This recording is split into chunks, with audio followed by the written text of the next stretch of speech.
Rise of the Primarch. It began as the full might of the 13th Black Crusade crashed against Acadian Gate. Hammered from orbit, betrayed from within, the outlying worlds of the Cadian system fell. With every passing day, hope dwindled, but the Imperial defenders held their ground. Under the leadership of Lord Castellan Creed, Cadia was standing firm, as it always had. However, the threat was greater than ever before. As the conflict became increasingly desperate, heroes of the Imperium gathered on Cadia. Space Marines from multiple chapters lent their strength to the defense, including the Black Templars of Marshal Amalric, and the Imperial Fists of Captain Garradon, who brought the Star-Ford Phalanx into the war. Saint Celestine swept down upon Cadia in its darkest hour, her miracles instilling faith in its ragged protectors. Inquisitor Greyfax, long a prisoner of Trizan the Infinite, was released from captivity to lend her prodigious will and talents to the cause. Yet the key to victory upon Cadia and beyond lay not in simple strength of arms, a truth recognized only by Archmagus Dominus Belisarius Cawl of the Adeptus Mechanicus. Urged on by the Harlequin Silandri Veilwalker, this ancient Martian priest had unlocked the secrets of the black pylons that studied Cadia.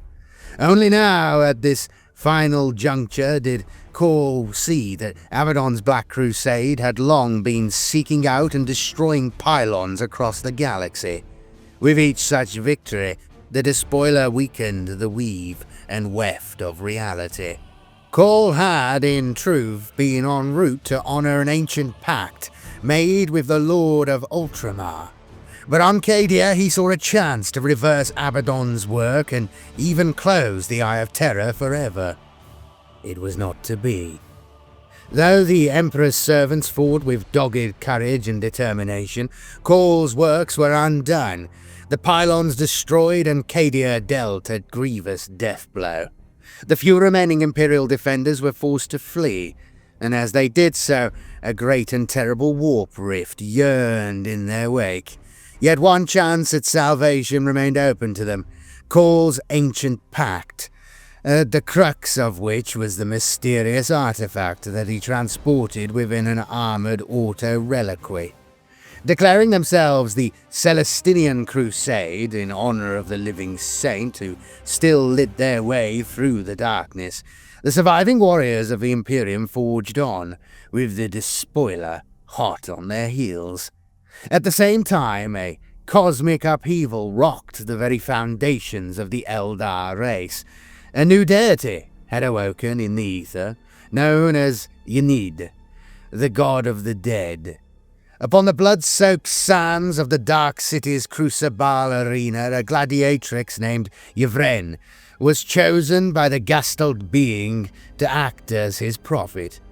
Though beset by both her own people and the demonic servants of Slanesh, Yvren, aided by the mysterious warrior known as the Visage, successfully brought word of the Whispering God's awakening to Craft World Bael'Tarn.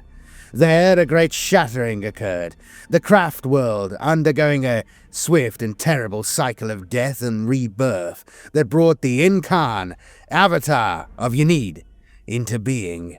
Some amongst the Eldar race embraced the Anari belief that the cycle of death and rebirth would be their salvation. Others rejected it as arrogant and dangerous in the extreme. Yvren pressed on regardless, seeking out the time-lost artifacts known as the Crone Swords, and formulating a desperate plan to turn back the tides of chaos. It was this mission that brought Yvren through the webway to the frozen moon of Clasis, leading an army of the Eldari. They emerged from the moon's webway gate just in time to rescue the Celestinian Crusade from their pursuers.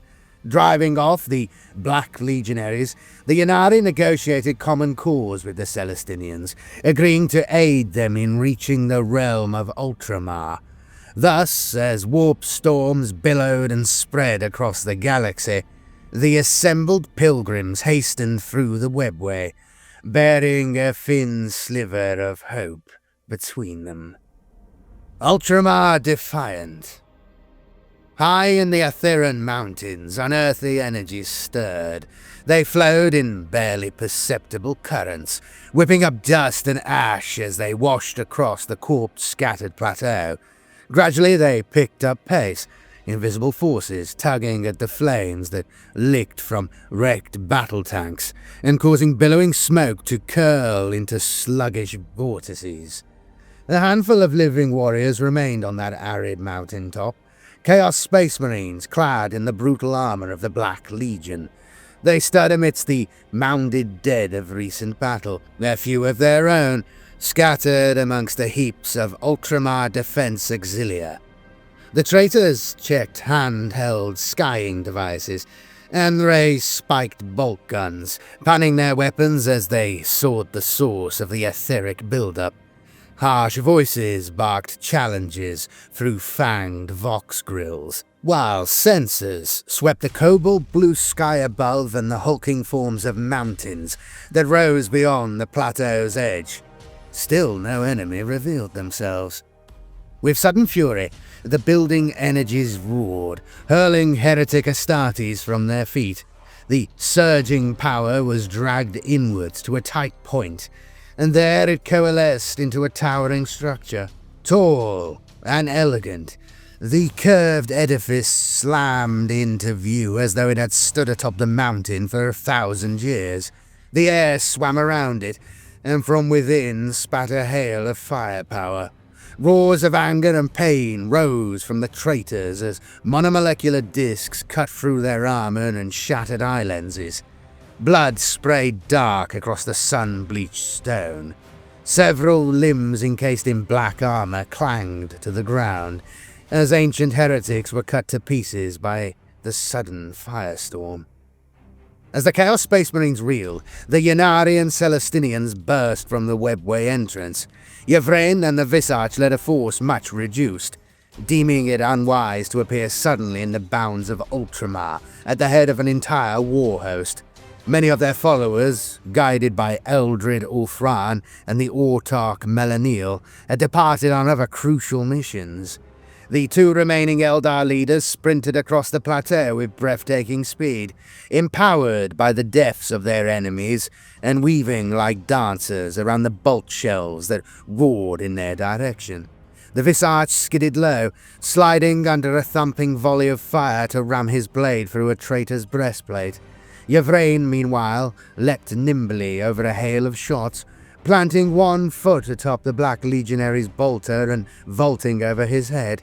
The Prophet of Ynid swept her blade in a flashing arc, and her victim's helm left his neck an instant before his form crumbled to glowing ash.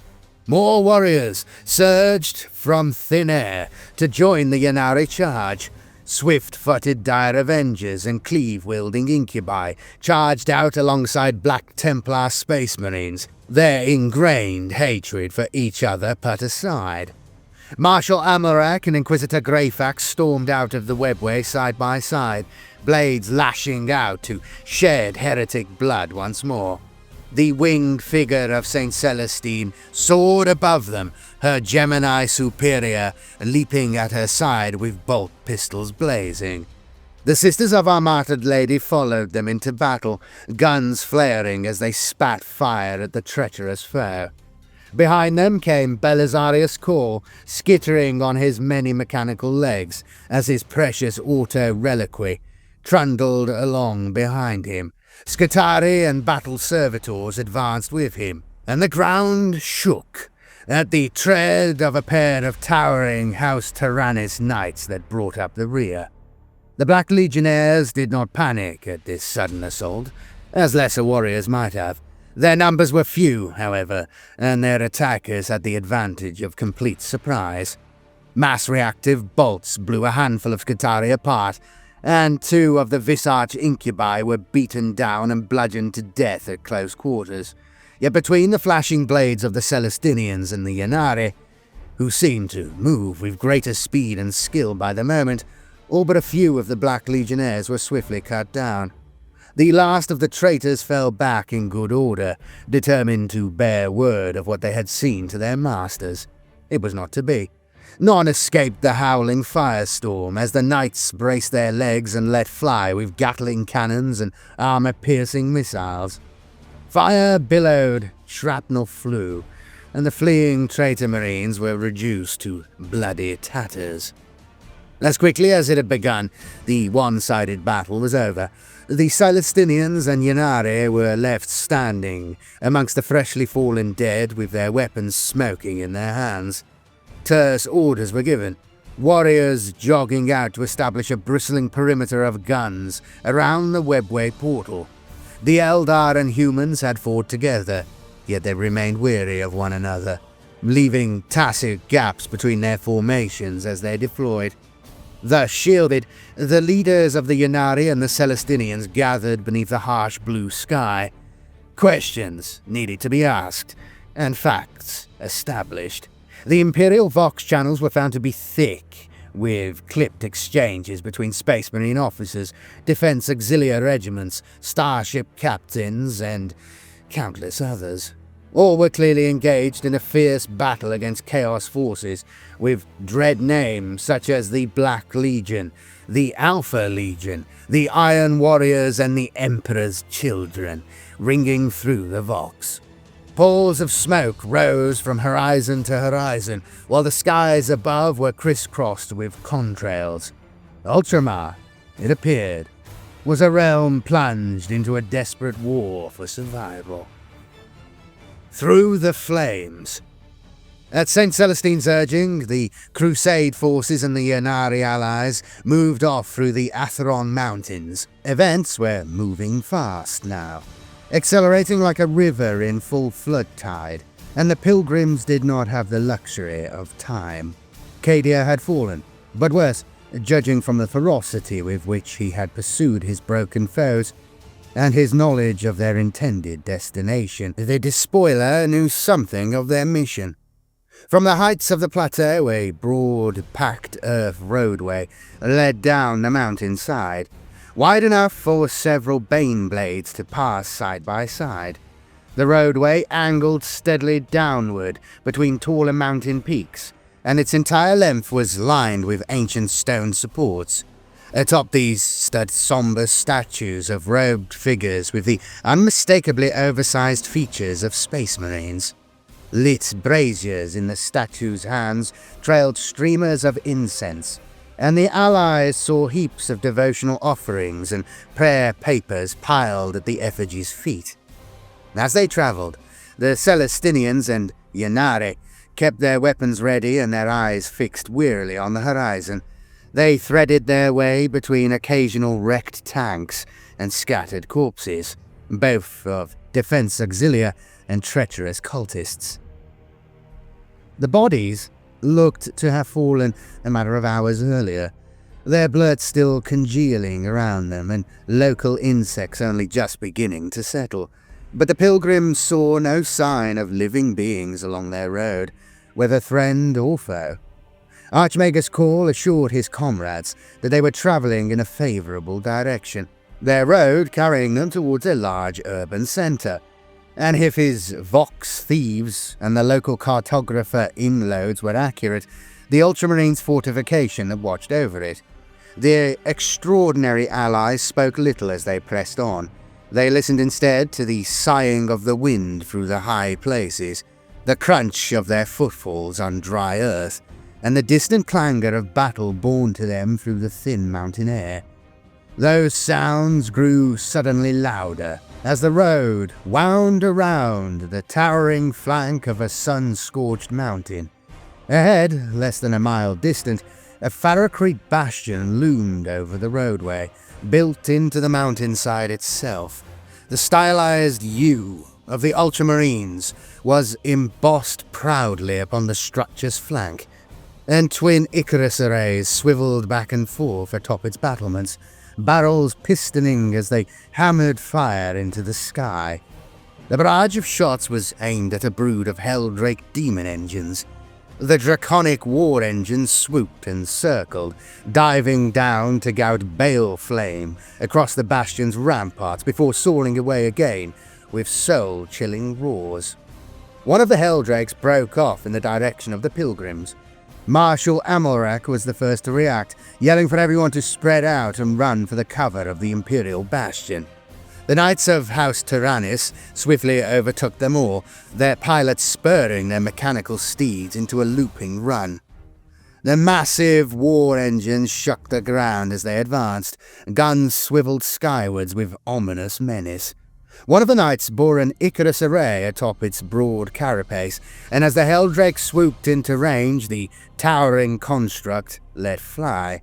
Gatling cannons and heavy stubbers joined the fusillade, filling the air with a storm of projectiles that ripped the wing from the approaching demon engine and sent it spinning down to detonate against the mountainside.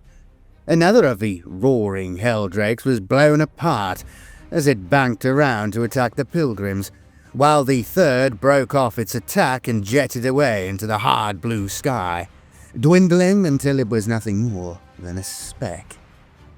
The knights stomped to a halt, weapons ticking as they cooled, and the rest of the pilgrims quickly caught up to them. Moments later, the armoured portal set into the bastion's feet hissed as its pressure locks disengaged. The heavy door swung open and a trio of Ultramarine battle brothers emerged, bolters raised. The Space Marines advanced, pacing carefully forward with their weapons trained on the Ynnari. Voice amplified by his vox grill, one of their number barked a challenge to the newcomers, asking who they were, where they hailed from, and why they travelled in the company of Xenos. The conversation that followed was tense, but measured discipline prevailed. Perhaps if the Allies had come to a world of a less rational or temperate chapter, matters might have escalated towards violence. For the Ultramarines, the combined presence of an Inquisitor and the Living Saint, albeit appearing less than cordial towards one another, was enough to offset the presence of the Eldar at their side.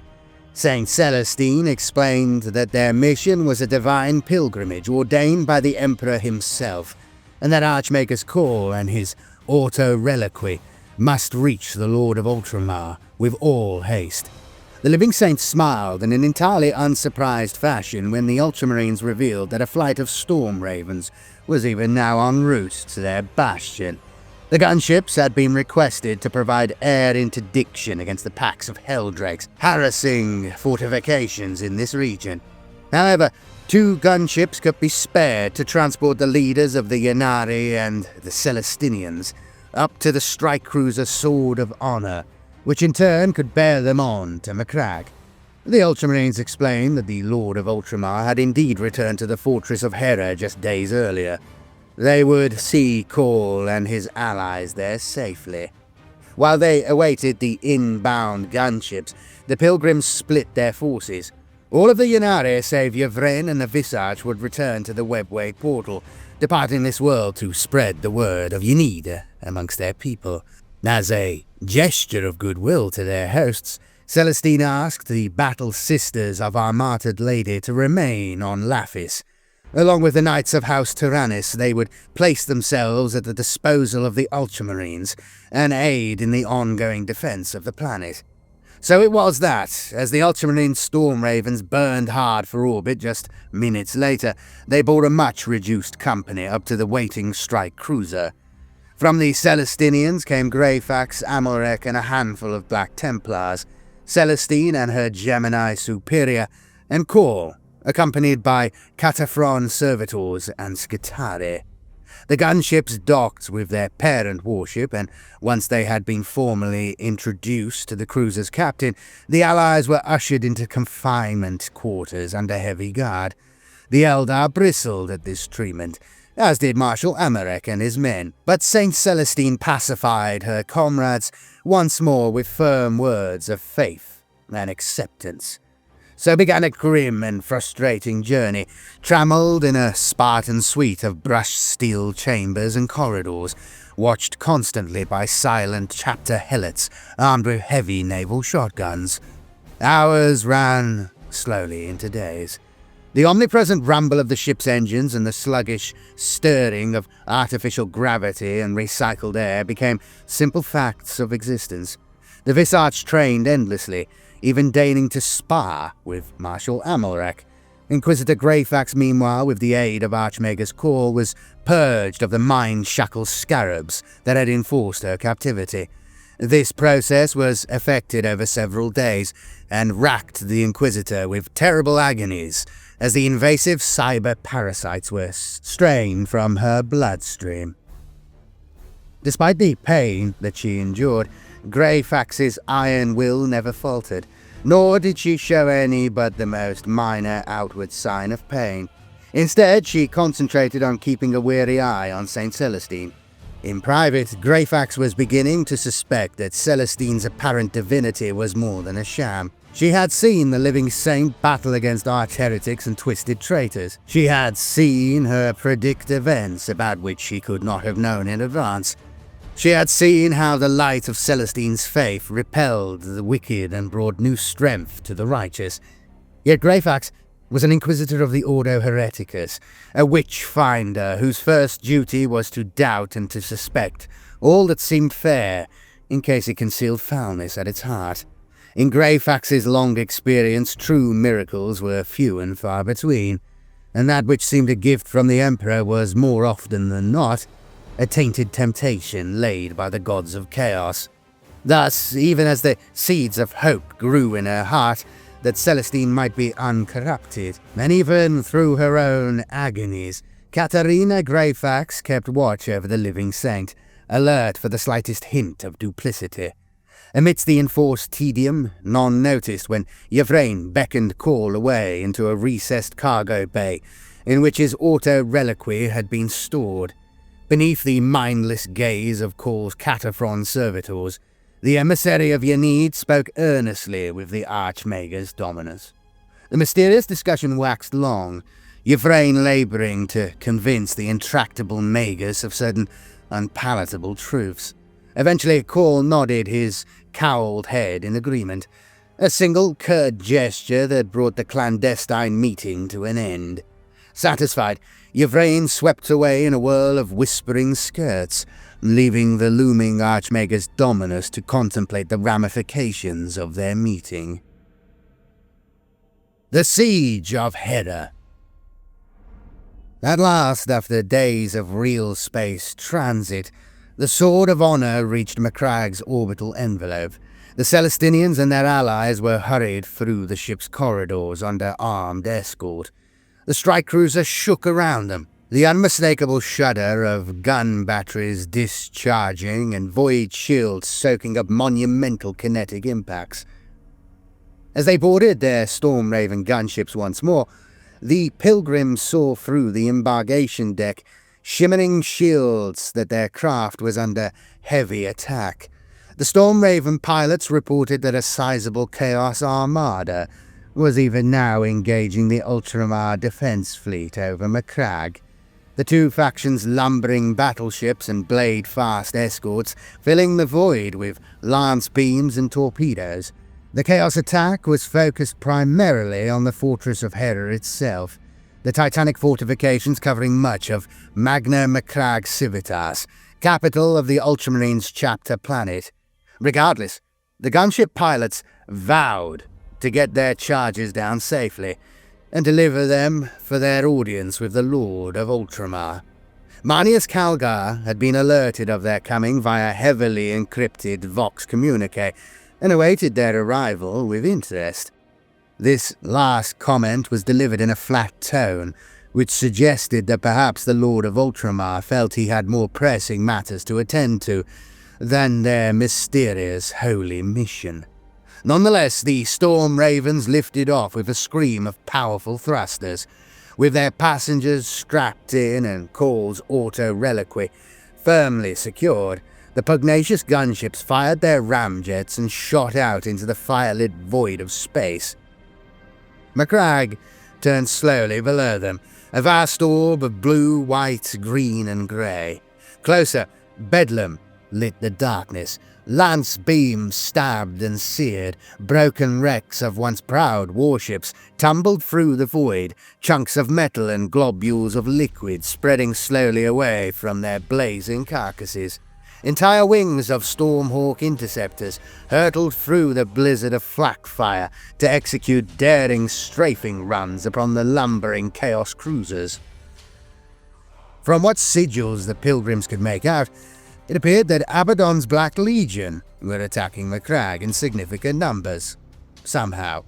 Nor were they alone. Spacecraft bearing the icons of the Iron Warriors, the Purge, the Night Lords, and many more clove through the gloom above the planet.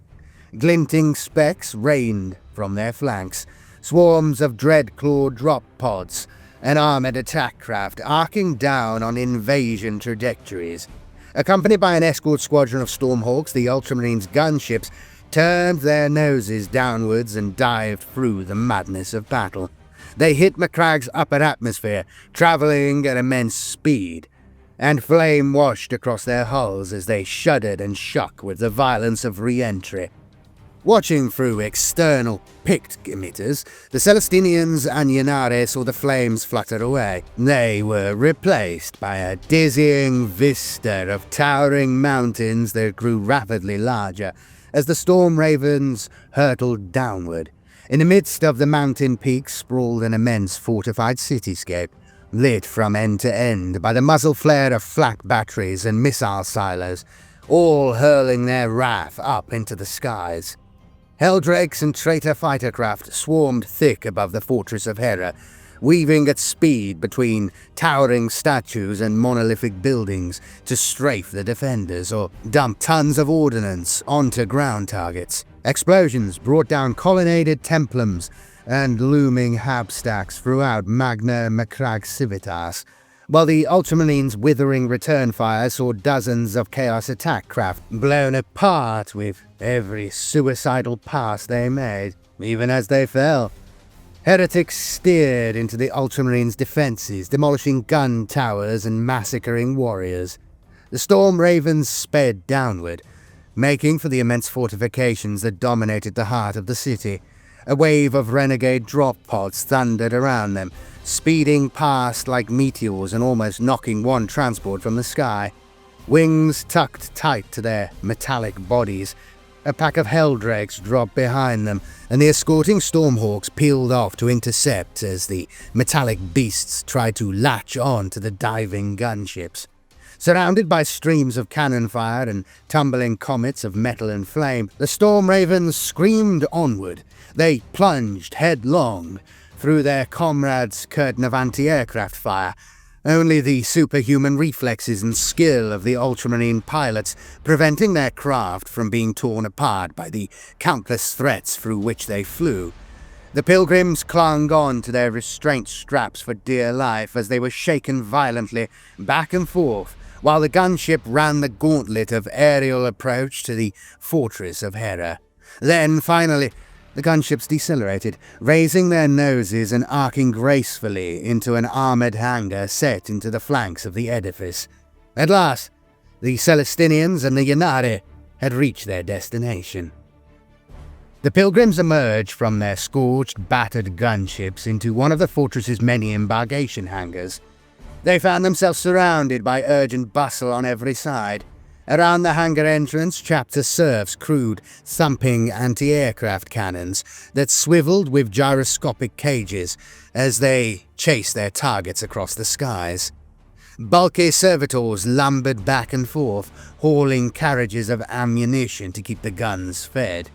Further back within the hangar, Storm Talon and Storm Raven gunships were refueling, rearming, and undergoing swift binaric baptisms beneath the ministrations of chapter tech marines.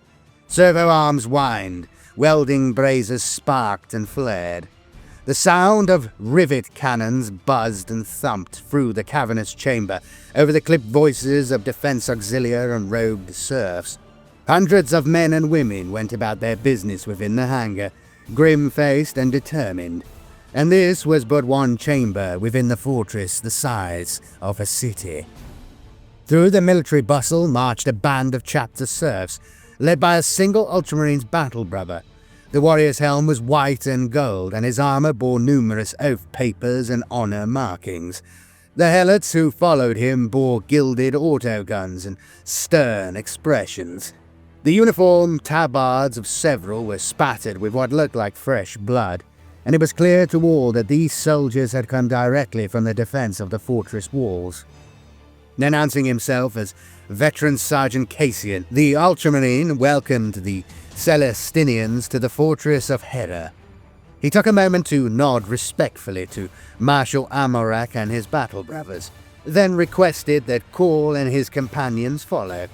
Cassian turned briskly without waiting for an answer, and marched away across the hangar floor. Left with little choice, the allies followed the brusque sergeant as he ascended a long granite ramp and led them into the corridors of the Ultramarines' fortress. They marched along at a brisk pace, through grand chambers of marble statuary and gilt ornamentation, across railed walkways hung with magnificent Ultramarines banners, and across void-shielded courtyards, where battle brothers blazed boltergun fire from the fire steps above. The din of battle was never far away. Thunderous explosions shook the walls around them from time to time, causing dust to fall like snow and electro-sconces to flicker. Making their way across an armor-glass-shielded sky bridge, the pilgrims got their first clear look out across the fortress proper. Towering fortifications sprawled away in all directions, their guns pouring fire into the sky and spitting death at the foes that pressed close outside the walls or landed within the fortress's grounds. The pilgrims saw Ultramarines Terminators striding relentlessly along armored battlements, driving back jump-pack-wearing traitors with storms of fire. They saw squadrons of anti-aircraft tanks drawn up amidst ornamental gardens, launching missiles skyward to blast plummeting Chaos Assault craft from the air. In the distance, a monstrous traitor Titan was framed by the breach it had torn in the fortress's outer curtain wall. The war engine's guns blazed like poisoned stars, and its void shields flickered and burst as the phenomenal firepower of the Ultramarines hammered into them. Hastened along by Sergeant Cassian, the Celestinians and Ynnari climbed a statue-lined stairway of marble and brushed steel, passing a squad of battle-scarred Ultramarines jogging the other way. At the stairway's head, the party emerged into a broad, circular chamber with a frescoed floor and walls and ceiling of void-shielded transparasteel. A massive bank of ornate consoles and hollow maps dominated the chamber's center. Servitors, wired into its inset thrones and chattering binaric cant back and forth to one another. Dozens of robed functionaries, quill servitors, serfs and strategos, talked animatedly as they hurried around the central hololith, which projected a real-time map of the entire complex into the air. Runes and signifiers swarmed across it in such profusion that the fortress of Terra appeared to be caught up in a cyclone of data. Stood before the display, faces set in frowns of concentration, were Chapter Master Manius Calgar, First Captain Agaman, Chief Librarian Tigris, and a Grey Knight whose scrollwork chest plate announced him as Grand Master Valdus. As Cassian led the pilgrims around the table, the hubbub died away, all eyes turning towards the extraordinary group. Solemnly, the chapter serfs moved aside and knelt with their heads bowed to the Lord of Ultramar, forming a corridor through which the pilgrims advanced. As they drew to a halt before Calgar and his assembled advisors, Marshal Amalric too dropped to one knee with his sword held out before him, its point to the ground, and his hands resting on his crossguard. His battle brothers followed his example, showing their absolute respect for the hero of the Imperium. Inquisitor Greyfax bowed deeply, as did Celestine and her Gemini superior. Only Cawl and the Ynnari remained standing, impassive despite the gravitas of the moment. Behind them, Cawl's auto-reliquary hissed and hummed, its mysterious contents still veiled by thick armor plates. In a clear voice, Cassian announced the pilgrims one by one. As the sergeant finished speaking and stepped back, an expectant hush fell. Explosions blossomed in the sky outside. Gunships and helldrakes raced past, the chatter of their guns muted by the thick insulation of the Strategium. The huge Strategium console continued to rattle and hum with flowing information. Finally, Calgar said that he had no notion of who Belisarius Cawl might be, nor had he ever made any sort of pact with any priest of Mars.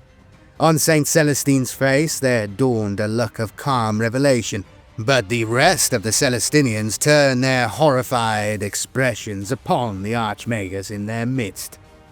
Yet Cawl's next words caused greater consternation still, for he flatly stated that he had not come to see Marneus Calgar.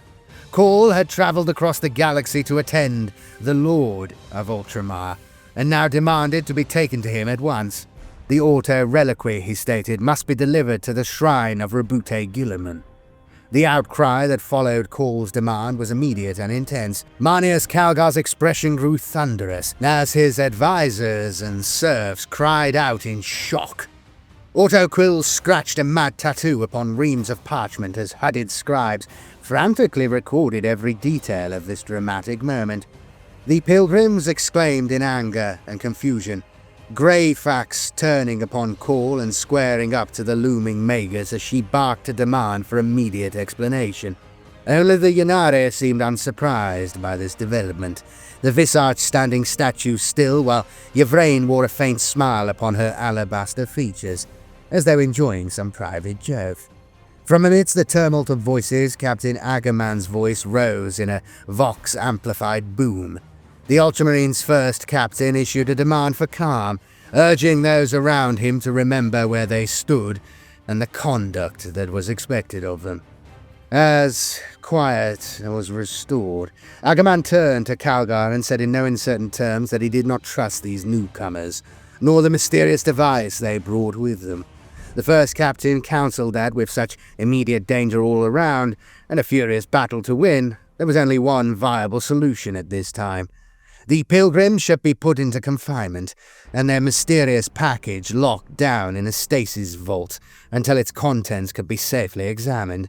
As for the Xenos, Agamemnon counselled that they be swiftly destroyed, lest they pose a threat to the safety of the chapter master, or the fortress of Hera.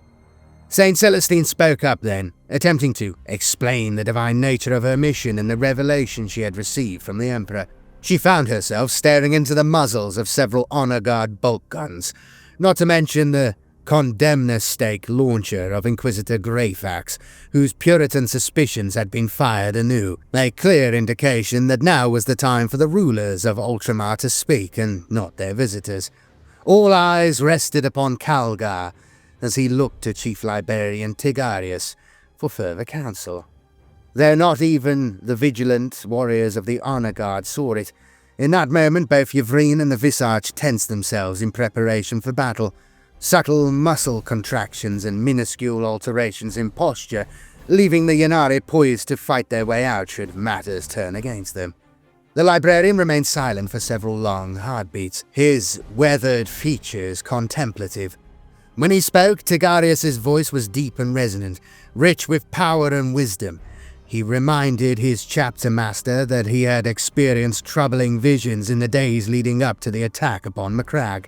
Tigarius had seen a flight of iron birds take wing from a distant crimson orb full of churning cogs. In the vision, those avian shapes had soared through fire and shadow that spilled from a ruptured castle gate of vast size. They had clutched a blazing sword in their jagged claws, and their wings had shone with holy light as they flew toward Ultramar. Through the ruptured gateway had been visible a single staring slit-pupilled eye, and as the birds neared Macragge, a giant maw full of bloodied fangs had yearned wide around them, ready to bite down with crushing force.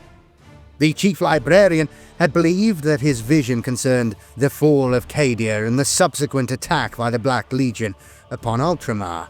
Certainly they had spurred the readying of the fortress's defences and the sending of astropathic communiques that had brought the Ultramar defence fleet back to the chapter planet at the critical moment. Now, though, Tigarius declared himself convinced that the visions pertained also to these travellers. The chief librarian said that he was willing to vouch for their presence, even that of the mysterious Eldar, and that he believed their arrival to be the Emperor's will made manifest. Hushed whispers ran through the strategium at this pronouncement, and Calgar nodded solemnly. Without further comment, the chapter master bade the Celestinians speak and explain their presence in their own words. Between them, Inquisitor Greyfax, Marshal Amalrac, and Saint Celestine did as they were asked, relaying the bloody tale of Cadia's fall and their subsequent flight. Even Yvraine of the Yanari deigned to speak a little, providing a few scant details that went some way towards explaining the aliens' presence amongst the group. The only one who refused to divulge further information was Belisarius Cawl.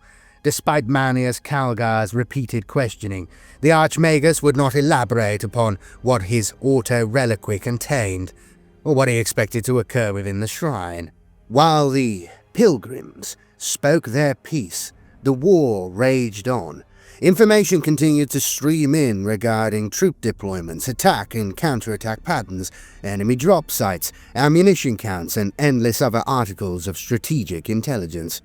Manius Calgar absorbed them all, even as he listened to the pilgrims, issuing curt orders where required, and keeping one eye always fixed upon the ever-shifting holomap that hung overhead. The chapter master wished to understand these strange visitors and the supposed pact they served, but he would not neglect the defence of his fortress while he did so. Finally, Greyfax concluded their tale, adding that she was empowered to act as the Emperor's representative in this matter, and that she would gladly take responsibility for Cawl's summary execution should he prove false. Calgar raised a hand to forestall further comment, both from the pilgrims and from the frowning Captain Agaman. Then, in a sombre voice, Calgar pronounced his verdict. The chapter master would permit the Celestinians to bring their auto-reliquary to the Shrine of Guilliman, though they would do so under heavy Ultramarines guard. Calgar said that while he understood and welcomed Agamon's prudent counsel, they lived in unusual days. The worshippers of chaos had set foot upon the bedrock of Macragge once again, while the war churned to madness all around them. Calgar judged that the foe had been aided greatly by the supernatural beings they worshipped in this desperate endeavour. He would not turn his back upon the precognitive powers of his own chief librarian, or the wisdom of the living saint, at such a time as this, even if he had been given precious little reason to trust Archmagus Cawl. Had Agamon been a hot-tempered space wolf or relentlessly logical Iron Hand, he might have contested such a ruling. Instead, he accepted his lord's judgment with stoicism. Belisarius Cawl went to speak, but Calgar forestalled him. The chapter master gave his permission for the Yanari to accompany their allies, for it seemed clear to him that great events were afoot that bore the hand of the Emperor upon them. The presence of the Yanari could be no accident, and whatever the Emperor's will was in this matter, Marius Calgar would not be the one to contravene it. Wasting no time, the Lord of Macragge issued his orders. He charged Agaman to remain in the strategium, taking personal command of the defence of the fortress of Hera. Tigris and Valdus would accompany the pilgrims to the Shrine of Guilliman, as would a heavily armed complement of Honour Guard, 3rd Company Battle Brothers and 1st Company Terminators. Should the Celestinians or Xenos prove treacherous, they would not find themselves short of executioners. Celestine spoke words of thanks to Manius Calgar, praising his sagacity. By comparison, Yvraine's features were inscrutable, while Cawl merely seemed impatient, as though irritated by such petty wrangling and keen to be about his business. As the pilgrims set off once more, Inquisitor Greyfax and Marshal Amalrac exchanged a loaded glance, before moving to position themselves at the very heart of the motley procession with weapons ready. The Ultramarines would not be the only ones to turn guns upon Cawl and his questionable choice of allies, if their intentions should prove false. Outside, the battle raged on as Macrag's sun dipped slowly behind the Hera's Crown Mountains. Fire lit the twilight as wave upon wave of heretics plunged down from the firmament. As the pilgrims and their armed guards made for the shrine of Guilliman, the traitors without redoubled their efforts, the outcome of the battle hanging in the balance. Revelation and rebirth. Entering the resting place of Roboute Guilliman was like stepping into some doleful warrior's afterlife. The chamber itself was enormous, a vaulted sepulchre, through which a warlord titan could have strode without hindrance. Marble columns held aloft a ceiling of stained armor glass, and obsidian inlaid with theldrite moonsilver. Guilliman's greatest deeds were depicted in spectacular friezes and statuary, arranged around the chamber and lit artfully by flickering electro-sconces to lend the images the greatest possible gravitas. Huge braziers of devotional incense burned throughout the shrine, lacing the air with subtle scents, while from cherub-visaged loud hailers spilled a steady background murmur of martial arias and reverent prayer. Despite the grandeur of the shrine, the pilgrims' eyes were drawn to the splendid figure enthroned within a pool of stark white illumination at one end of the chamber. There, upon a throne of marble, gold, and finely worked adamantium, sat Roboute Guilliman. Esoteric machinery loomed over the Primarch's throne, thrumming and whispering as they fed remarkable energies through ribbed cables to enfold him in a rippling stasis field. Guilliman sat as though in repose, his eyes closed and his blood glinting jewel-like in a delicate necklace around his throat. Guilliman wore his finely crafted battle armor, still marred by the damage it had sustained during his final duel with the demon Primarch Fulgrim. Across his knees was laid a grand blade of prodigious size, the sword of the Emperor himself. Though the Primarch sat peacefully upon his throne, the force of his presence was palpable. The pilgrims approached the throne in reverent silence, their Ultramarines escort marching alongside them and Cawl's auto-reliquary at their rear. The group drew to a halt near the foot of the steps that led up to the Primarch, where countless Ultramarines had knelt in communion over the millennia. Manius Calgar moved forward to stand at the very base of the steps, bowing his head reverently to his Primarch for a moment before turning to face the assembled pilgrims. The sounds of furious battle were still audible, even in this sacred place, muffled and distant but unescapable. Calgar drew a deep breath and then asked once more for Belisarius Cawl to state his business here. The chapter master had indulged his visitors thus far, but with a desperate battle raging outside his fortress's walls, he could offer them no more time or patience. Magus Cawl inclined his head and told an incredible tale. Cawl explained that in the years before Guilliman was mortally wounded, the Primarch had summoned him into his confidence. Cawl's memograms of that meeting were eroded and incomplete, but he believed that Guilliman had seen in him the potential for great things. The Magus had been charged with a great labor by Roboute Guilliman, one for which he would be richly rewarded with information only a Primarch could provide. Cawl stated that he was not at liberty to reveal the nature of his task, forestalling Calgar's angry response by explaining that his labors had been divided into two distinct parts, then that he was here to deliver on the first of those. He brought a magnificent new suit of armor fit for the Ultramarines Primarch, one whose ancillary systems possessed the power to heal Guilliman's grievous wounds. Stunned silence reigned at this announcement. To bring back a living, breathing Primarch, to restore one of the Emperor's greatest sons to the Imperium in its hour of need. Such a notion filled the Imperial warriors with awed wonderment.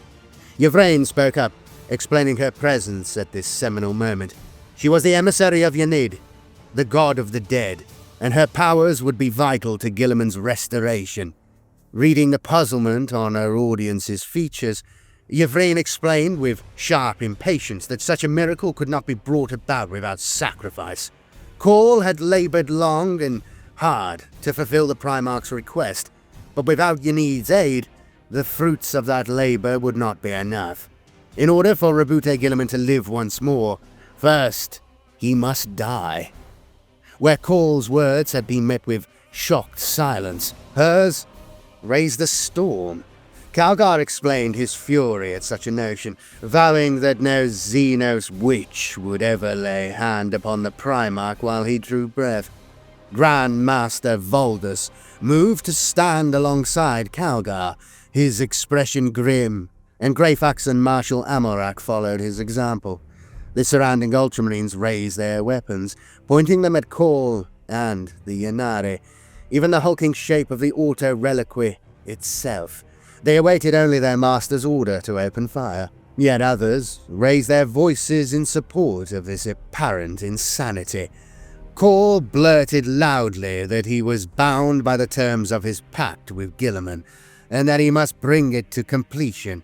Saint Celestine too spoke up, imploring those around her to have faith and asserting that this was indeed the will of the Emperor. Most unexpected of the proponents was Chief Librarian Tigarius, who strode, forestaff ringing from the stone floor, to stand alongside Magus Cawl. Tigarius spoke in a calm voice that cut through the clamour, asking Lord Calgar to trust his counsel, and saying once more that he had seen hints of this future in his visions. It was a scene of anger and confusion, but it was about to get worse. Roboute Guilliman. Before he began his conquest of the galaxy, the Emperor of Mankind created the Primarchs, utilizing incredible genetic sorcery and the phenomenal power bound into his own form. He forged 20 demigod sons. These were superlative warriors, strategists and leaders, the finest qualities of humanity refined in the crucible of science and magnified through the lens of divinity. The Emperor intended the Primarchs to stand at his side during the Great Crusade, each leading one of the 20 Space Marine legions to glory beyond imagination. Before that plan could come to pass, the Dark Gods of Chaos intervened. They snatched up the nascent Primarchs and scattered them through the warp, so that each came to rest upon a different one of humanity's far-flung worlds. Some say that it was at this time that the ruinous powers left their mark upon the Emperor's gene sons, and that this is why fully half of the Primarchs betrayed their father and the Imperium during their Horus heresy. Whatever the case, Roboute Guilliman was not tainted in such a fashion. The being that would become the Primarch of the Ultramarines Legion came to rest upon the feudal world of Macragge. There he was discovered and adopted by a local warlord named Connor. Growing and developing at a superhuman rate, Connor's adoptive son soon surpassed all those around him and came to be the greatest warrior, strategist and statesman upon Macragge. After Connor was slain by a treacherous ally, it was Guilliman who avenged his father, before taking upon himself the mantle of kingship. The entirety of Macragge was swiftly unified beneath the banner of Roboute Guilliman, becoming a world of peace, civilization, wisdom, and strength. Guilliman was a charismatic and gifted leader, beloved of his people and singularly capable of compartmentalizing incredible quantities of information. He was an organizer, a logistician, one capable of turning the wildest theories into practical reality and rendering order from chaos. When the Emperor's crusading forces reached Macragge, the son was united with his true father. Guilliman was given charge of the Ultramarines Legion and wasted no time in putting his stamp upon them. In the conquest that followed, the Ultramarines became renowned as exemplars of what it meant to be a Space Marine. Under Guilliman's leadership, they became arguably the most strategically gifted and tactically balanced of all the legions. Working on the basis of theoretical situations and practical solutions, the Ultramarines fought with exceptional efficiency. They drove the foes of humanity before them, their armies fighting like intricate and perfectly tuned machines to swiftly and decisively outmaneuver every foe. When the Horus heresy set the galaxy ablaze, Roboute Guilliman fought with loyalty and determination for the Imperium that he believed in with all his heart. When he thought that the Emperor had fallen, the Primarch established a new seat of power on the crag, planning to preserve the Emperor's secular purity within his own realm of Ultramar. When Guilliman later learned that Terra still stood, he did everything in his power to ensure that he and his loyal brothers could fight at their father's side in the final battle against Horus. Though his efforts benefited many, Guilliman himself reached Terra too late, a fact that would torture him for decades to come. In the wake of the Horus heresy, it was the Ultramarines Primarch who wrote and instituted the Codex Astartes. It was he, too, who took up the Emperor's burning blade and became Lord Commander of the Imperium, serving amongst the High Lords of Terra. Finally, at the Battle of Thessalia, Guilliman was laid low by his corrupt brother Fulgrim, who mortally wounded the Ultramarines Primarch with his poisoned blade. So it was that the dying Roboute Guilliman was placed into stasis in the Temple of Correction, enthroned through the millennia until such a time that one could come with the power to restore him to life once more. Shattered Sanctity. Amongst the storm of angry voices and brandished weapons, Marius Calgar's vox chimed insistently in his ear. Angrily, the chapter master accepted the priority vox hail, but his words of rebuke died on his lips. Calgar's voice boomed over the commotion, his shouts of warning coming a split second before the stained armor glass of the shrine's ceiling exploded inward. Shattered crystal filled the air, shards the size of storm shields, embedding themselves in walls, floor, and armored bodies. A huge shape smashed through into the shrine, a plummeting mass of blue metal, traveling at the speed of a runaway mag train. Hurtling down at an oblique angle, an Ultramarines Thunderhawk gunship slammed into the shrine's floor and skidded out of control. The aircraft was badly damaged, flames pouring from rents in its hull, one wing ripped away. It slew drunkenly across the shrine's floor, away from the pilgrims and their Ultramarines guards, ploughing through a marble column and bringing it down in a thunderous avalanche of precious stone. The Thunderhawk slammed into the shrine's far wall, demolishing a statue of Guilliman battling Alfarius, before listing on its side with a deafening clang. Even as the stricken vehicle was settling to a stop, its assault ramp burst open with a shriek of torn metal.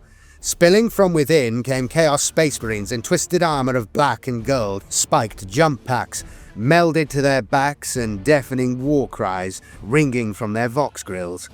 The Ultramarines responded with instant efficiency, bolters and assault cannons roaring to life.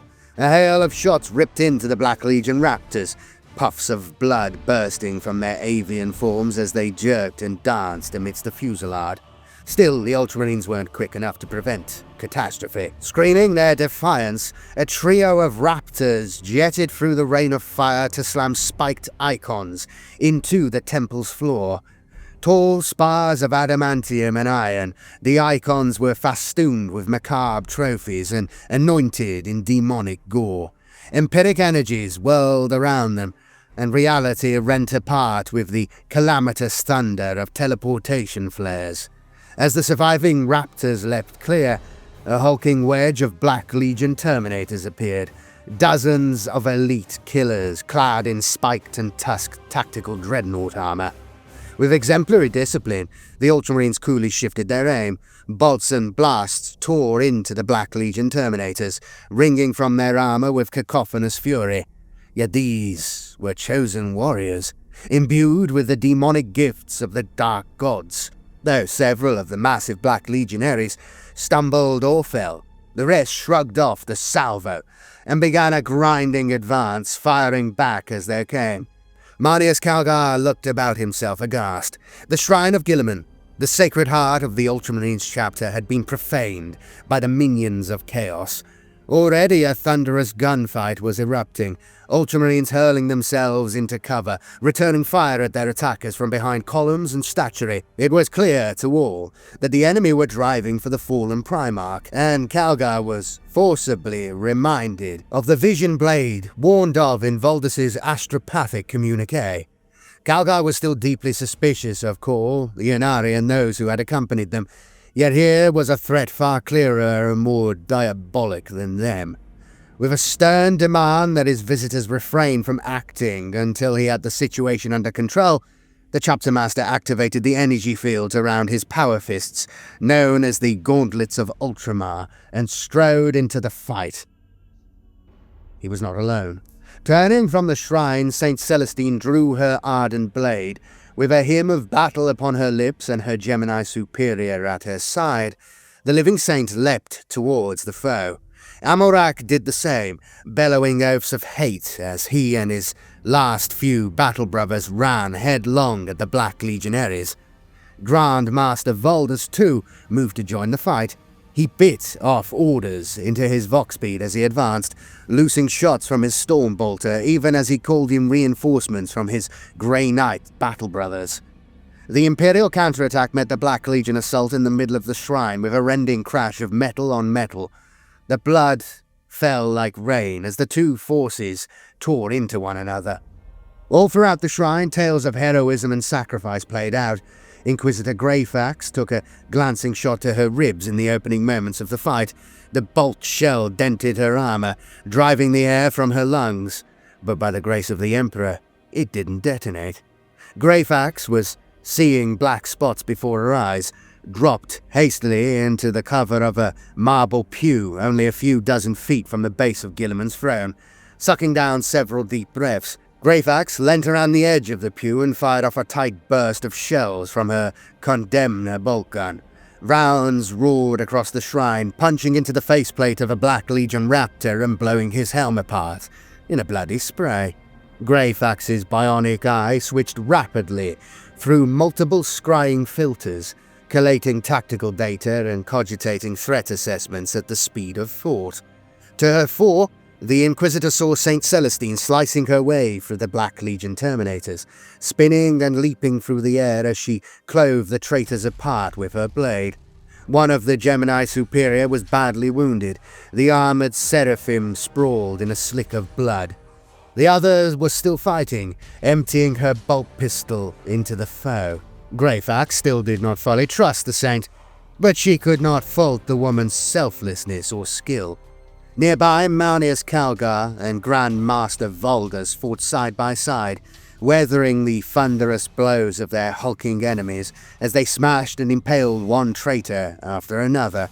As Greyfax watched, Voldas loosed a ruinous shockwave of psychic force from his outstretched gauntlet, hurling a Chaos Terminator through the air to demolish another towering statue. Still, the traitors pressed forward, and as they did so, new warriors appeared to fill the gaps in their ranks. Teleport energies flared again, clearing to reveal a trio of Terminator-armored Black Legion sorcerers, flanked by monstrous warriors of flesh, metal, and living weaponry. At the same time, Dreadclaw drop pods plunged through the shattered armor glass above, slamming into the ground behind the advancing Black Legionaries. From within spilled more of Abaddon's chosen warriors, heretic Astartes, including bellowing Khorne berserkers charging forward to join the fray. The Ultramarines stood their ground, despite being increasingly outnumbered. Veterans rattled volleys of fire into the advancing foes, ripping Black Legionaries off their feet or blasting them into glowing ash with bolts of plasma. Blue-armored Terminators dueled with their black-armored counterparts. Heavy flamers spewed fire across adamantium and ceramite as power fists delivered crushing blows. Marshal Amorak and his brothers hurled themselves in alongside the Ultramarines, howling chainswords and lashing lightning claws, reaping a tally of traitors' lives. One Black Templar fell to a chain fist swipe, but still, his brothers fought on. Greyfax's Psychoculium chimed a warning as warp energies built amidst the battle.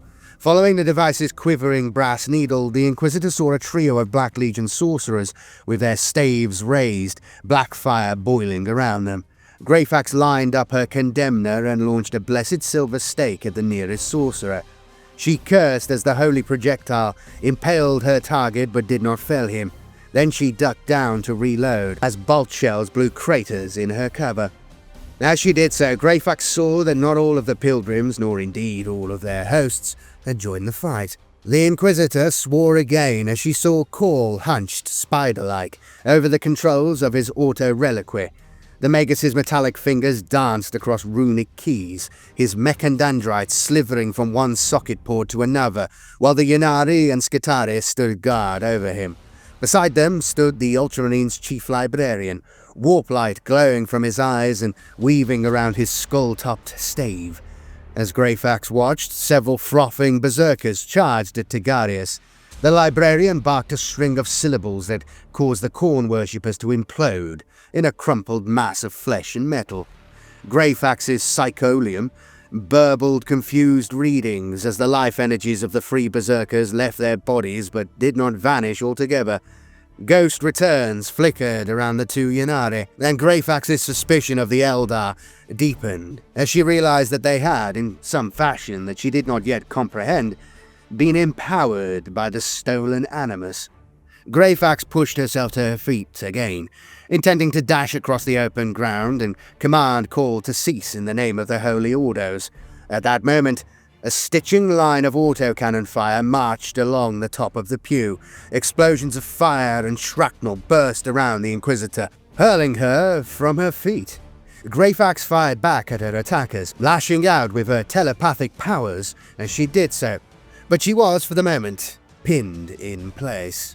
The auto-reliquary engulfed Roboute Guilliman and his throne entirely, runic designators and auto-lumin flickering in mesmerizing patterns across its surface. As though spurred by the sight, the Black Legionaries redoubled the intensity of their attack. Bellowing war cries, the Black Legion Terminators drove hard into their foes. Marius Calgar was pushed back by his enemies, his battle plate cracked by the crunching blow of a power maul. Braving the Chapter Master's lashing gauntlets, a band of traitor Terminators surrounded him entirely, so that their brethren could break away towards the auto-reliquary. Gunfire echoed thunderously around the shrine as the traitors let fly into Cawl's unfolded device. Bolts and shells alike exploded harmlessly as they struck hardened void shielding, unable to punch through the Archmagus' data wards to damage the device behind. The last of the raptors formed into a single talon and bound across the shrine. Their jump packs howled, and terrifying screams burst from their vox grills. They were met by a thin line of Ultramarines veterans, the loyal Marines abandoning cover to interpose themselves between the Chaos Assault troops and Guilliman's throne, with bolters blazing. Several raptors fell, but the Ultramarines paid for their bravery as the enemy's obliterators opened fire. Plasma blasts and las cannon beams smashed the veterans from their feet, reducing chest cavities to blackened craters and helmed heads to scatters of ash.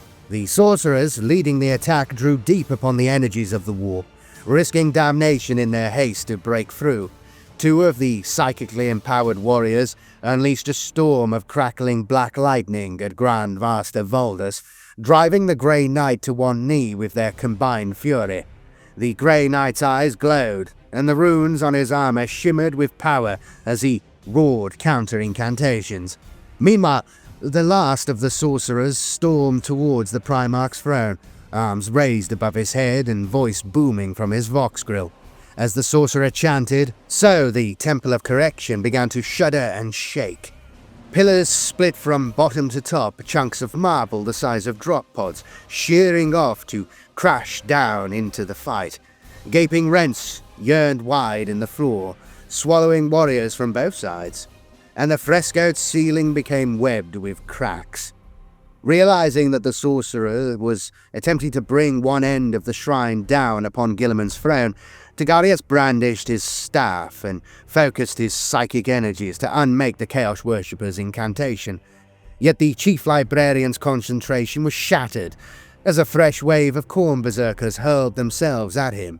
Tigarius frantically parried one roaring chain axe after another with his staff, cursing as he felt the powers of the Imperium draining away from his touch. The Ynnari was suddenly there beside him, fighting with blistering speed. Never had Tigarius seen living creatures move with such swiftness and grace. Yvraine and the Visage, blurring through the air and leaving greyed-out after-images in their wake as they ruthlessly laid the berserkers low. All across the shaking temple, the dwindling forces of the Imperium fought like lions to hold back their foes. Celestine still hacked and cut, span and leapt, leaving a trail of slain Black Legionaries in her wake. Archmagus Cawl sent blasts of searing energy, ripping through the Chaos ranks while intoning binaric psalms to fortify his allies' weapons and war gear. Marshal Amalric, accompanied now by just 2 remaining sword brethren, fought tirelessly atop a heap of Black Legion corpses. Teleport energies flared once more, and a squad of Grey Knight paladins flashed into being, bolstering their Grand Master's psychic defenses with their own. For a moment, the battle hung in the balance. Then a second flight of Dreadclaw drop pods began their descent upon the shrine, fires billowing around their hulls as they fell. No scattered handful of reinforcements was this, but a pinpoint attack wave of 10 armoured pods, held in reserve by the masters of the Chaos Invasion and hurled in to strike the killing blow. Helldrakes dived alongside them, jaw cannons chattering to tear a path through Ultramarines interceptors and gunships. More than one of the plummeting demon engines hurled itself into flak fire, compelled to self-sacrifice in order to shield the Dreadclaws from harm. Thus protected, all 10 pods flashed down through the sundered dome of the Shrine of Guilliman, touching down amidst billowing clouds of smoke and sulphurous flame. Mazwan, the Dreadclaw's irises opened to disgorge squad after squad of heretical killers. An entire traitor warband surged into battle, the talons of the Despoiler deployed en masse to sweep away all resistance in the shrine. It was a force whose combined strength could subdue worlds, 100 superhuman murderers, fresh and ready for battle. The Black Legion reinforcements struck the Imperial defenses like a battering ram. Ultramarines veterans and honor guard fell as they were riddled with overwhelming bolt fire. Courageous Terminators crumpled, even their potent armor unable to withstand the hammering volleys of bolter, melter, and plasma fire that engulfed them. Marneus Calgar roared in defiance as he was borne to the ground by a surging mass of foes that swung, stabbed, and stamped at him. Marshal Amalric and his brothers charged down the mound of corpses, rather than be caught in the open by the foe's massed firepower, determined to hack down as many of their tainted kin as they could before they were slain. St. Celestine, too, swooped down upon the mass of foes. Her remaining sister had been smashed from the air by a plasma blast, and even the saint herself was now fighting one-handed, her left arm hanging broken at her side. Still, she sang out a hymn to the Emperor, determined to meet death with words of purity and hope on her lips. Everywhere, the massed Chaos worshippers pressed forward, engulfing the shrinking island of Imperial resistance, while sorcerous energies continued to tear at the shrine itself. Not a single defender took a step backwards, but it was clear that their lives could now be measured in minutes, at most. The Avenging Sun. The foremost Black Legionaries were mere yards away from the foot of Guilliman's throne when the rune panels on Cawl's auto reliquary flickered from red to green. A single chime sounded, a clear, pure note that cut through the clangor like a knife. The Archmagus himself, fighting back-to-back with the Ynnari and Chief Librarian Tigarius, emitted an uncharacteristic blurt of binaric triumph. The next moment, the outstretched armature of the auto reliquary folded back with a gaseous hiss, to reveal a sight of breathtaking splendor. Where before Roboute Guilliman had sat, a pale, stasis-locked revenant, now the Primarch stood, awake, alert, and very much alive. His presence was immense, dormant as a thunderhead suddenly filling the shrine with its crushing pressure. Guilliman was clad in a magnificent new suit of armor, an ornate masterwork that had travelled all the way from the forges of Mars within Cawl's auto reliquary. In one hand, the Ultramarines Primarch held the sword of the Emperor, lit now from hilt to tip with leaping flames, and in his eyes was a look of such murderous intensity that even the loyalists within the shrine quelled to see it. It was as though a spell had settled over the shrine, though outside the din of war thundered on. Within that echoing chamber, friend and foe alike stared awestruck at the legendary figure reborn in their midst. An incoherent scream of rage shattered the silence, a single Khorne berserker charging headlong through the stunned combatants to launch himself in a flying leap at the Primarch. Guilliman moved with such blistering speed that the Ynnari themselves would have struggled to match it.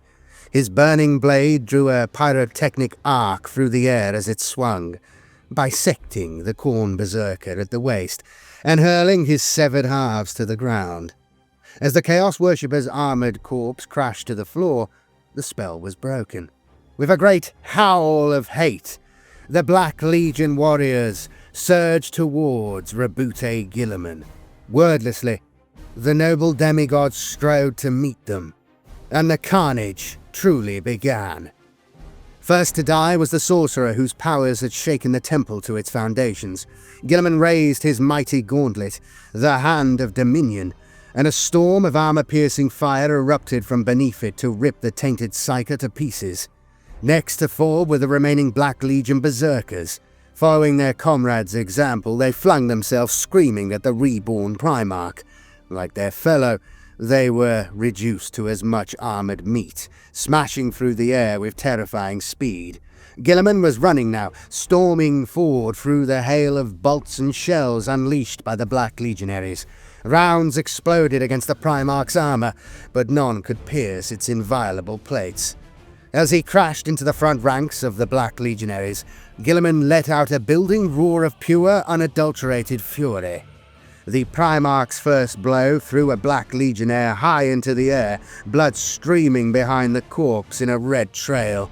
His second strike smashed a traitor Terminator into a bronze and marble column with enough force to drive the Chaos Worshipper clean through it. Then out the other side. Their spiked power fist swung for Guilliman's chest, only to be lopped off from its wielder's arm before the blow could land. Guilliman's return swing parted his attacker's head from his shoulders, cauterizing the stump of the traitor's neck as the body crumpled to the floor. On it went, the Primarch moving with such speed that even the heretic's superhuman reactions couldn't save them. None could match Guilliman. None could even come close. And the few opponents that landed lucky blows found their weapons turned aside by the Primarch's masterwork armor. As the Black Legion hurled themselves towards the towering warrior in their midst, so the pressure lessened upon the surviving loyalists in the shrine. Full of vengeance, inspired by the spectacle of the Primarch, the last of the Celestinians and their allies threw themselves back into the fight with renewed vigour.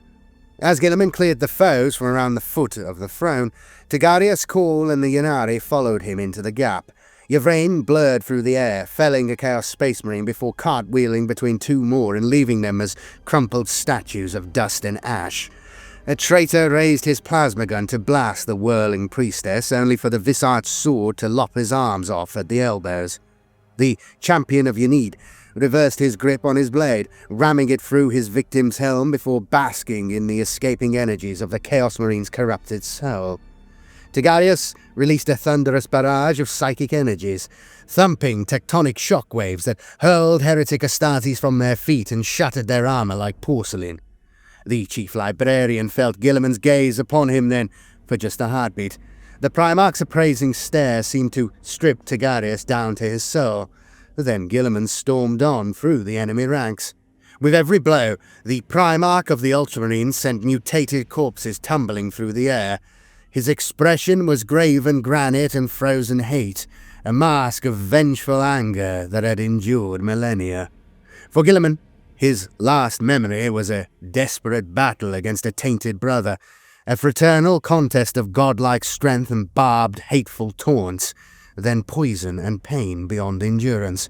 Now he found himself in strange surroundings, facing a twisted horde of creatures that were nightmarish parodies of the Adeptus Astartes ideal.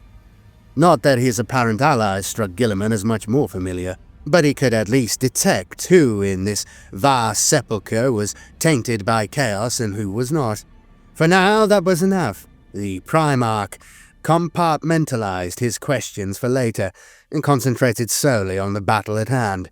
The Black Legionaries continued to hurl themselves at the reborn Lord of Ultramar, clearly willing to sustain any amount of casualties if it meant laying Guilliman low. Yet they were laughably outmatched in almost every regard. Sweeping the Emperor's sword in wide arcs, firing off hammering volleys from the hand of Dominion, the Primarch reaped a bloody tally as he drove the traitors back. As they retreated, so the prone form of Marneus Calgar was revealed, his armor cracked and his face beaten bloody. Guilliman paused for a moment in his rampage, looking down upon his fallen son with an unreadable expression on his face. Calgar stirred, one eye opening to look up at the Primarch Reborn. Satisfied that his scion lived, Guilliman pressed on, leaving the fallen chapter master to stare in disbelief at his resurrected gene-sire. Across the chamber, Grand Master Voldus and his paladins were driving the surviving Chaos Sorcerers back. The heretics were powerful psychers both, but neither could hold a candle to Voldus's preeminent power. Surrounded by a crackling vortex of empiric energies, the Grand Master strode through the dark flames and molten lightnings conjured by his foes. Propelled as much by thought as by his steely sinews, Voldus's lightning-wreathed hammer swung in an unstoppable arc and slammed into the helm of the closest sorcerer. Ceramite, flesh, and bone exploded in a crackling spray, and the traitor toppled backwards as a headless corpse. The last of the heretic leaders lost his nerve, barking orders at his underlings to cover his retreat from the shrine. The sorcerer turned, lumbering in his Terminator armor, and found himself face to face with Roboute Guilliman. Screaming witchlight rushed in as the sorcerer attempted to conjure a potent curse. Before he could even spit the jagged syllables to unleash his power, the sorcerer was hoisted bodily off the ground, and Guilliman's hand of dominion clamped firmly around the traitor's gorget. In a breathtaking display of strength, the Primarch lifted his foe high into the air. Guilliman's face was a cold mask of disgust. The sorcerer had a last croaking attempt to speak before the Emperor's sword slammed through the traitor's midriff and ripped it swiftly upwards. Ancient armor and corrupted flesh parted as easily as silk, and the sorcerer's innards spilled out in a rush to splatter upon the flagstones. Leaderless, reaped like corn by the seemingly unstoppable Primarch and his allies, the last of the Black Legionaries turned and fled. Not a single one of them would escape the fortress of Terra alive. Enthroned anew. By the time reinforcements reached the Temple of Correction, the fighting was done. Every single Ultramarine who rushed into that vaulted space dropped to their knees in worshipful awe at the sight of their Primarch Reborn. Calm now, Roboute Guilliman took charge of his warriors. He asked no questions, save those of a purely strategic nature. He made no reference to the circumstances of his rebirth, his long repose, or the strangers that he found himself surrounded by. And none dared raise such matters with him. The Primarch would doubtless seek answers, but caught between wonder and a kind of overawed fear. The Ultramarines, the Celestinians, and even the Yanari kept their own counsel. Besides, war still raged outside the shrine. News of the Primarch's rise spread like wildfire through the fortress of Terra. It was proclaimed from every vox speaker, shouted from every rampart, and broadcast from the local emitters of countless cyber cherubim that fluttered through the cauldron of war. Guilliman ensured that it was so, for he understood well that his living presence would embolden his armies and cow his enemies. Ultramarines and Ultramar Defense Auxiliary alike knew first bewilderment, then newfound strength as they processed this incredible news. The Chaos Worshippers by comparison faltered in their attack. Even the most feared of their champions were eclipsed by the martial glory of a living, breathing Primarch, and the ripples of unease spread through the heretic throng at the thought of facing him. Guilliman made straight for the fortress's stratagem, and in a dramatically charged moment that would become enshrined in statuary, formally accepted command of the defense from First Captain Agaman. Lord Calgar stood at his Primarch's side during this exchange, sorely wounded and supported by 2 honor guards, yet determined to be present all the same. Guilliman showed his nobility by humbly requesting the chapter master's leave to assume full command of the Ultramarines at this time. Calgar shrugged off his battle brothers and, grimacing in pain, knelt before his gene-sire. He matched Guilliman's solemnity as he offered unending fealty to the Primarch and bequeathed full command of the chapter to him in perpetuity. Like an impresario settling before his instrument, Guilliman spread his hands upon the strategium table and took a deep breath before beginning to command. With every utterance, the invader's plight became more apparent. The Primarch's strategic acumen, his tactical genius, and the miraculous mental acuity were unmatched. The leaders of the Ultramarines looked on in amazement as Guilliman marshaled the defenders like regicide pieces, drinking in reams of strategic data and issuing a steady stream of orders that turned one fight after another in the defenders' favor. Calgar and his lieutenants had executed a superhuman campaign of defiance against the invaders, but the Primarch was operating on a different mental plane. At Guilliman's command, thunderous overlapping firestorms and interlaced webs of interceptor strikes cleared the airspace over the fortress of Terra. No longer threatened from above, the Ultramarines' reserves and vast numbers of defense auxilia flowed into the field in masterful deployment patterns. Feints, ambushes, false retreats, and sudden overwhelming counterattacks ripped through the Chaos forces and drove them from within the fortress's grounds. Guilliman wielded hundreds of thousands of warriors at once, predicting every move his enemies made and countering them before they had even thought to act. By the time the Primarch and his coterie strode out to lead the fight in person, the Chaos attackers were reeling in disarray. The attack led by Guilliman into the heart of their lines was like a final bolt round placed between the eyes of a wounded enemy. Black Legionaries, Iron Warriors, Alpha Legion, and Night Lords all were hurled back from the walls. Traitor Titans toppled like vast flaming trees to smash down in ruin. Just 3 hours after his resurrection, Roboute Guilliman concluded the wholesale purge of Chaos invaders from the fortress of Terra and confidently proclaimed the Ultramarine stronghold secure. There now came a time where breath could be drawn and stock taken. Even as lumbering servitors and serf work gangs labored to shore up their fortress's battered defenses, Guilliman summoned a select company to attend him in the chapter master's sanctum.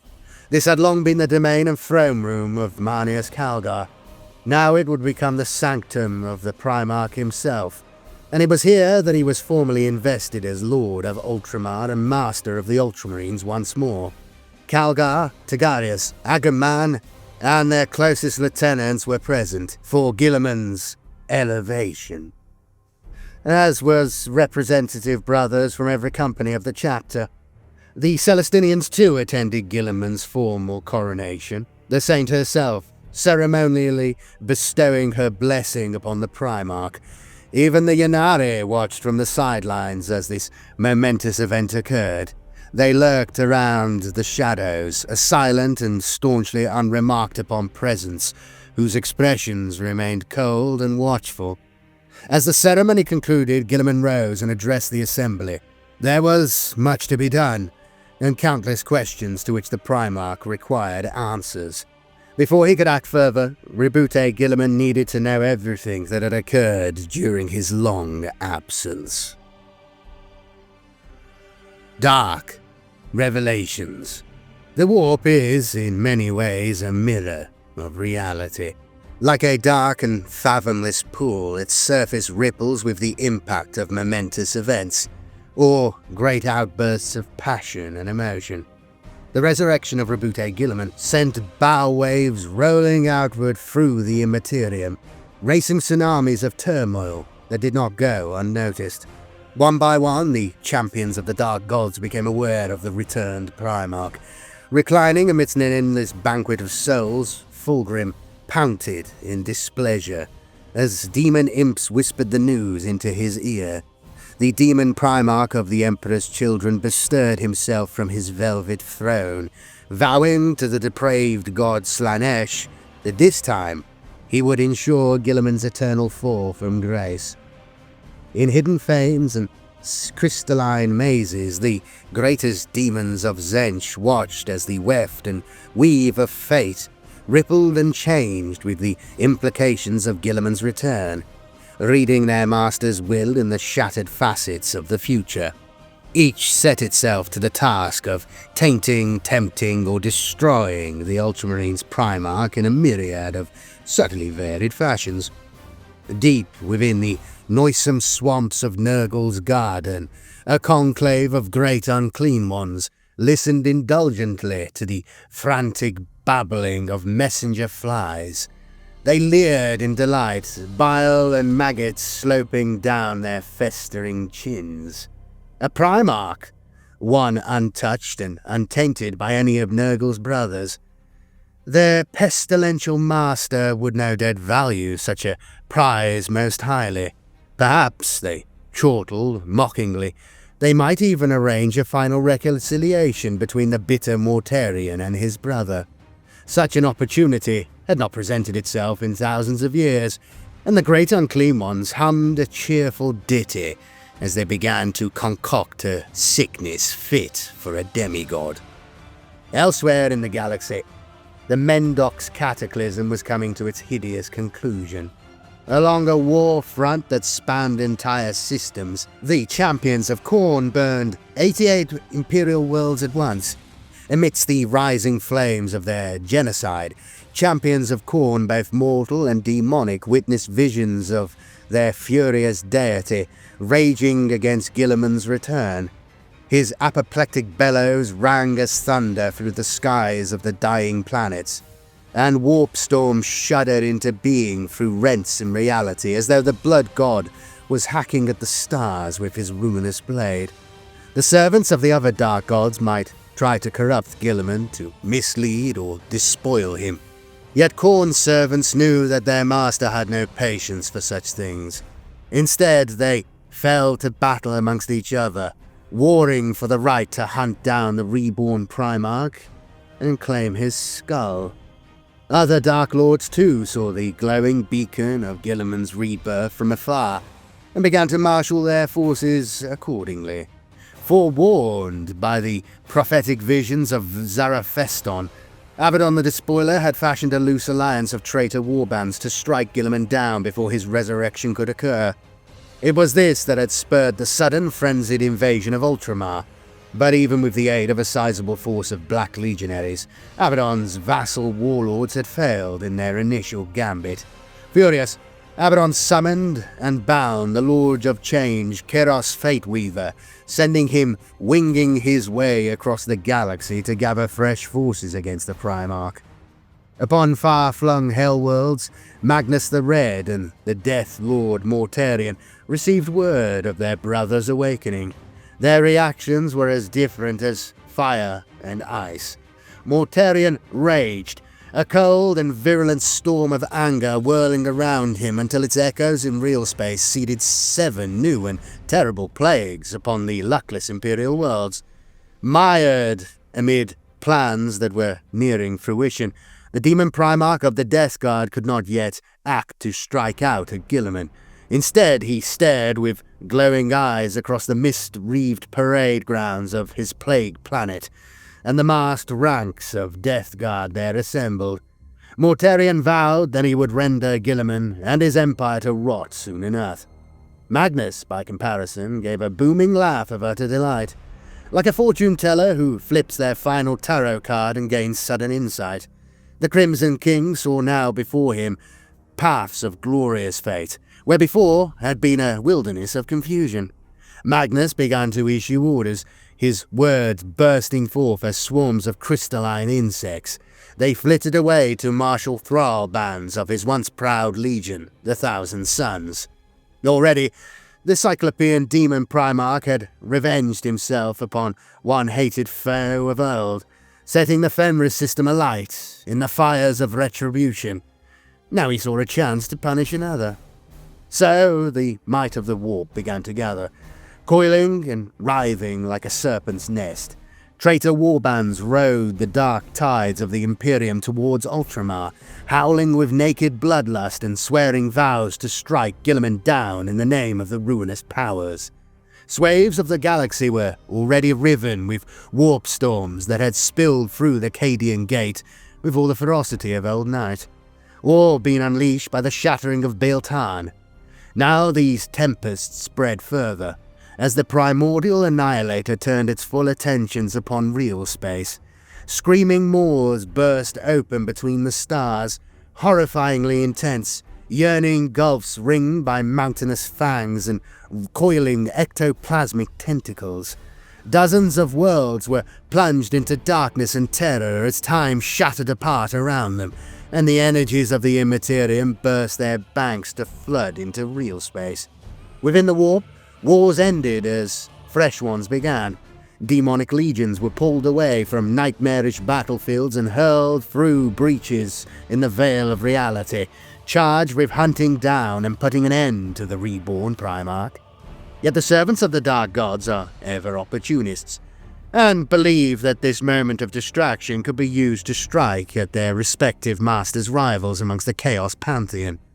Mounted upon a cogwork scorpion the size of a city, Khorne's blood legions drove headlong into the winding edges of the crystal labyrinth, swarms of flame-belching Zentian demons pouring out to meet them like insects defending their kicked hive.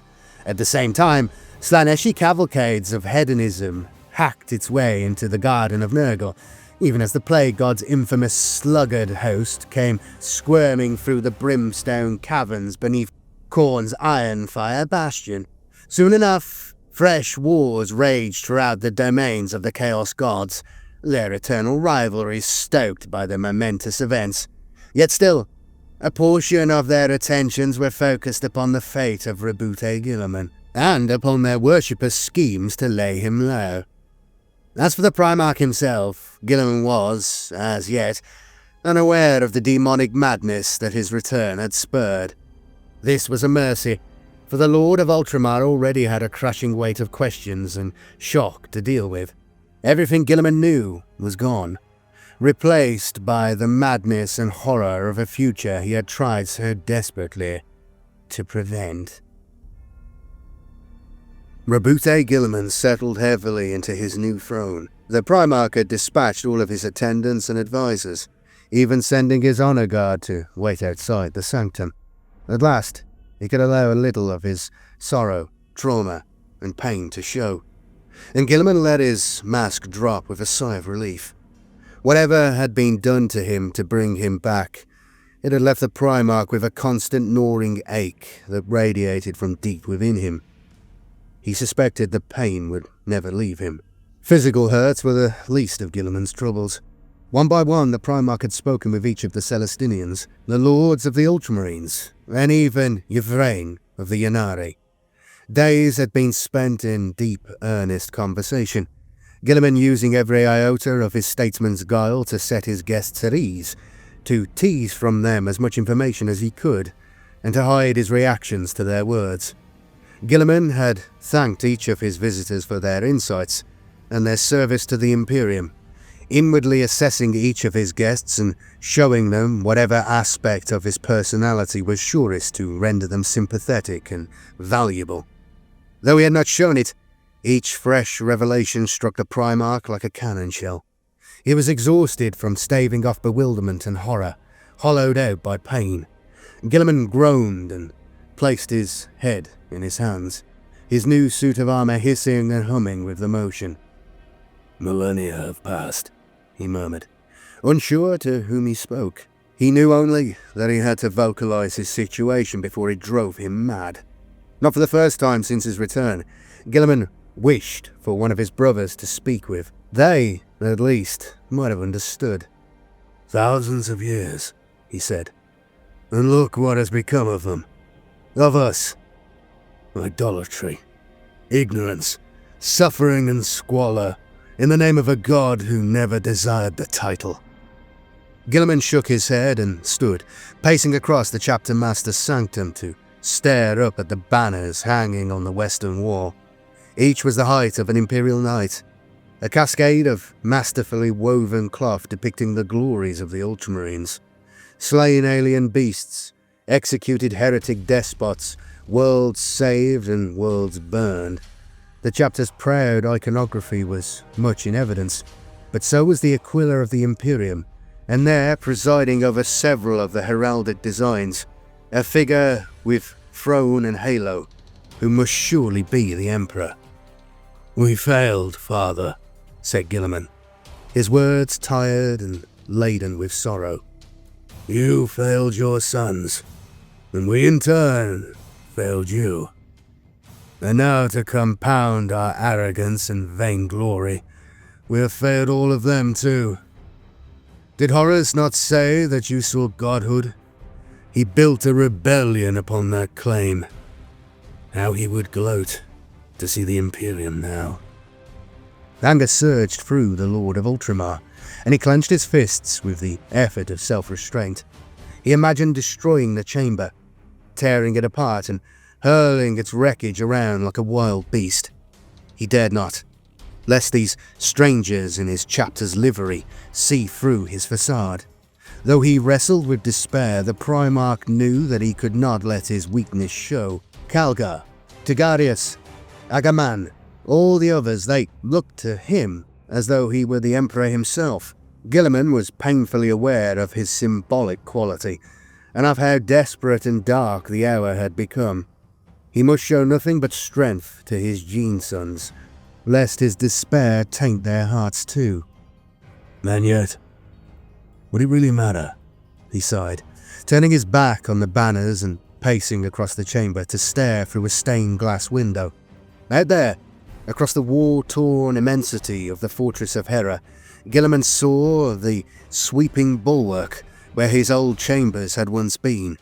They had belonged to his father, even before him.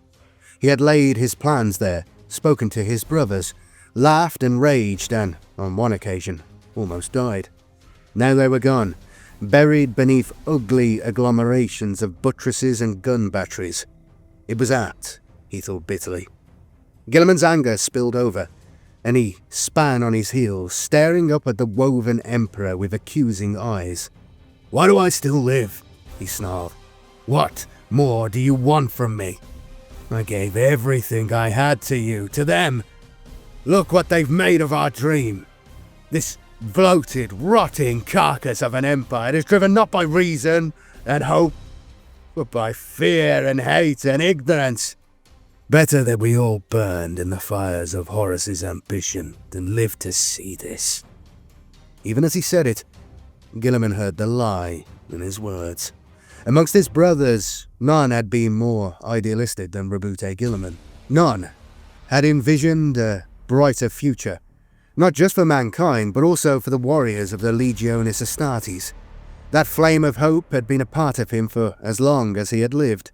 Even now, as it was smothered by darkness and war, Guilliman realized that his flame endured.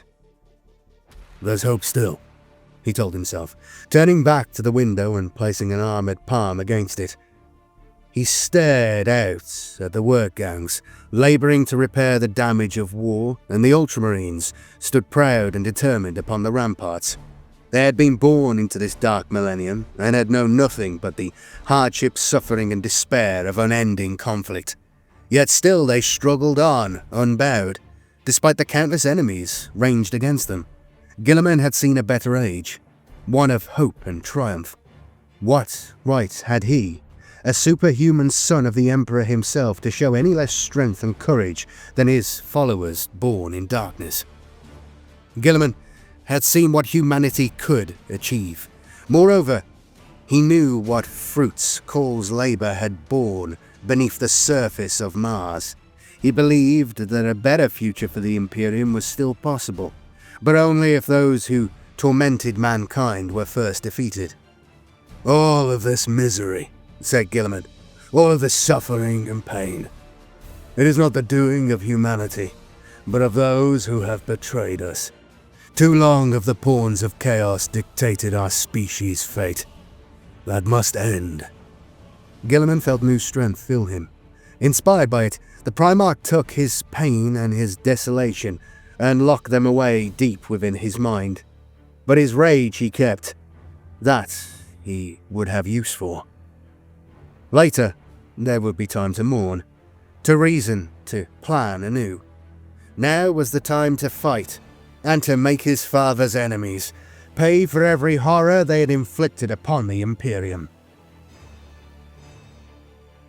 Battle for Macragge. 4 days and nights after his coronation, Roboute Guilliman emerged from seclusion. In his absence, Lord Calgar had continued to lead the fight, ignoring his injuries as he coordinated the Ultramarines' war effort. Now, though, Calgar willingly ceded control of the campaign to his gene-sire. Recognizing the vastly capable chapter master for the asset he was, Guilliman kept Calgar close at hand in the battles that followed, and asked his counsel constantly. Brother Librarian Tigarius, too, swiftly became a trusted advisor, the Primarch accepting that in this darker age the trappings and powers of the Librarius had, by necessity, also become darker. In a move surprising many, Guilliman also included Valdus, Cawl, Celestine, and Inquisitor Greyfax amongst his coterie of lieutenants. The Primarch sought the insights of every arm of the Imperial war machine, recognizing that in unity lay strength. With his advisors at his side and the unbowed might of the Ultramarines at his disposal, Guilliman began the reconquest of his homeworld. Wider galactic matters would have to wait. Macragge was still beset from every side, and if the chapter planet fell, then even the resurrected Primarch would surely be dragged down by the tide of foes. The war for Macragge lasted a little over a month, and its pace was blistering. Roboute Guilliman was a force of nature, an unstoppable avatar of the Emperor's will who drove his enemies before him like cattle. First came a series of lightning-fast offences to clear the valley of Laponis and the partially ruined city of Magna Civitas. Batteries of iron warriors' siege guns were overrun. The semi-sentient artillery engines were blown apart by melter charges, their whip-fisted overseers executed with swift efficiency. Chanting masses of chaos cultists were surrounded inside gilded domes and soaring hab blocks before being systematically cut apart. Agamemnon, Celestine, and Greyfax led pinpoint strikes to take back the city's primary orbital defenses. Soon enough, ruby columns of light were spearing up into the heavens to drive the Chaos warships out of their geosynchronous orbits above the Ultramarines' fortress monastery. This was only the beginning. Led by the famed tank commander Antero Cronus, roaring columns of Ultramarines' armor swept the traitor battle groups from the Magletine highlands and drove their survivors into the storm-tossed Faramis Ocean.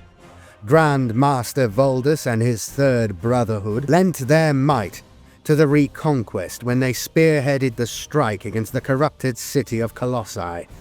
Here the silver-armored demon hunters fought a cat-and-mouse battle with cruel bands of Night Lords who had veiled the city in an unnatural gloom.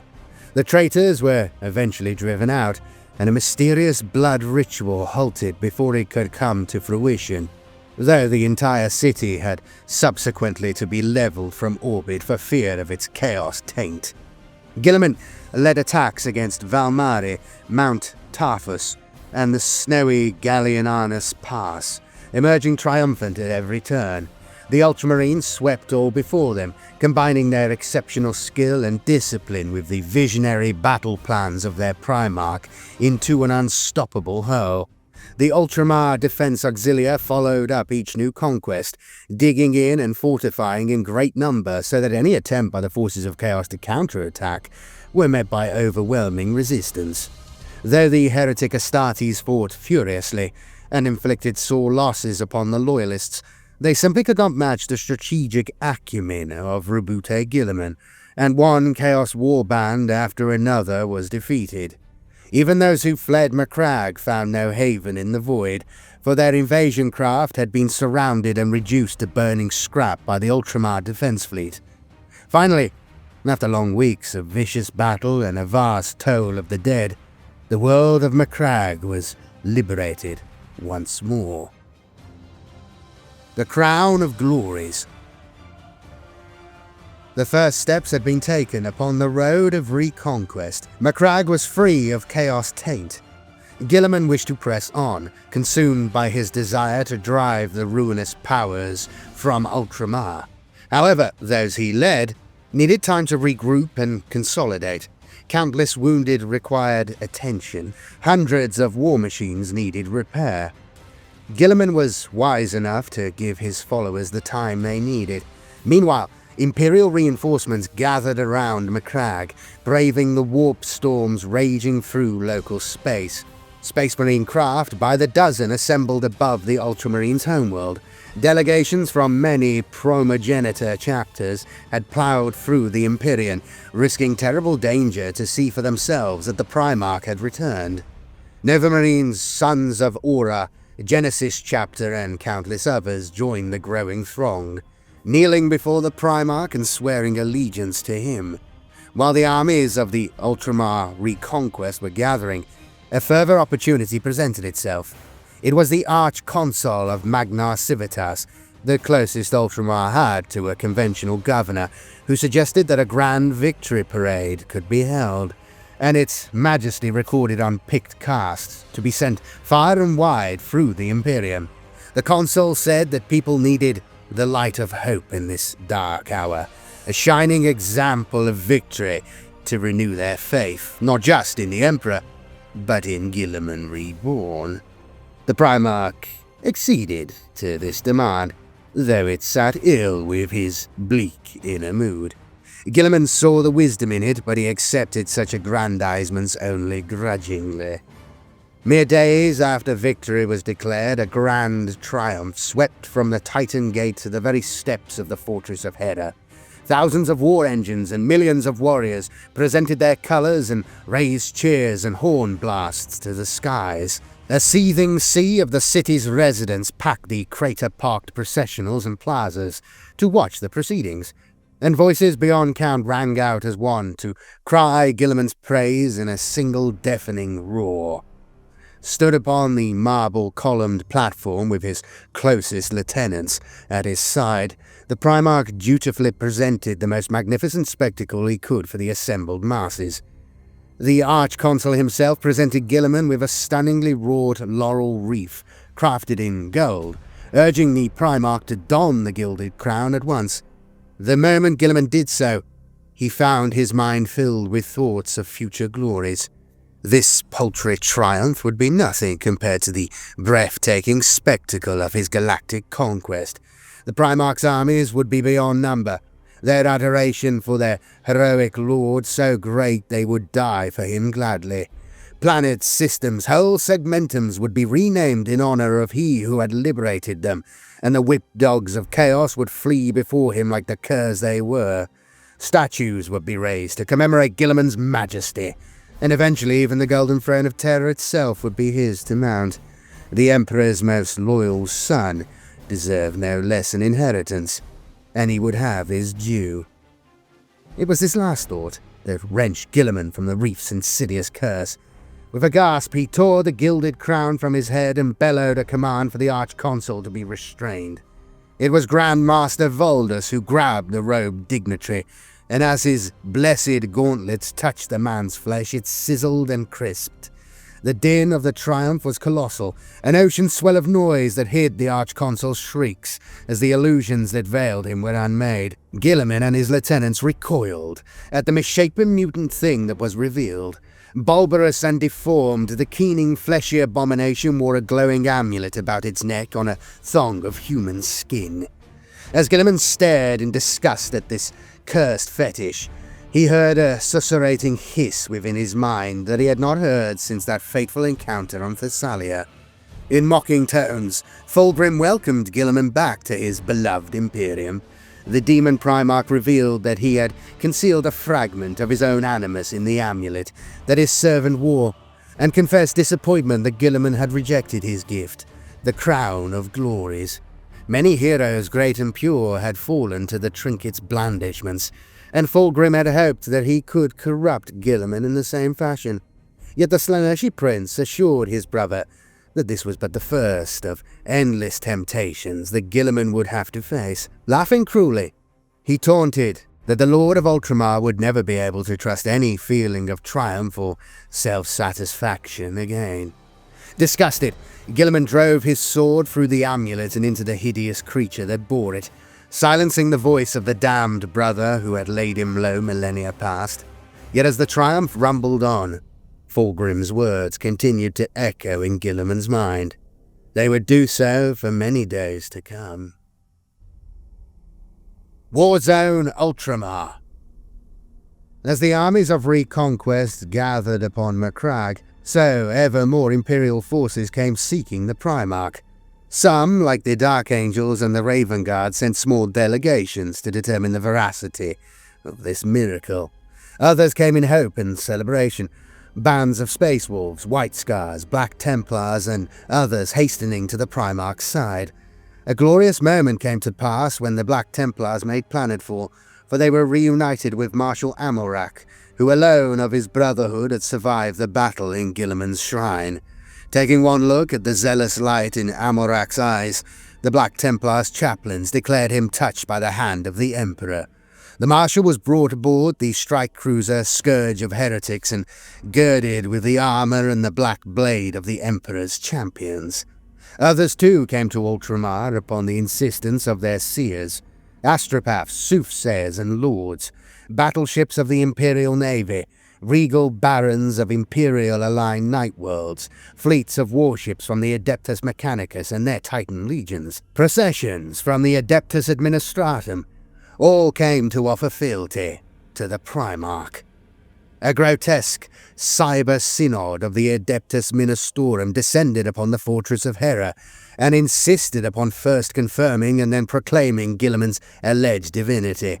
The Primarch agreed to such beatification only after Celestine and Greyfax impressed upon him just how powerful the Ecclesiarchy were. Better to have them as a firebrand ally than an obstroperious foe. Before his departure from the fortress, Guilliman had one more order of business.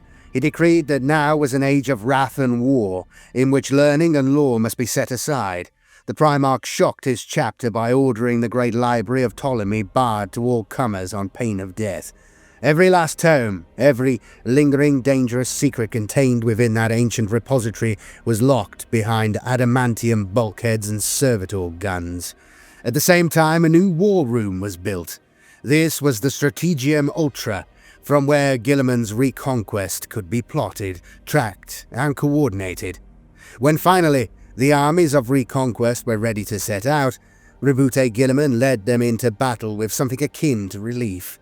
After the endless infighting and bureaucracy of this turgid new Imperium, the thought of a battlefield seemed almost welcoming. Guilliman began with the Macragge system itself. Several of those worlds were beset by the forces of chaos. A warband of iron warriors known as the Bitter Sons had invaded the hive world of Ardium, conquering one of the planet's free subterranean hives and fortifying its winding tunnel networks. Linking up with the surviving auxiliary garrisons of Hive, Garadrine, and Tarnis, Guilliman led elements of the Ultramarines 4th and 6th Companies through a subterranean hellscape to assault Hive Magmaria. The fighting was savage in the extreme, the outnumbered Iron Warriors clinging tenaciously to their defenses until the last man. Corpses choked entire mag tunnels, and blood filled the under-sump until it overflowed through the Hive's drainage grills. In the end, Guilliman and his gore-drenched followers emerged victorious. The shrine world of Laphis became the site of the Liberation's greatest naval engagement when the Ultramar Defense Fleet engaged the ships of the Alpha Legion blockading the planet. Marneus Calgar commanded the offensive, seated in the captain's throne aboard the ancient flagship Macragge's Honor. The Ultramarines' vessels swept in through the void with their guns thundering, successfully driving back those Alpha Legion craft engaged in surface bombardment. Triumph turned to horror when a flotilla of fleeing Imperial bulk carriers were revealed to be crewed by Alpha Legion cultists. Packed with explosives, the lumbering haulers ploughed into the Ultramarine ships and crippled several. Lord Calgar had expected treachery from his foes, however, and now revealed his own master stroke as a second reserve fleet of swift strike cruisers and frigates swept in from behind Laphas's third moon, Aurora. At the same time, elite strike units containing Ultramarines tech marines dropped into Laphas's surface and succeeded in awakening the world's battered orbital defense grid.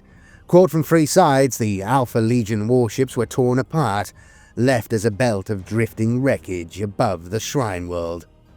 Through such heroic actions was the Macragge system made secure, allowing the armies of Reconquest to sweep on towards the neighbouring systems that made up the realm of Ultramar. That stellar domain had once comprised 500 worlds before Lord Guilliman had granted many their own sovereignty. All such treaties the Primarch now declared null and void. In such grim and desperate times he would see his personal empire forged anew, for in this, as in all things, Guilliman desired strength through unity. Onward through the shuddering warp storms and traitor hosts swept the armies of Ultramar. Not once did they falter. Iron Hands fought alongside Praetors of Orpheus on Thalassa Secundus. Dark Angels went to war beside the Titans of the Legio Fulminaria to liberate Iskara. The chanting processions of the Cult Mechanicus fought shoulder to shoulder with Nova Marines and Battle Sisters of the Order of the Ebon Chalice against mutant hordes on the killing fields of Connor Prime. Unified and elevated by the leadership of Roboute Guilliman, their war efforts coordinated with clockwork precision from the Strategium Ultra on Macragge, the armies of Reconquest overcame warp storms, traitor armies, and even demonic incursions in their battle to drive the Ravagers of Chaos from ever more worlds. Yet still the fight ground on, weeks becoming months, for Ultramar is a vast realm, and its numerous invaders, the fires of their old hatred stoked, were obstinate. The long war raged, worlds burned, and blood stained the stars. The Sorrow.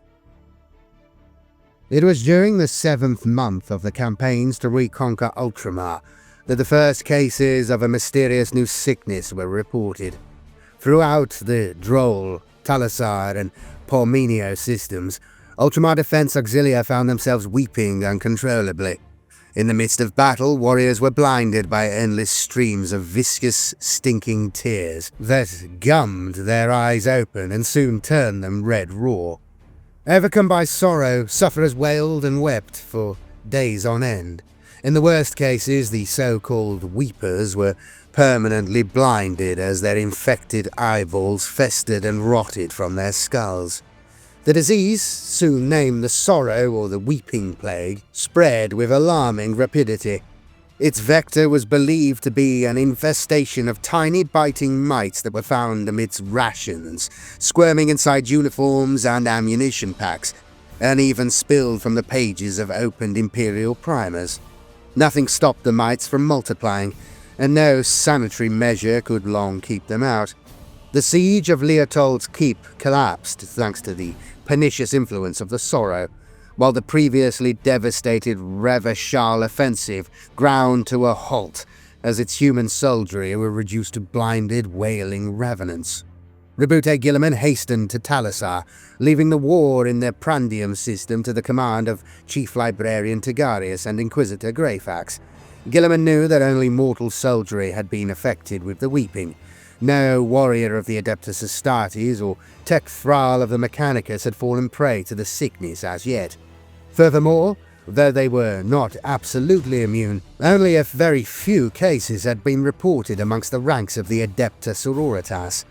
Some ascribed this to the presence of the Saint amongst the Reconquest forces, but more believed that it was the enduring faith of the Battle Sisters that protected them from sickness. Whatever the truth, Guilliman did not fear the terrible disease, but was instead far more concerned for the fate of his mortal soldiery. The Primarch arrived upon Ravachal expecting nothing but sadness and horror. Guilliman's shock, therefore, was as great as anyone's when instead he brought a miracle. Braving the hammering flak screens of the Iron Warriors' encampments on the circuit plains, Guilliman had his Thunderhawk deliver him to the fortified Imperial encampment in the Soldermask Valley. Over the thunder of the encampment's servitor guns, busy keeping the enemy demon engines at bay, Guilliman ordered the camp's Ultramarine commander to lead him to the sick. There were several thousand of them in this encampment alone, tank crews, artillerymen, and infantry soldiers, trammeled, for their own protection, within huge prefab sheds. From outside, the muffled cacophony of the weepers' lamentations was unsettling, even for Roboute Guilliman. Yet as the shed's armoured doors swung open, the sobbing slowly died away. One by one, the stricken auxilia rose from their sickbeds, blinking in amazement, with eyes that could see once more. Even those who had lost their sight altogether subsided with sighs of relief, knowing their first true sleep in weeks. None could explain how, but Guilliman's presence had healed the weepers. The same thing occurred in 3 more encampments along the offensive stalled front. Wherever Roboute Guilliman walked, the sorrow was driven out and the mites that spread it died until they piled up in black drifts. The Medici and apothecaries were at a loss, but the ecclesiarchy were quick to declare the phenomenon miraculous. It was the Emperor's mercy, they bellowed, brandishing their aquillas, and it shone from his sun as healing light. So began long weeks of relentless pilgrimage for Guilliman, as he rushed from one site of sickness to another. The Primarch knew that while he was engaged in healing his followers, his attentions were drawn away from the wider war. Yet of all the Emperor's sons, Guilliman was perhaps the most human, and his compassion would not allow him to ignore his followers' plight if it could heal them. Days became weeks, during which the weeping continued to spread and worse still reoccur at sites that the Primarch had already cleared. Without Guilliman's peerless genius, the reconquest began to suffer, the Chaos Forces overturning Imperial victories in the Viridian and Tarvan systems. All the while, the dreadful warp storms that had riven Ultramar and surrounding systems worsened further. Soon, whispered the navigators, the empire of the Ultramarines might be cut off from the wider galaxy altogether. It was Grand Master Voldus who finally confronted Guilliman in a heated argument during which the Grand Master dared the Primarch's wrath. He forced Guilliman to acknowledge that which he already knew. Weeks of labour had been for naught. Guilliman was not healing his subjects, for such was not his gift. In the Weeping Plague, Voldus recognized all the hallmarks of Nurgle. Most likely, the Plague God was simply withdrawing his dubious blessings from his victims upon Guilliman's arrival, then gleefully restoring them once the Primarch had moved on. The Lord of Ultramar was playing into the Plague God's hands, his desire to save his people perverted into a never-ending trap of entropy and despair. Though furious, Guilliman accepted Voldus's wisdom. Further, he saw that Nurgle's desire had been to trap him within his own realm, to keep him from the wider galactic stage. The Primarch realized then that his desire for completeness, for a neat solution and an unsullied Ultramar was, in itself, an echo of mistakes he had made long ago. Nurgle did not wish Guilliman to leave Ultramar because there, the Primarch could be contained like a wasp in a bottle. But this war did not belong to Ultramar alone. It was a war for the entire Imperium. Guilliman saw that he could waste no more time focusing solely upon his own empire. He must tend, instead, to his father's. With a heavy heart, Roboute Guilliman stopped his efforts to end the Weeping Plague, instead charging his apothecaries and chaplains with finding a spiritual cure for what was clearly a spiritual affliction. The Primarch announced his intention to set out upon a great journey. Once before, when the Dark Gods had threatened the Imperium of mankind, the Primarch of the Ultramarines had reached Terra too late to do his duty. He would not make that mistake again. Guilliman intended to journey to Terra, to kneel at the foot of the Golden Throne and ask his father for guidance. Conscious of the worsening warp storms lashing the space lanes of Ultramar, Guilliman announced his intention to make for Terra as soon as a suitable force could be assembled. The Primarch would not travel alone. The galaxy had become a dark and dangerous place, while the attempts by Slaanesh and Nurgle to tempt and trick him had shown Guilliman that his resurrection had drawn the eyes of the ruinous powers. The war across Ultramar was still ongoing, however, and with Guilliman leaving, it would require strategically gifted warriors to keep pushing the forces of chaos back. As such, Guilliman gathered a select force of battle brothers from the 1st, 2nd and 3rd companies of the Ultramarines to accompany him to Terra, and gave the honour of their command to Captain Cato Sicarius. He further requested that Grand Master Voldus and the Grey Knights of the Third Brotherhood join their crusade. Others pledged their aid to the Primarch's cause, including the assembled strength of the Primogenitors, the Emperor's champion Amalrac and his Black Templars brethren. The Saint, the Inquisitor, and the Archmagus Dominus accompanied the Primarch also. Whatever aid they or the military forces under their command could provide, the Primarch would be gladly given. Guilliman gratefully accepted all the offers of aid before commanding Manius Calgar, Chief Librarian Tigarius and Captain Agaman to remain and lead the reconquest of Ultramar. The Ynnari, meanwhile, chose this moment to depart. The Eldar had their own wars to fight and had already lingered overlong amidst human affairs.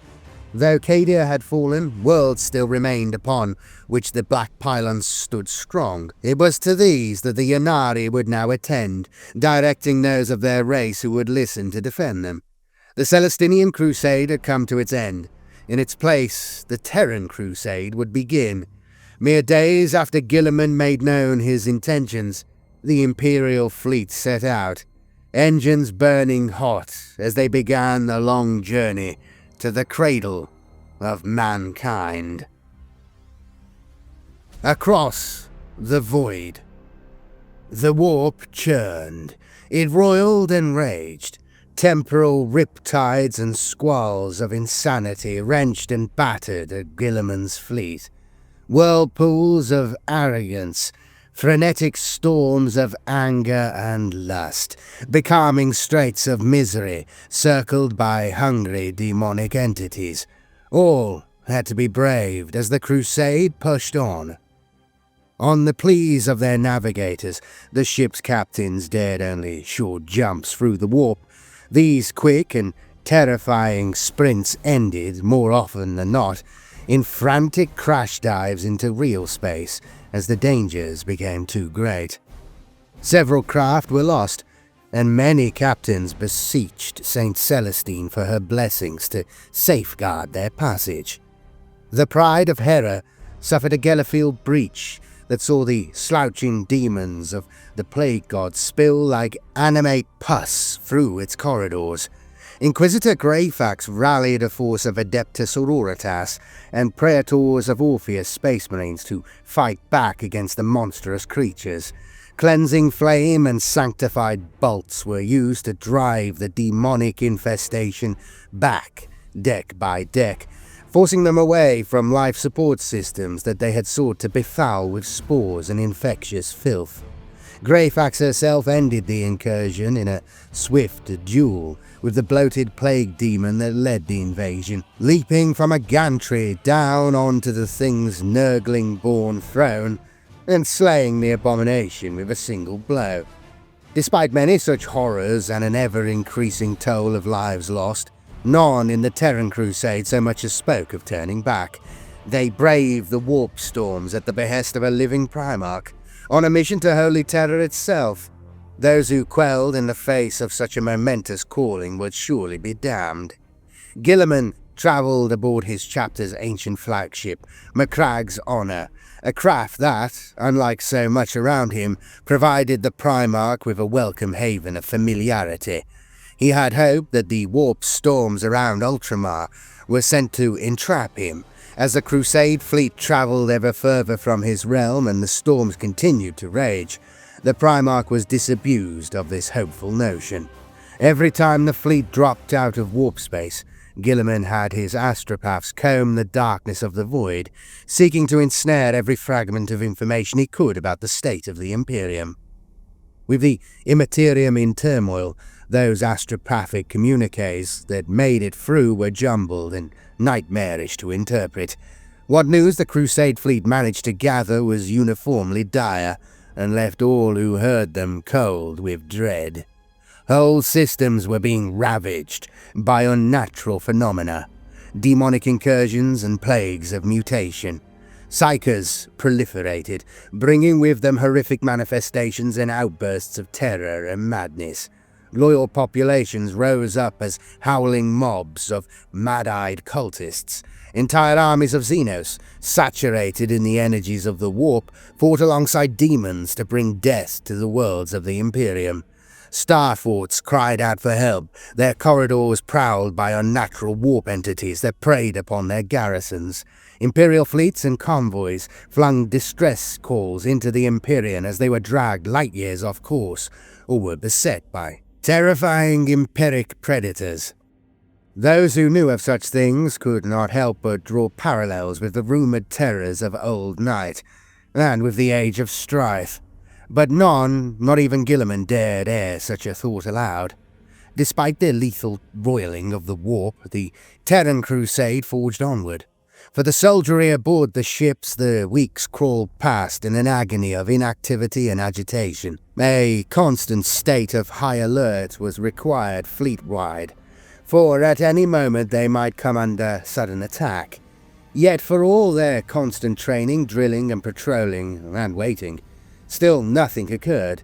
Even amongst the superhuman warriors of the Adeptus Astartes, tempers frayed and inaction chafed. For the thousands of helots, naval armsmen and chapter serfs who crewed and garrisoned the vast warships, the constant state of readiness inevitably took its toll. The expectation of danger became the norm, to the point that laxness crept in and awareness slipped.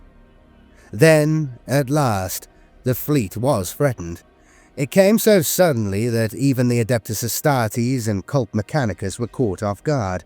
The Terran Crusade had reached the trailing edges of the Maelstrom, and had found it swollen with fearsome new power. The fleet's navigators moaned and screamed, describing something akin to an endless, impossible, immense tornado thundering in the warp. Where safe channels should have existed, the billowing fringes of the Maelstrom had consumed all. Even the light of the Astronomicon became faltering and nigh impossible to see.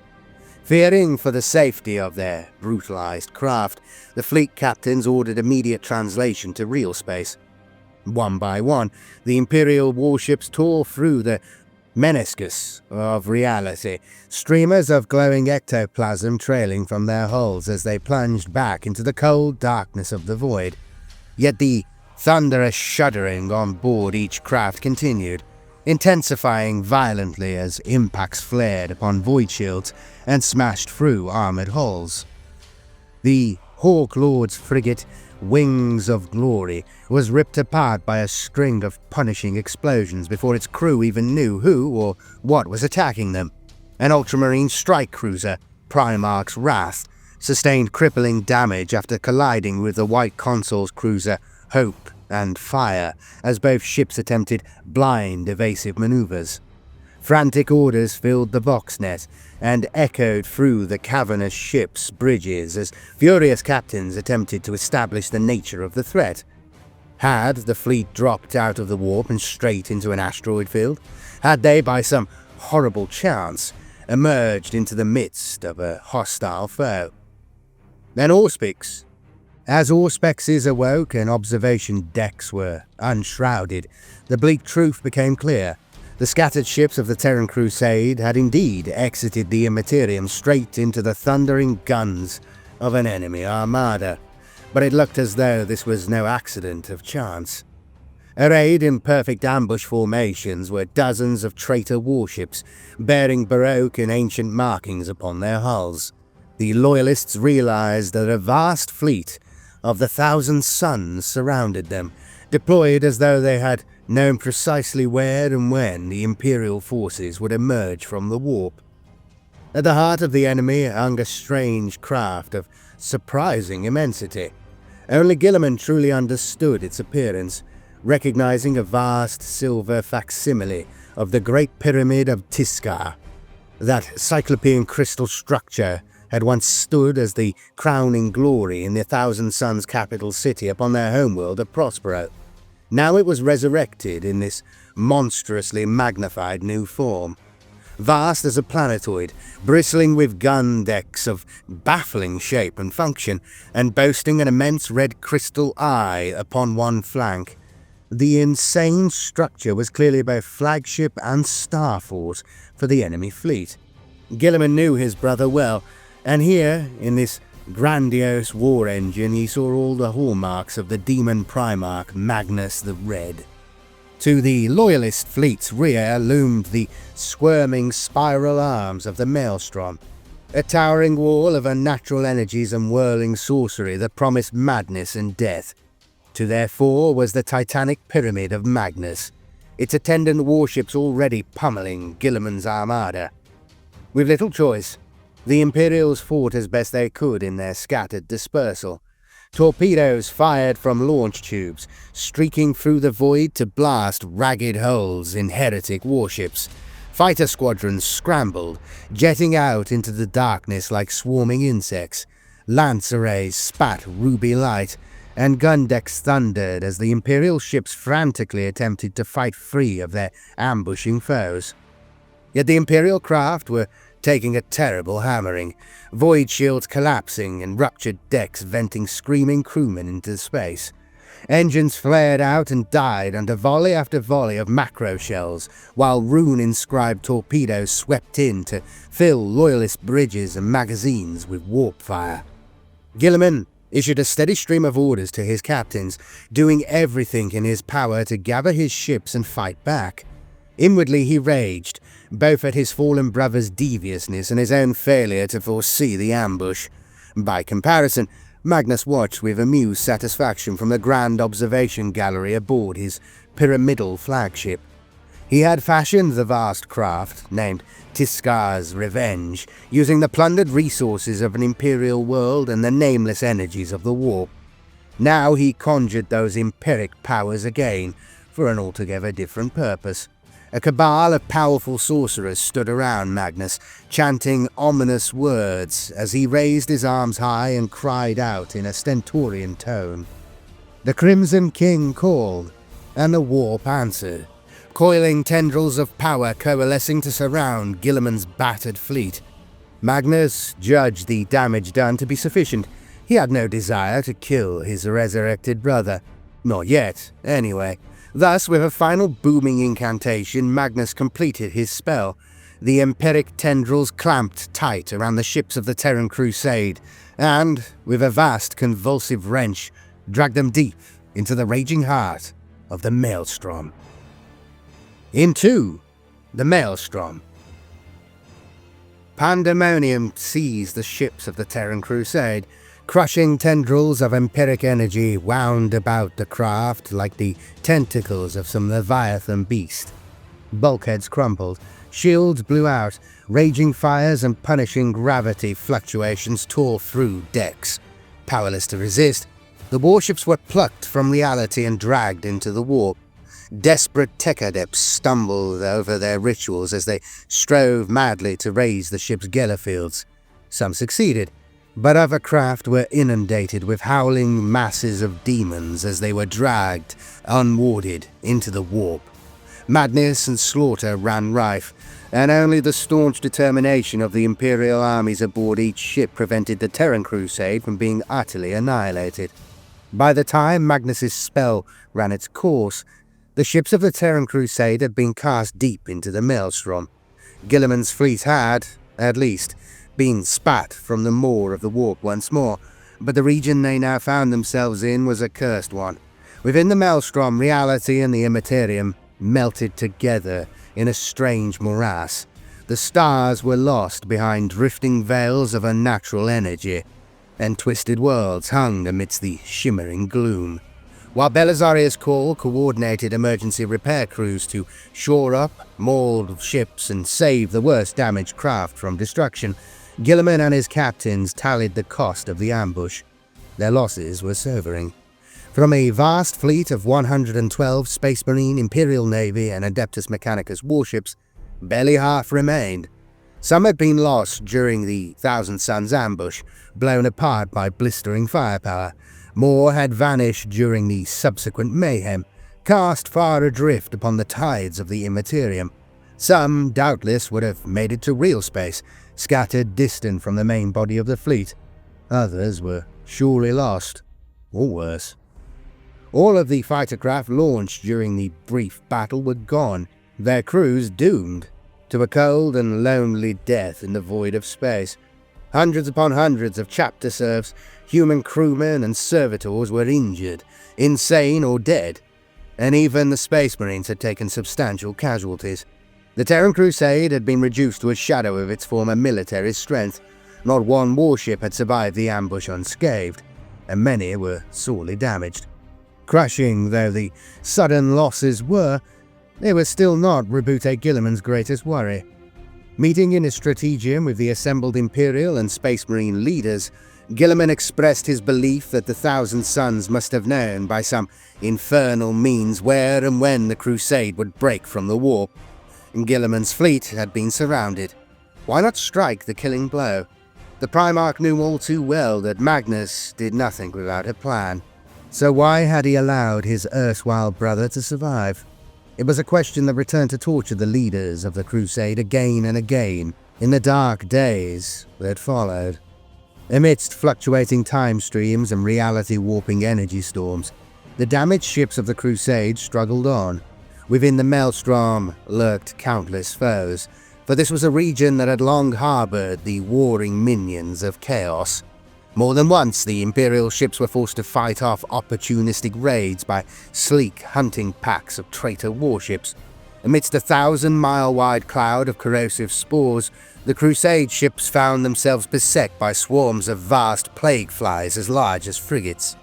The monstrous insects took a savage toll upon the smaller ships of the Crusade, until St. Celestine tucked to the navigator's observation blister of the Macragg's honor, unleashing her holy light in a blazing shockwave. The living saint purged the hideous demon beasts from the void. In another uncharted reach, the Crusade craft found ghostly phantasms whirling around their hulls. Howling warp ghosts screamed through the corridors of the Space Marine craft, swarming around the ancient relics and honored banners of their reclusium shrines. The Adeptus Astartes realized, to their horror, that these etheric leeches were draining the holy energies from their treasured relics, dragging faint, screaming ghosts from the enshrined helms, blades, and scrolls. In this fight, the Grey Knights came to the fore, Valdus swiftly splitting his brotherhood and deploying them by rapid teleport strike into his allies' shrines. Fighting alongside the outraged chaplains who guarded the relics, the demon-hunting warriors drove the warp leeches back and banished them to the void. So it went on for an indeterminate and bewildering span of time that felt like impossible centuries. As the Crusade fleet forged on, their supplies running low and their crews exhausted by constant battle, Roboute Guilliman became ever angrier and more distracted. Unbeknownst to all, the Primarch was bedeviled by horrific visions. Guilliman saw the realm of Ultramar in flames, and the bastions of mankind blowing away as ash upon the blood-wet winds of change. He was tormented by images of Mars, shattered into hundreds of pieces and raining down as flaming meteors upon the once proud ruin of Terra. He saw the Golden Throne as a sparking, fire-wreathed wreck, the Emperor's blackened corpse burning within it. Demonic voices whispered into Guilliman's mind day and night. If they had told him the scenes he saw had already come to pass, that would have been cruel enough. But this torment was more cunning yet, for instead, the voices told Guilliman that the visions were flashes of foresight. They were glimpses of a singularly dark fate that would transpire only should he escape the maelstrom and complete his journey to Terra. Relent in his attempt to escape, accept his warp-tainted prison for all eternity, give in to madness and despair, and he would spare the Imperium from coming to this terrible end. Guilliman wrestled internally with each passing day, yet he showed no sign of this struggle to those who looked to him for leadership and hope. The Primarch maintained his veneer of strength and continued to pursue his goal of escape, determined that he would not believe the lies of any entity that inhabited this hellish place. Still, the Primarch's resolve eroded slowly, as a cliff washed away to the endless ocean waves. Stranded deep in the maelstrom, with no sight of the Emperor's Astronomicon to guide them, the surviving warriors of the Terran Crusade required some means by which they could determine their location and find their way back into real space. Seizing upon the faint transmissions emanating from a nearby moon, the Crusade made for the dark planetoid in the hope of either capturing a traitor who could act as their unwilling guide, or else gaining access to heretic astrogation instruments hardened against the roiling energies of the warp. Landing parties mounted gunships and drop pods, streaking down through thin, pale skies into a dark and glassy world. The Loyalists found vitrified continents, barren of life and tormented by powerful screaming winds. An unnatural light glowed deep within the world's glass heart, and left all who glimpsed it with an ominous sense of dread. The Crusade Strike Force located an armoured fortification amongst the range of mountains, climbing limpet-like amidst glinting peaks. Guilliman himself led the attack that breached the defences, finding to his disgust that a ragged band of renegade space marines garrisoned the fortress. Crosses daubed over these warriors' chapter iconography identified them as Red Corsairs, and the Primarch vented his pent-up anger and frustration upon the luckless traitors. The battle was brief. Guilliman and a trio of Voldus's Dread Knights slaughtered the renegades' leaders. However, when Guilliman successfully seized the last traitor alive in the fortress's Vox array, a diabolical manifestation occurred. The air crackled and rime crawled across the metal walls of the chamber as a menacing demonic presence spoke through the captive's mouth.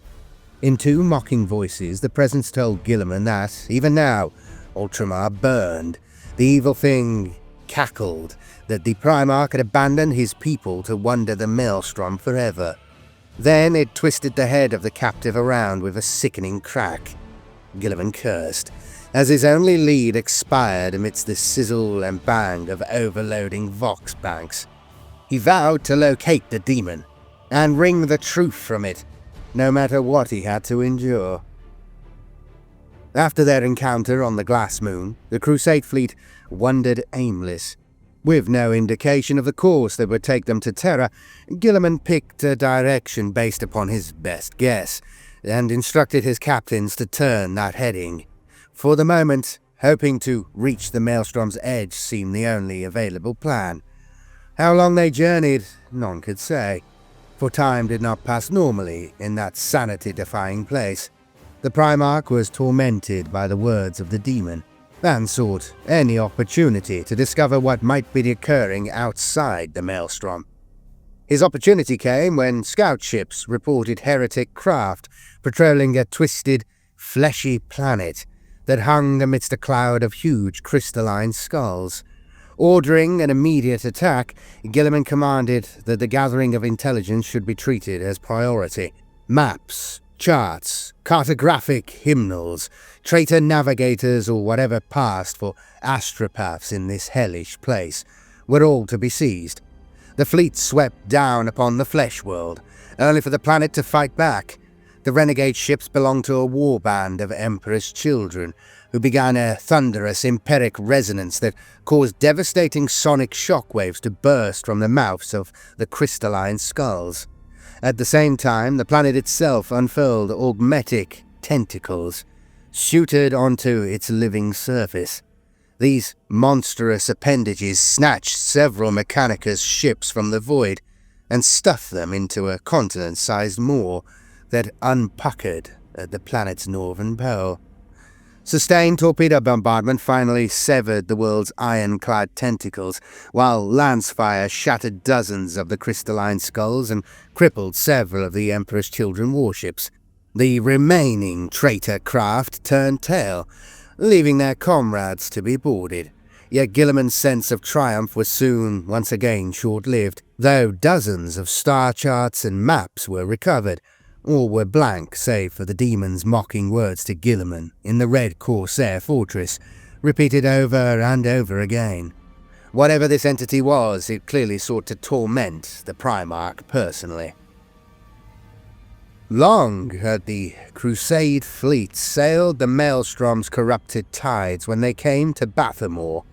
In the hours before they were in orbit, The name of this cursed world leapt into the minds of every psyker in the fleet, repeating over and over in a malicious whisper until those that heard them cried the planet's name aloud. Auspex scans revealed an infernal world of kaleidoscopic crystal jungles, laced through by glimmering rivers of fire. They also showed Vox signatures and energy readouts commensurate with a sizable renegade presence. And so, Guilliman ordered the captains of the Terran Crusade fleet to prepare their forces for an immediate combat drop. Once more, intelligence gathering would be paramount. With their sanity and resolve weakened by the day, the Crusade knew they must escape the maelstrom soon, or perish within this seemingly endless expanse of tainted space. Sweeping down from on high, the Imperial armies slammed into the crystal jungles amidst explosions of jagged shards. Advancing upon the greatest concentration of energy signatures, the Loyalist forces cursed in anger and bewilderment, as their Auspex readings winked out like will-o'-the-wisps. The next moment, Zentian demons attacked from all sides. Barrages of sorcerous flame and mutating energies clawed at the Ultramarines and their allies. Crystal trees detonated like huge fragmentation bombs, lacerating all who fought around them. In the midst of the madness, Roboute Guilliman found himself face to face with the architect of the devious ambush. A croaking two-headed nightmare clad in shimmering robes and wielding a potent staff of temporal power. Kiros Fateweaver coalesced from amidst a glittering storm of crystal shards. Confronting Guilliman, one of the hideous demon's avian heads mocked the Primarch's continued efforts to escape, sneering that he had skied every possible strand of the future, and every last one ended in failure.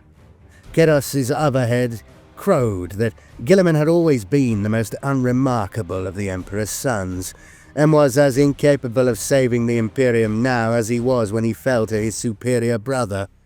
Guilliman bellowed in fury and drove Kiros back with swings of his burning blade, before leading his stricken forces in a fighting retreat. The Crusade and its leader would not fall to the Oracle's manipulation so easily.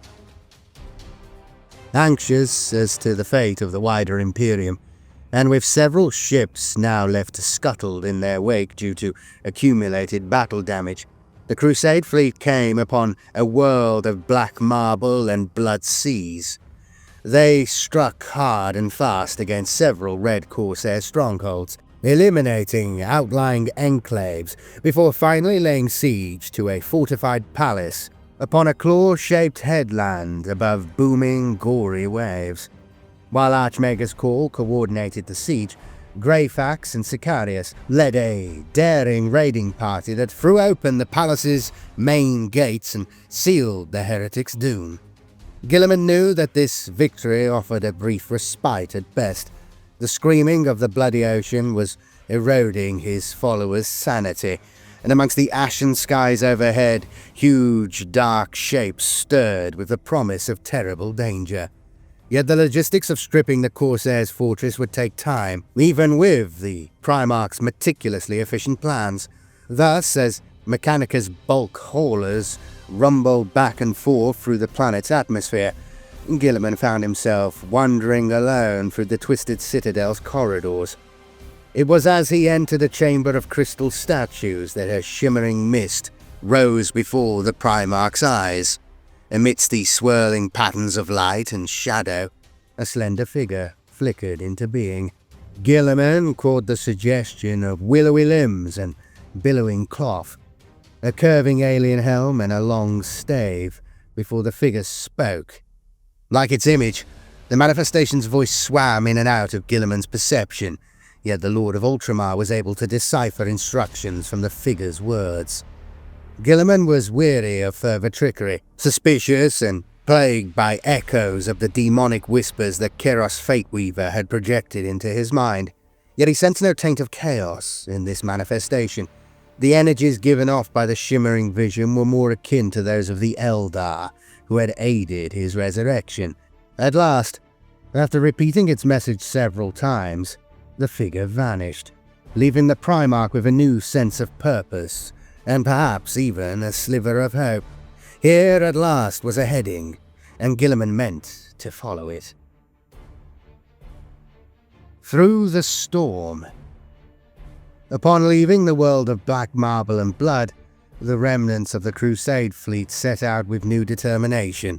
The Crusade now numbered a third of the ships that had departed Ultramar, but they were still led by Guilliman's flagship, Macragg's Honour, and they still stood ready for battle at any moment. They had a heading at last, albeit one derived from the omen-laden whisperings of an unknown figure. Drives lit with thundering flame, the warships of the Imperium clothed the veils of frozen ichor and showers of meteors, encrusted with staring eyes. They followed a distant glimmering star of pure white, until it resolved itself into a massive flaming hole in reality. Turning to a new heading, as this prophesied landmark was reached, the Crusade swept next through a sprawling region of mauve gas clouds that formed into unrecognizable sigils and shimmered with eldritch power of change. Emerging from the far edge of the gas belt after many days, the Crusade's auspexes detected a triad of planets all whirling around one another in an endless dance.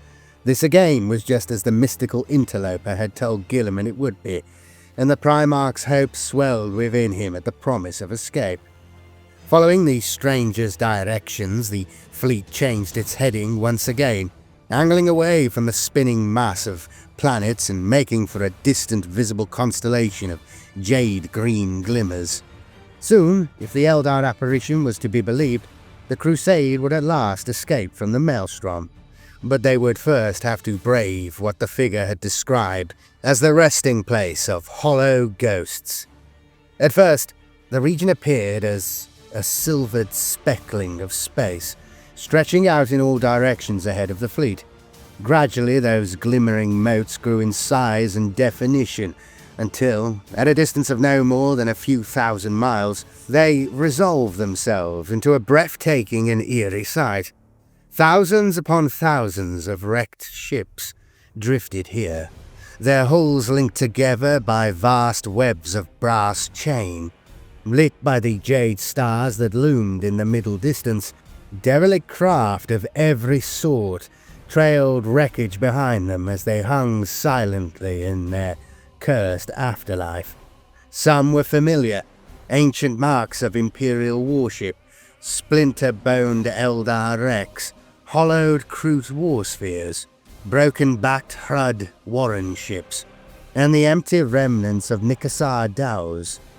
Others were unidentifiable, black needles of glass material, ravaged structures like space-borne hives, vast angular leviathans, and tiny ellipsoid ships little bigger than a drop-pod.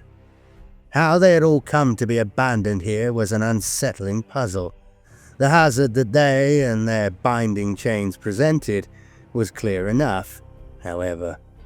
The first thought of Guilliman and his captains was to attempt to circumnavigate the starship graveyard, yet the ships trailed away, seemingly into infinity above, below, and to either side. If the Crusade wished to pass this way, and it seemed that they must if they wanted their freedom, then they would have to push forward between the wrecks. Guilliman gave the order. Spreading out with their battle barges to the fore, the Crusade ships engaged their drives and raised their void shields before edging into the graveyard. Progress was painfully slow, for in places the wrecks were chained just a mile apart, tangled in vast chain webs like the prey of some cosmic arachnid. Tech Magi and chapter serfs flinched and sweated at each new scrape and groan from their craft's hulls as the ships forged their slow and steady paths. Despite exercising every caution, the larger ships could not completely avoid collision. Ice-cold chain links left vast gashes and dents as they skidded across reinforced exteriors.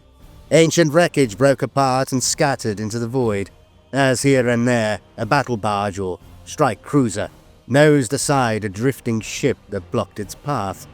Each fresh collision, each breathless near miss, left the crew's nerves frayed and passengers on edge as the hours crawled past.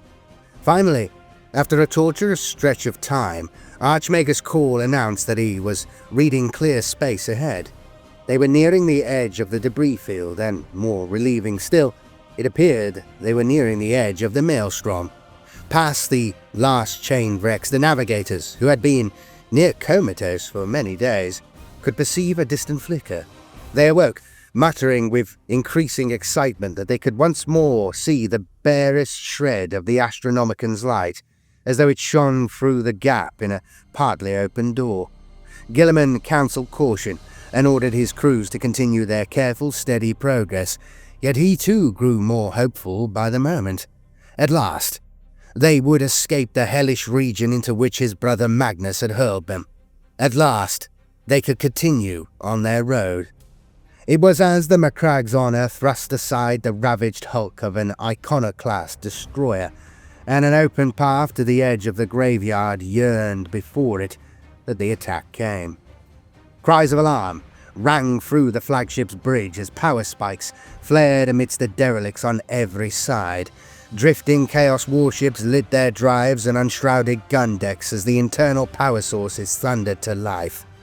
It was an ambush. The Red Corsairs had laid their trap with cunning and skill, guided by the precognitive powers of Kiros Fateweaver. They had invigiled their ships into the very edge of the starship's graveyard, precisely where Keros foresaw the Loyalist fleet would pass through. With the careful application of cosmetic hull damage and all internal systems shrouded to minimize output, they had mag-clamped several links of chain to their hulls and posed as just another scattering of lost craft.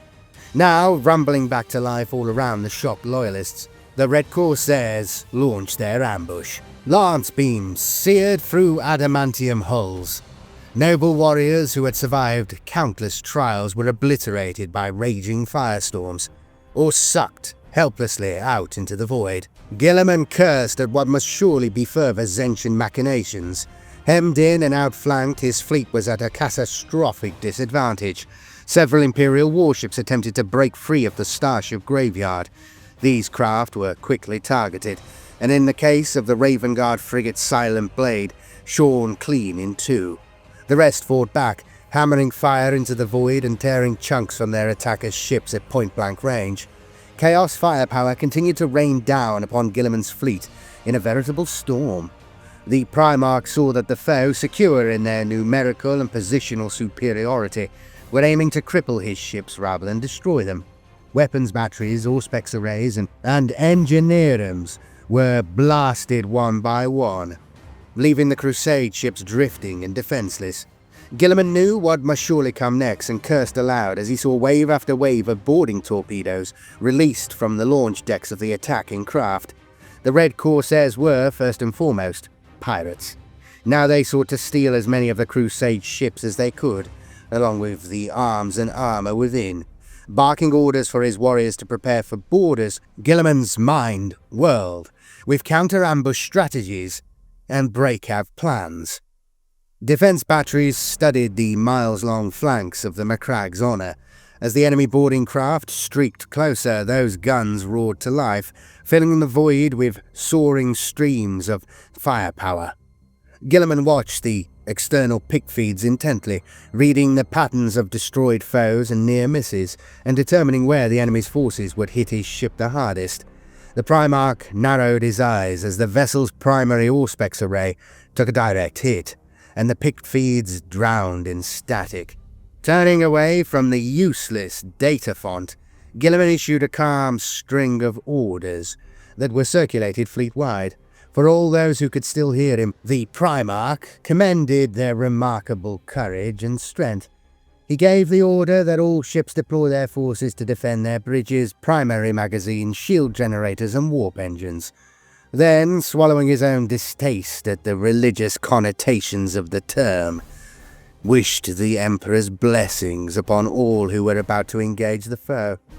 Those who repelled boarders were to break free and rendezvous beyond the edge of the maelstrom as best they could.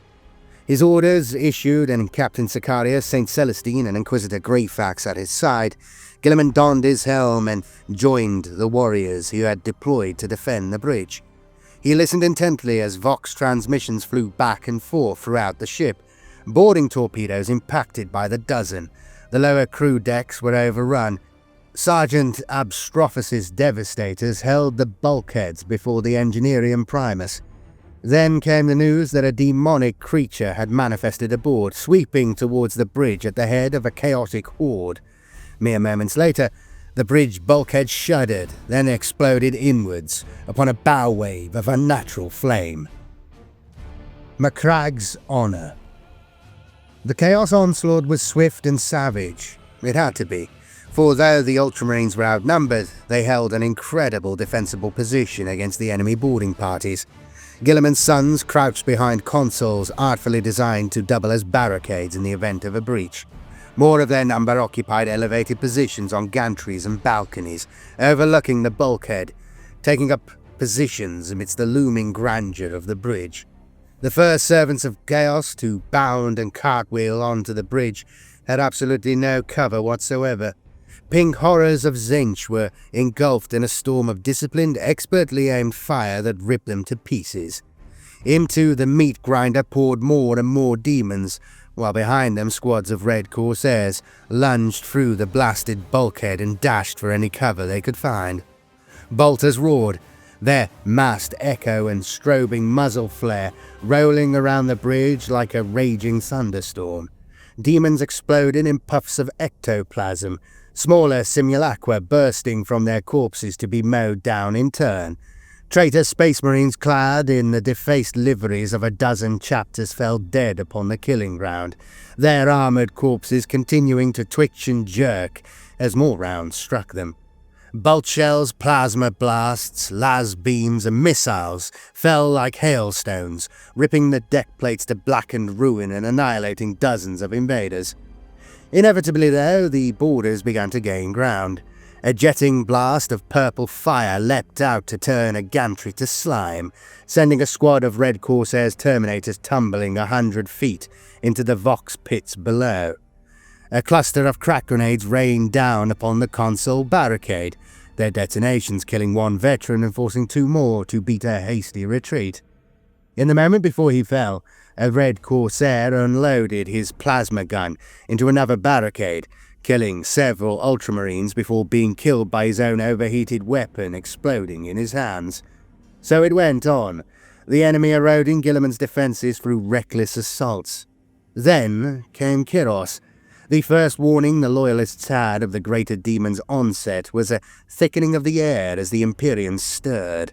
Librarian Polonius cried out in sudden agony, hands clamped to his skull and eyes bulging, as the energies of his own mind were turned against him. Fast as lightning, Guilliman hurled himself aside, barging Captain Sicarius clear in the instant before Polonius's body detonated in a wave of blue fire.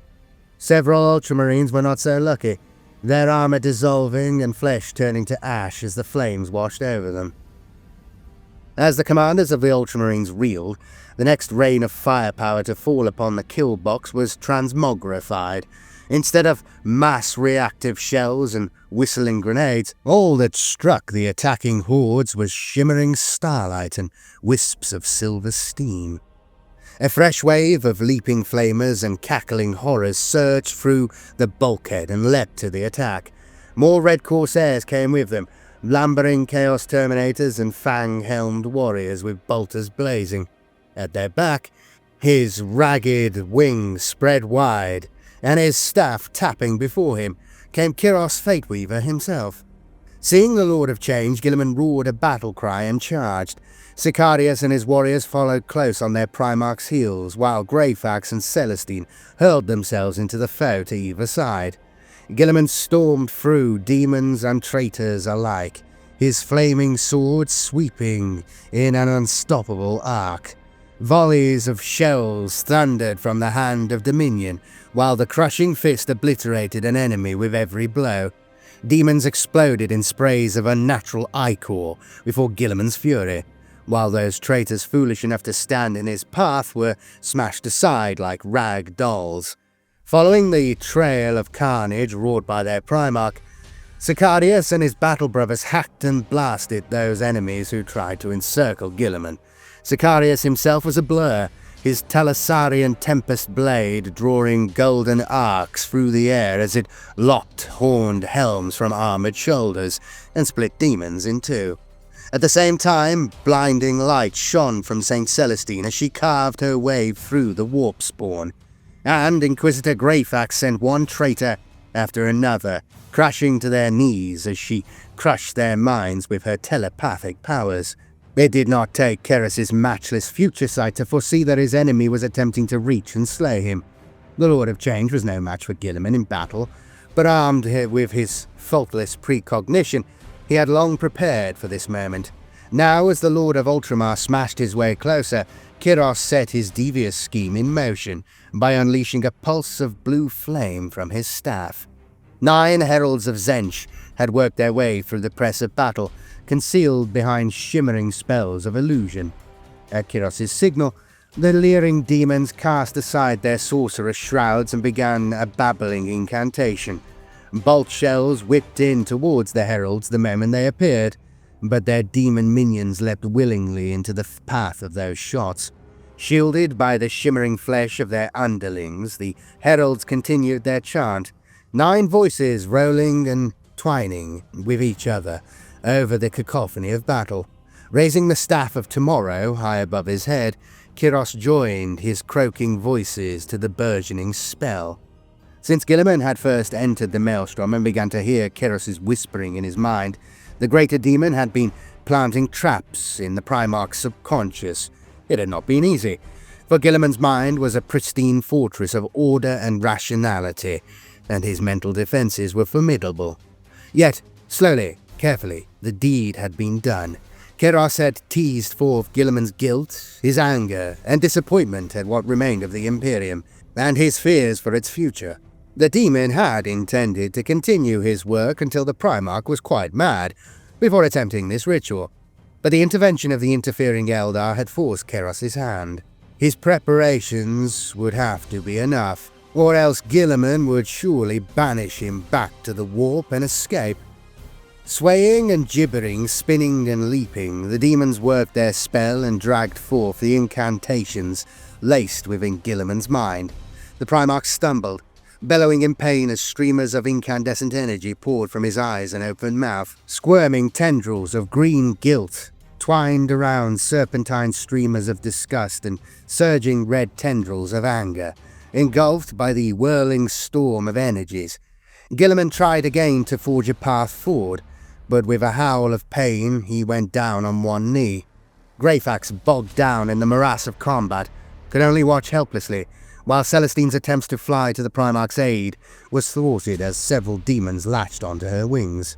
Sicarius and his battle brothers, crying out in impotent fury, tried to cut their way through the foe, hoping to stop the incantations in any way they could. The second company captain ordered all fire concentrated upon the demons, tormenting the Primarch. It did no good. Those shots aimed at Kiros puffed away as clouds of glittering dust, while the heralds remained shielded behind squirming bulwarks of demon flesh. Though the outnumbered Ultramarines fought furiously, they could not reach the demonic sorcerers to stop their ritual. Roaring his anger, Guilliman surged to his feet once more, hammering off a volley of shells that struck Kiros Fateweaver and ripped bloody chunks from his gaunt torso. Though the demon was wounded sorely by the explosive impacts, his chant did not stop. Instead, it redoubled in intensity, the demon's voices ringing out cruel and cold. Whirling and lashing, the colored streamers of ectoplasmic energy surged from the Primarch's mind. All of Guilliman's negative emotions, all of the threads of madness and wrath and fear that Kiros had seeded into his mind, blossomed forth and wrapped themselves like vines around the Primarch. They thickened and twisted, pulsing with power as they hardened into heavy crystal chains. Arms and legs bound tight, Guilliman crashed to his knees once more, This time, held firmly by Kiros's spell, he was unable to rise. The Oracle, projecting his voice to every warrior upon the bridge, commanded the Ultramarines, the Saint, and the Inquisitor to lay down their arms at once. If they did not, the Primarch would be crushed and throttled to death before their eyes. One by one, the guns fell silent as the horrified Ultramarines complied. The battle was over, and Kiros Fateweaver stood gloating and victorious. Ugh. Warring Gods. With Guilliman's capture, the Battle of the Starship Graveyard was lost. Those Imperial warriors who did not surrender under threat of the Primarch's death were killed, or forced to capitulate. Champion Amorak was amongst the latter, wrestled down and beaten unconscious by a mob of Red Corsairs as he single-handedly held the breach into his ship's engineerium. The Loyalists and their stolen warships were taken under heavy guard to the nearest Red Corsair's stronghold, for some reason. To their shock, this turned out to be one of the ancient Blackstone fortresses. How such a mighty structure had found its way onto the tides of the Maelstrom, none of the Imperial warriors knew. Ultimately, it mattered little. Stripped of their weapons and their honor, Guilliman and his surviving followers, a force that included hundreds of Space Marines, Grey Knights and Skitarii, along with their engines of war, were dragged into the depths of the traitor fortress and hurled into spell-shielded cells. The Adeptus Astartes were chained with adamantium links, while their leader still languished in the awful bonds of crystallized guilt, anger, sorrow and madness that Kiros had forged from his psyche. Led by the piratical lord Vangar the Apostate, a huge warband of Red Corsairs garrisoned the Blackstone fortress. Much of the structure slumbered, for the traitors lacked the knowledge to awaken the ancient construct or access the shrouded regions near its heart. Still, their fortifications were well built, their numbers huge, and their fleet powerful. Kiros Fateweaver deemed that this would be as good a prison as any to leave Roboute Guilliman in to rot. Though the Lord of Change had been vehement in his efforts to remove Guilliman from the galactic stage, he did not wish the Primarch dead. No, a chained demigod was too rich a source of power to simply cast aside, and Kiros planned to keep his victim hidden away in the Maelstrom until certain future junctures were reached. Already the demon could see several moments where unleashing a Primarch driven insane might produce more intriguing results. The Red Corsairs, for their part, would readily act as Guilliman's jailers in return for the boons of foresight that Kiros could grant. And so the Fateweaver felt confident that his captive would remain locked away. Perhaps it was the mysterious influence of the fortress itself, perhaps Guilliman's anomalous presence within the strands of fate, distorting them in ways that even the Fateweaver could not perceive. Whatever the case, as he made preparations to leave the Blackstone fortress, the demon did not foresee the vast horde descending upon him. From the depths of the Maelstrom came an enormous armada. Dozens upon dozens of ships thundered towards the Blackstone fortress, their hulls encrusted with gore and skulls. The rune of Khorne was branded upon the spiked battleships, and demonic fires danced in their wake. Before the fleet blazed a monstrous, blood-red comet, wreathed in furious black flame. A fanged maw yawned wide upon that hurtling fireball, and eyes swimming with insane fury stared from its depths. So came Skarbrand to the Blackstone fortress, blazing through the void to crash with explosive force into the station's outer hull. Cornate warships sped in his wake, fanning out to hammer the battle station with firepower even as teeming swarms of landing craft spilled from their flanks. The Red Corsairs, first surprised and then outraged at this sudden attack, rallied swiftly and fought back, even as their fortifications were opened to the void and blasted to blazing scrap. The Corsairs' gun batteries cycled up and filled the void with fire. Havoc squads sent volleys of shots lancing out to blast landing craft from the air, while obliterators directed withering fire into the cornate hordes already spilling across the fortress's outer hull. A furious battle raged in the silence of space, thumping explosions plucking corn berserkers from the fortress's night-black skin and sending them tumbling away into the void. Within the Blackstone, flashes of pale green luminescence danced along darkened corridors, the ancient structure warning its denizens of danger. Red Corsairs deployed in disciplined firing lines, then filled entire passageways with crashing bolter fire as masses of cornate warriors charged towards them. Chain axes carved through armor and flesh, while bolt-riddled corpses crashed to the ground aflame. Through the mayhem stalked Kiros, screeching with dismay at this unforeseen turn of events. Conjuring forth masses of Zentian demons, he hurled them into battle in an attempt to drive back the invaders. Yet bloody mists were gathering as the slaughter continued, and from their depths sprang red-scale cohorts of cornate demons that eagerly joined the carnage. Meanwhile, deep within the Blackstone fortress, Guilliman listened to the distant clangor, and gathered his strength in case a chance to escape should arise. Strange alliances. Furious battle spread like wildfire through the outer corridors and imperial structures of the Blackstone fortress. Meanwhile, deep within the fortress's hidden core, eldritch energies flickered into life. Unseen by the warring armies, a band of figures slipped from a portal that had lain at the fortress's heart since the dawn of its existence. They moved swiftly and silently, a live procession of shadows accompanied by a larger robed figure that moved with the stealth of a ghost. Up through the darkened labyrinth the figures came, and the fortress's quiescent system stirred to life at their approach. Iris-shaped portals that had stood closed for thousands of years opened, and the breath of ancient millennia gusted through. Dust stirred into drifting clouds at the figures passing, but none amongst them left a single footprint. Guilliman and his Ultramarines were shut inside the cells that lined the circular walls of a huge, cylindrical chamber. These alcoves were closed off, not by metal bars or locked doors, but by the flickering sheets of sorcerous mutagenic flame.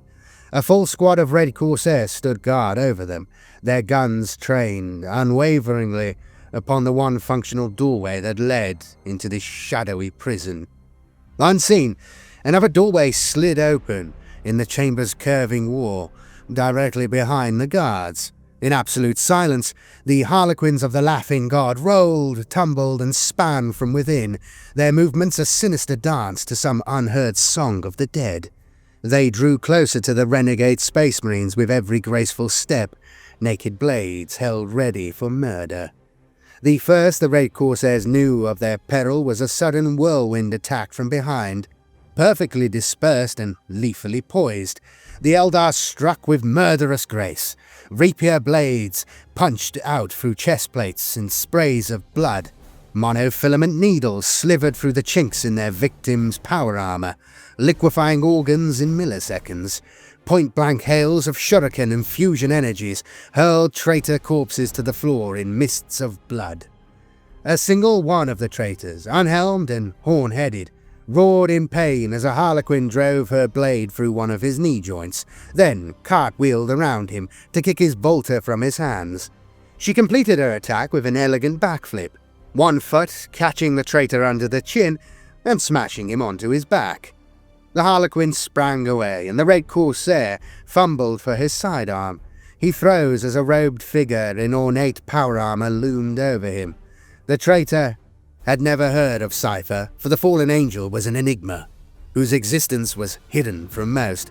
He did, however, recognize the threat of two heavy pistols now hovering before his face. Wordlessly, Cypher stared down at the Red Corsair, his eyes glinting beneath his cowl. The traitor stared back, yellow gaze burning with defiance and hate.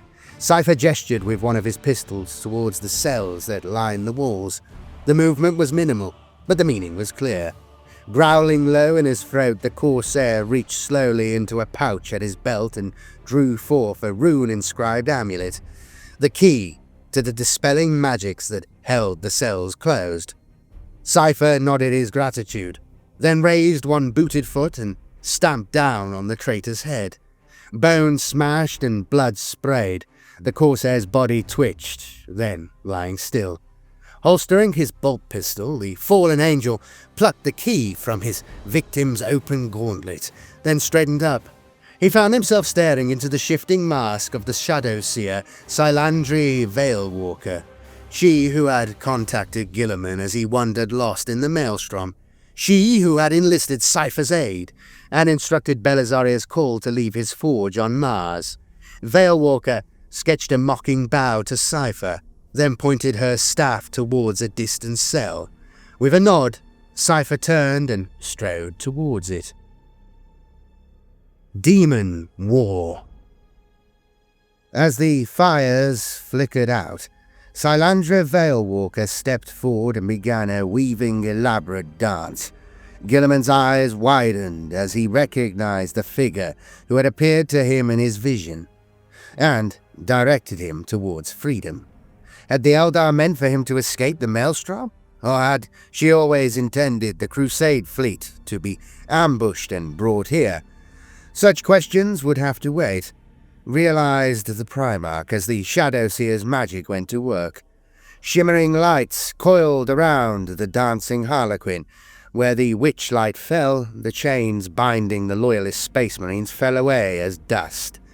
Even the devious sorceries of Keros Fateweaver were undone, and Guilliman smiled a dangerous smile as his crystal fetters shattered.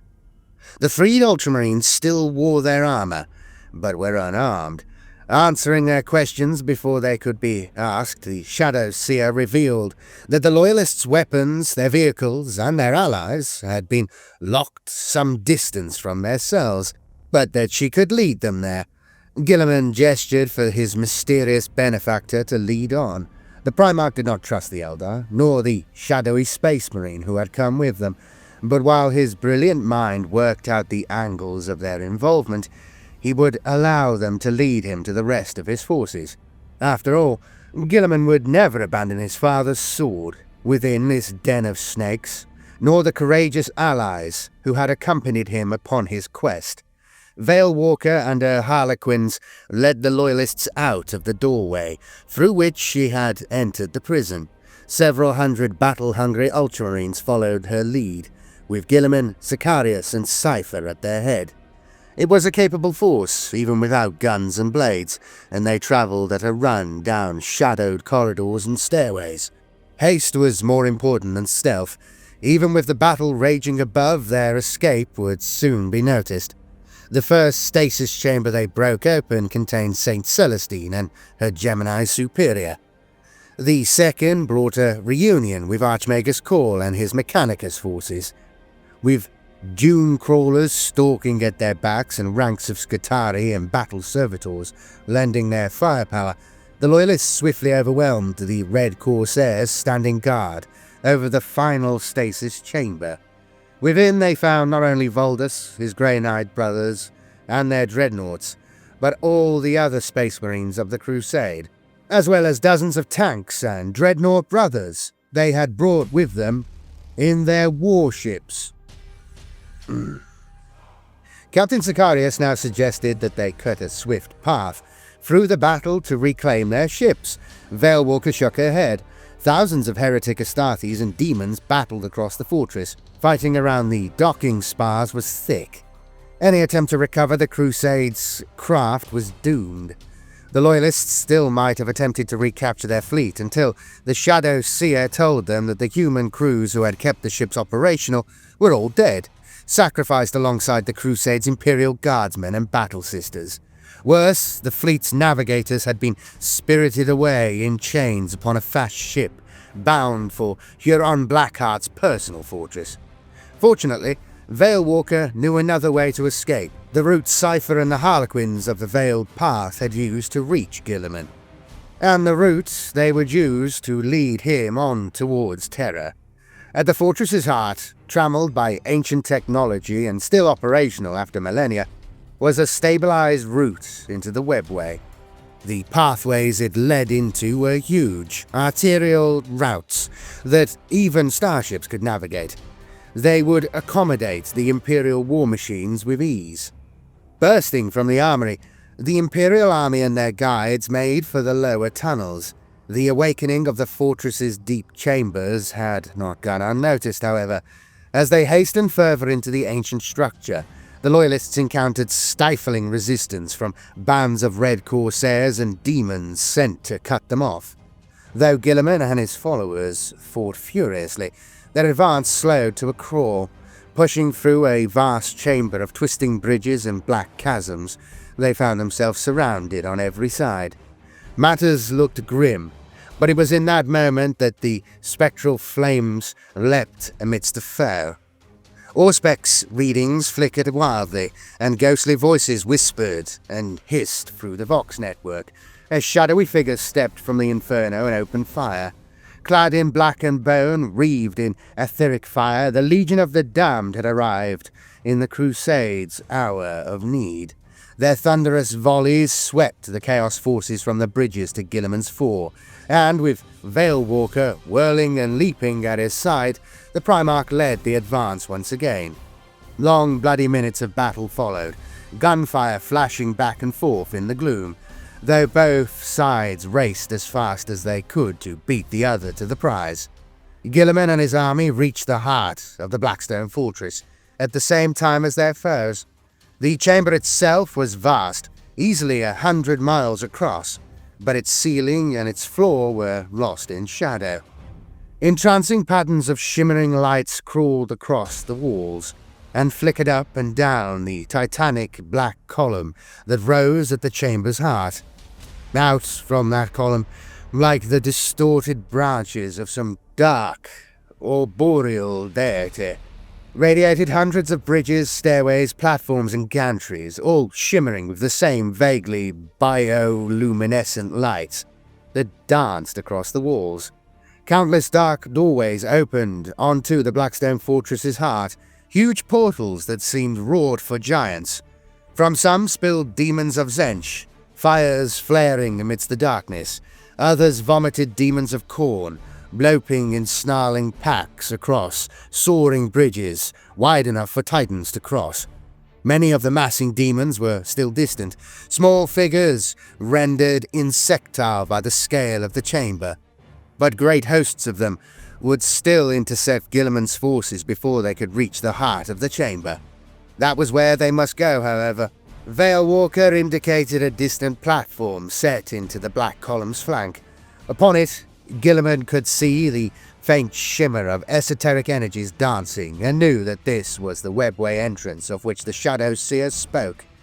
Guilliman ordered the advance. His forces flowed out across the nearest bridges, guided through the labyrinth of interconnected platforms and arc bridges by the troops of the Veiled Path. Loping dreadnoughts and roaring Space Marine tanks led the way, squads of Adeptus Astartes, Grey Knights, and Scutari advancing behind them. The crossing became more dangerous as firepower whipped across the yearning gulfs to tear at the Loyalists. Fights broke out as red corsairs let fly from higher walkways, and cannons of Khorne spat screaming skulls. Platforms as broad as parade grounds played host to crashing battles as packs of demon engines clashed with squadrons of Ultramarines battle tanks. The Loyalists fired as they moved, blasting paths through the massing foe.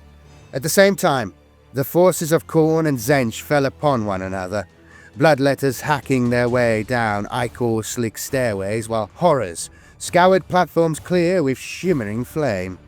Far away across the chamber, Guilliman caught sight of Kiros Fateweaver, exhorting his followers into battle and hurling bolts of sorcery at the Loyalists from afar. Yet the Lord of Change clearly did not care to face Guilliman's resurgent wrath, for he stayed far removed from the white heat of the battle. Not so Skarbrand. Hacking his way through a gaping portal in the chamber's wall, the bloodthirster blazed like a furious pyre. His bellows echoed through the cavernous space, primal roars of bloodlust that infected the minds of all who heard them.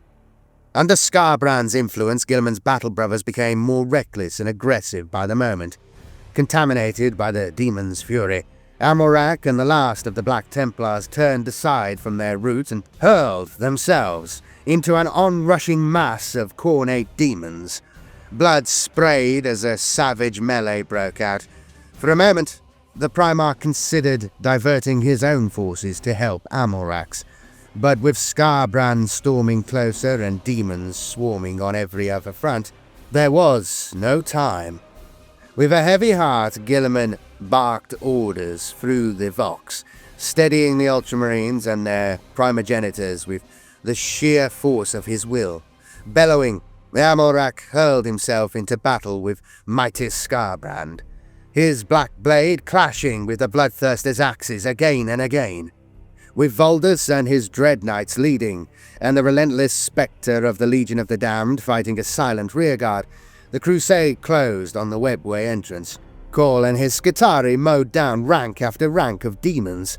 Nova Marine Vindicators blasted a trio of bridges that the enemy were using in an attempt to outflank, sending flailing horrors plunging into the void.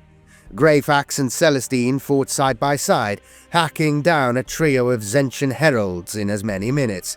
The Harlequins were everywhere at once, sprinting along walkways, bounding between bridges, hacking and slashing with breathtaking skill as they wove a dance of battle around the Loyalists. This was when Skarbrand gave a deafening bellow of fury and took a running leap. The cursed Bloodthirster sailed across the gulf, trailing boiling ichor from a terrible wound in his chest. Guilliman's eyes widened as he saw Amorak's black blade driven into the Bloodthirster's breast. It was the only remaining sign of the Emperor's champion, bloody atonement for his failings on Cadia.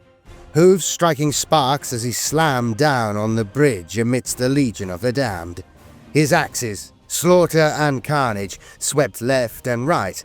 Fire-wreathed spectres were smashed aside, their broken bodies tumbling away like embers into the darkness below. Already the rearmost warriors of Guilliman's force were turning back, tanks and battle brothers, alike lost to the Bloodthirster's madness. Realizing control was about to slip from his grasp, Guilliman commanded all the remaining Imperials to make for the portal. A final bridge leapt out across the void to connect the platform on which Guilliman stood to the one where the portal flickered. The Primarch took position at the head of the bridge, standing firm with blade drawn, as all who could still follow his orders did so.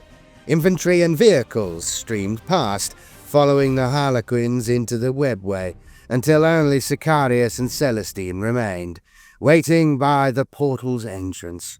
Skarbrand stormed through the last of the Legion of the Damned and onto the platform.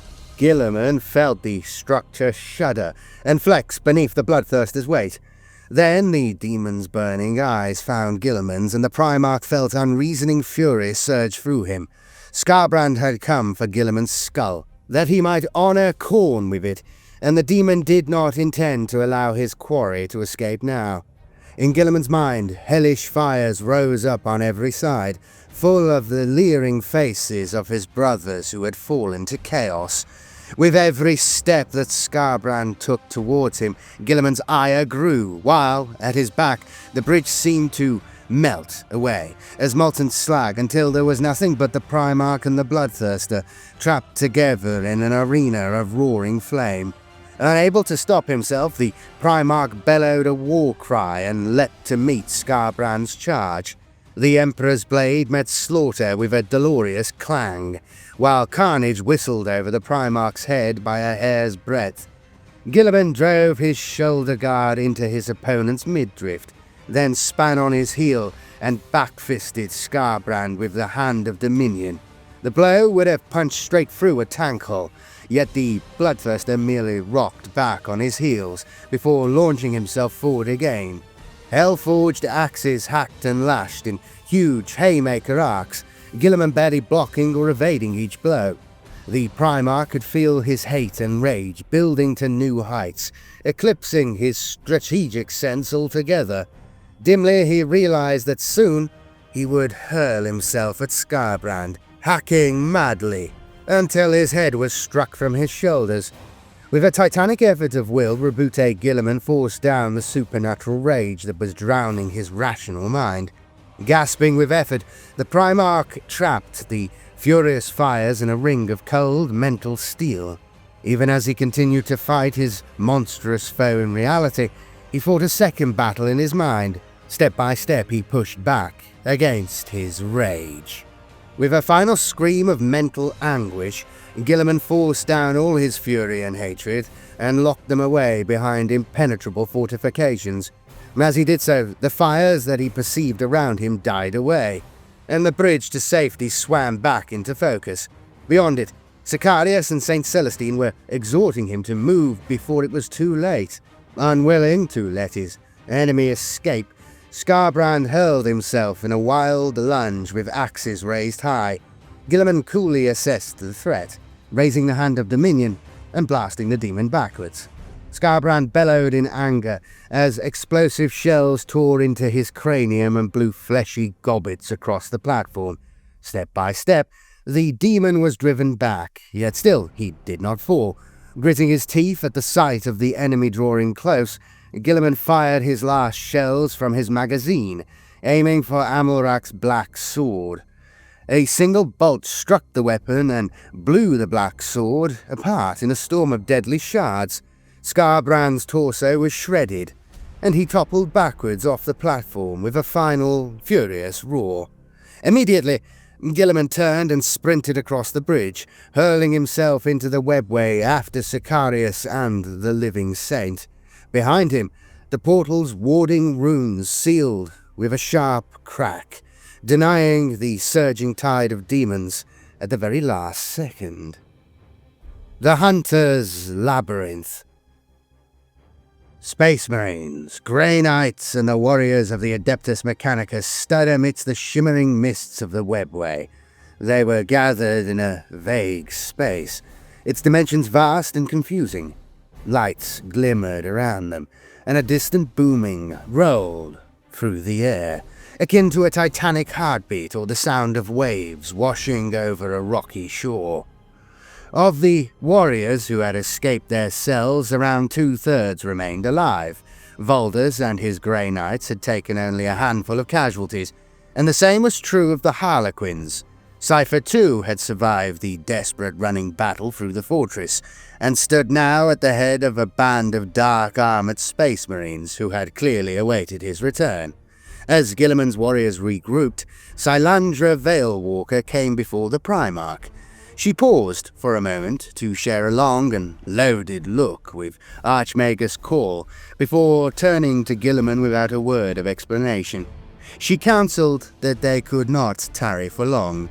She had laced this region of the webway with scout parties of Skyweaver jetbikes. Those scouts were now reporting back, warning of heavily armed intruders wearing ornate armor of blue and gold. The warriors had the stench of chaos sorcery on them, and the unmistakable mark of Zench. Guilliman's mind raced, weaving fragments of fact and glimpses of information with his peerless strategic intuition. It was Magnus, realized the Primarch, his manipulative brother, who must have somehow known precisely how matters would play out for Guilliman, and sent his cursed sons to intercept the Imperials. Events began to fall into place in Guilliman's mind. Magnus had hurled Guilliman's crusade into the maelstrom, not to destroy it, but to weaken it. He had propelled the Lord of Ultramar onto a particular path of fate that Magnus had either hoped or known would lead him to his capture, incarceration within that very specific jail, an eventual escape into this section of the webway. Guilliman could not know that the Crimson King had called upon his greatest champion, Ahriman, to aid him with his stolen knowledge of the webway's past, but otherwise the Primarch's conclusions were entirely correct. Swiftly and earnestly, Guilliman sought the counsel of his closest lieutenants. They had to determine what Magnus planned, and quickly, before they stepped straight into the demon Primarch's trap. It was Voldus who, drawing upon his knowledge of Titan's ancient libraries, made the intuitive leap. There was a warded entrance to the webway beneath the Emperor's palace. Valdus believed it to be heavily defended, bound shut with the most potent adjurations that the Imperium could muster. But still, it existed. Perhaps Magnus knew of that gate and sought to follow them to it. Guilliman's strategic mind leapt ahead again, tracing patterns within patterns and perceiving the truth. Magnus already knew where the gate lay, he realized. There had been whispers that the Crimson King had passed that way before, and in so doing, had unleashed the catastrophe that fell upon him and his legion. Magnus did not need them to lead him to the gate. He sought instead to follow them through it, clearly hoping that the gate's defences would be deactivated to allow for Guilliman's arrival. The Demon Primarch wanted to strike at Terra, at the very golden throne of the Emperor of Mankind, and he hoped to launch his attack as the gates were thrown open to permit the Ultramarines Primarch passage. The Crusade could not emerge at Terra, Guilliman realized with something like despair, not if it meant allowing Magnus to strike at the cradle of humanity. Yet Sylandra Veilwalker had never intended for them to take that road. Instead, the Shadow Seer revealed a secret that the Eldar had long guarded. Lying dormant for millennia, hidden behind a veil of wards that even humanity's greatest psychers could not pierce, a lonely spar of the webway stretched out upon the border between real space and the warp to connect to Luna, Terra's only natural moon. It was to that illusion-veiled gate that the Crusade must now make haste. With their path chosen, the survivors of the Terran Crusade set out at once. Already they had crossed great gulfs of space and fought their way through a hellish environment, yet they began the new and arduous leg of their journey without complaint. All who had set forth from Ultramar had been prepared to give their lives for this cause, and to endure any hardship they must in order to see the reborn Guilliman safely to Terra. Nothing had changed. Travelling fast, the Harlequins of the Veiled Path led the way. They progressed now through the territory that was theirs alone, moving with greater speed and confidence as a result. Bands of Harlequins split away into half-glimpsed side passages or slipped through hollow archways graven from stone. Others returned in similar fashion, filtering in before or behind the massed Imperial tanks and foot troops. Harlequin jet bikes sped overhead from time to time, hurtling down the wider passageways in polychromic blurs. All the while, Guilliman and his followers kept up a relentless pace, their tanks moving in the vanguard, while loping infantry and stalking doom crawlers brought up the rear. The webway changed and shifted around them, from misty passages to dark and echoing tunnels. Briefly lit expanses of polyhedral crystal to weirdly fleshy spirals that pulsed with peristaltic motion. The Loyalists surely would have been lost within minutes had they travelled alone, or else set upon by the predatory entities that haunted the labyrinth dimension. Yet with the Harlequins as both guides and escorts, the Imperial forces were able to proceed unchallenged. All had changed when frantic reports reached Sylandra Veilwalker of familiars that had espied the Loyalists and eluded the pursuing jetbikes. At the Shadow Seer's urging, the punishing pace increased still further, until the slowest servitors were abandoned altogether. As Guilliman and his warriors thundered across a hazy, crystal-studded cavern, sudden volleys of firepower scythed into them from the flanks. 15 warriors fell to that first volley, punched off their feet by bolt shells wreathed in coruscating flame. Rhinos exploded amidst leaping blasts of sorcery, while Scutari degenerated into howling mutant flesh, as the fires of change washed over them. Guilliman barked his orders, and the Loyalists fanned out as one, dropping into firing crouches amidst the crystal outcroppings. From all around, swimming into focus through the veiling mists, came the plodding automata of the Thousand Suns Rubricae. The armoured golems played their bolters right and left as they advanced, laying down a steady hail of ensorcelled bolts. Hordes of shrieking Zygors moved amongst them, brandishing silvered blades. Guilliman's warriors fired back, sending many of their ambushers reeling as their armour was rent and the dust that animated it spilled onto the ground. Cypher span and dove through the mayhem, evading every shot fired his way and reaping a tally of the foes with his blazing pistols. Valdus too wrought havoc as he led a counterattack against the Thousand Suns.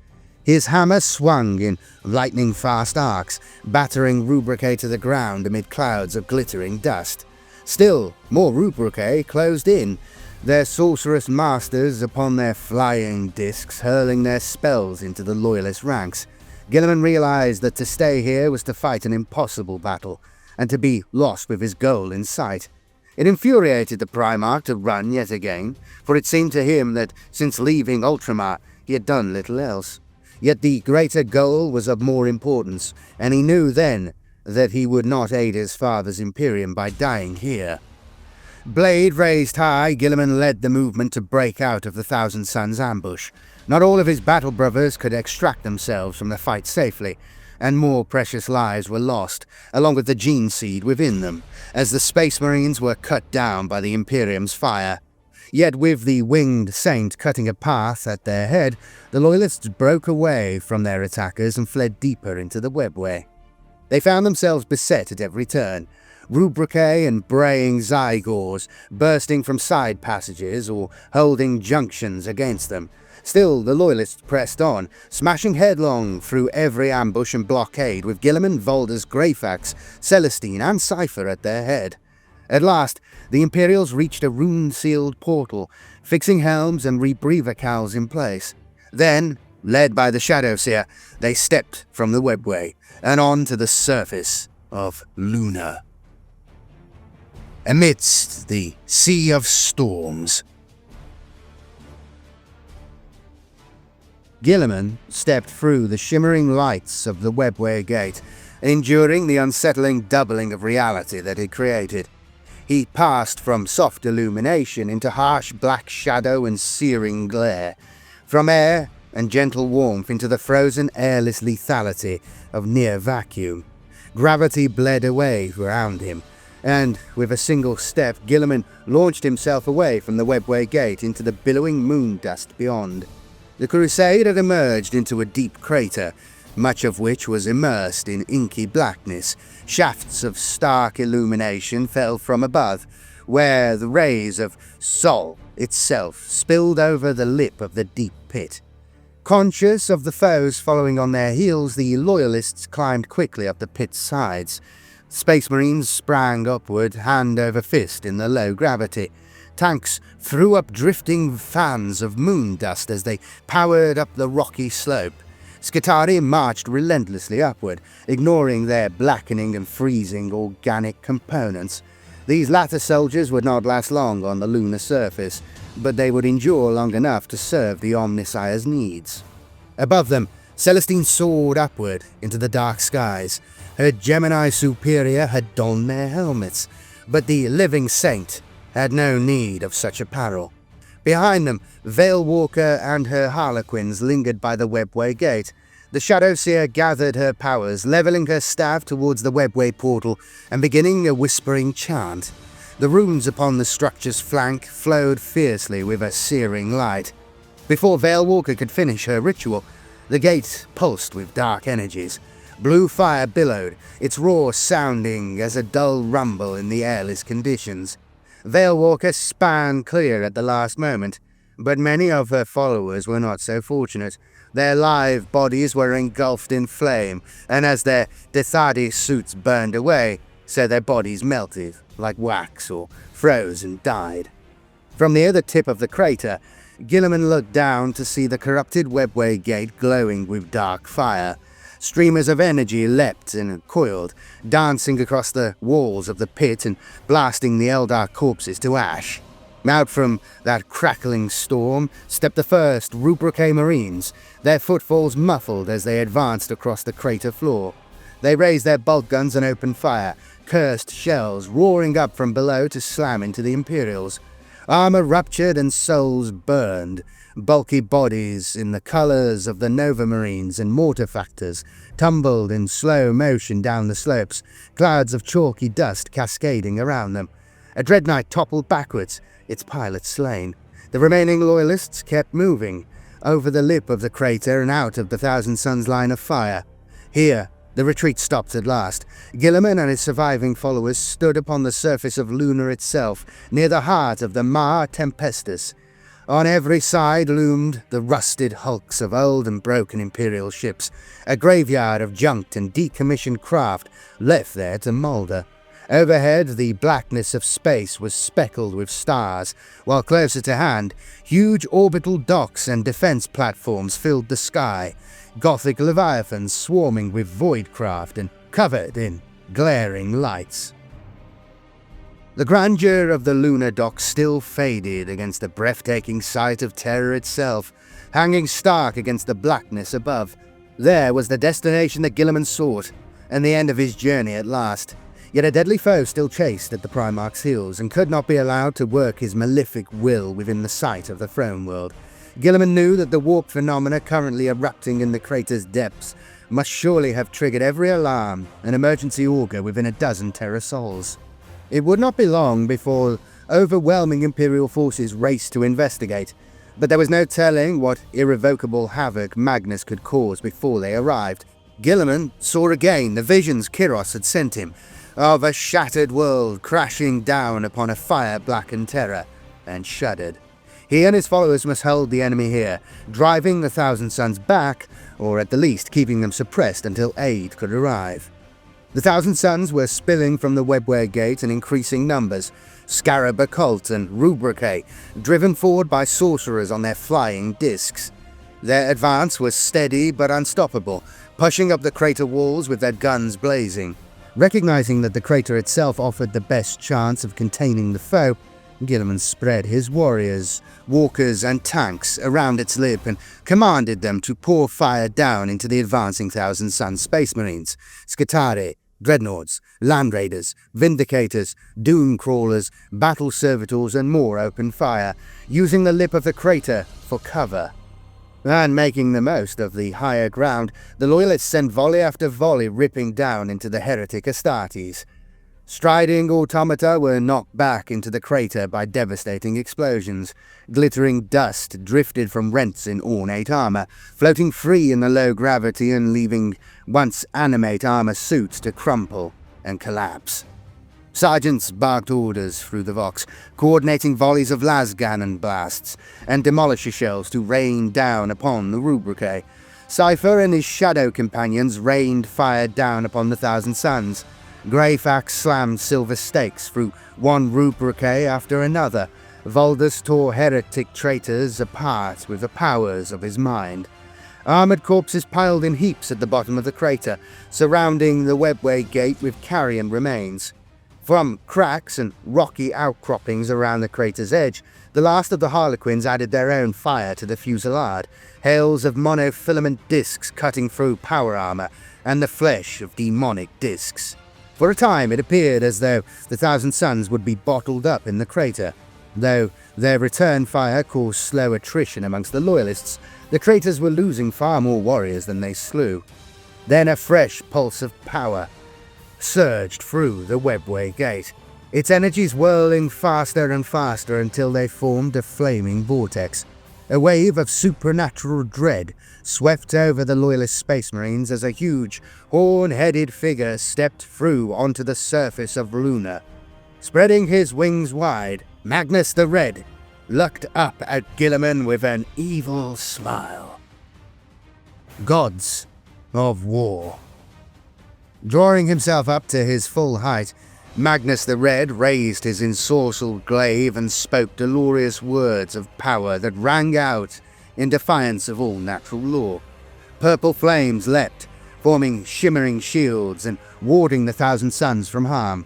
Suddenly the Rubricae and Scarab Occult could advance unharmed, striding upwards as their foes' shots exploded upon Magnus's shields. The Thousand Suns suffered no such destruction, and dozens of Loyalists were sent tumbling back from the crater's lip, blood and shattered bones spraying. Seeing the sudden shift in the situation and knowing that they must hold out no matter the cost, Guilliman ordered his surviving warriors back. Moments later, the first ranks of the Rubricae crested the lip of the crater and strode out with their gun muzzles flaring.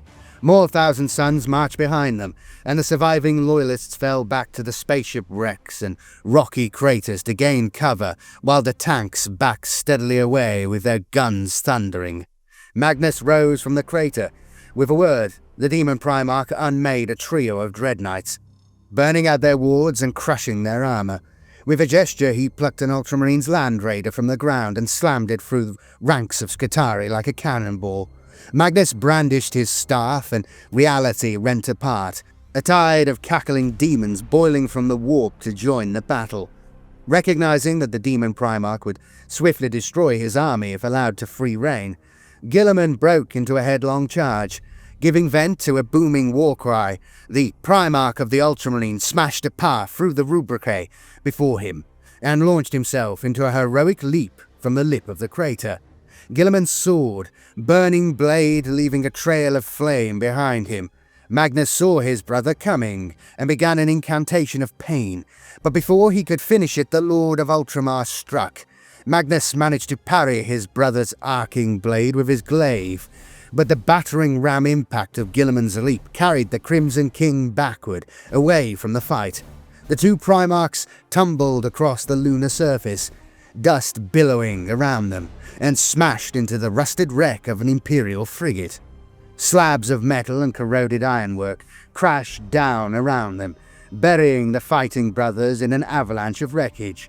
Meanwhile, the battle around the crater raged on, the last remnants of the Terran Crusade fighting furiously to survive.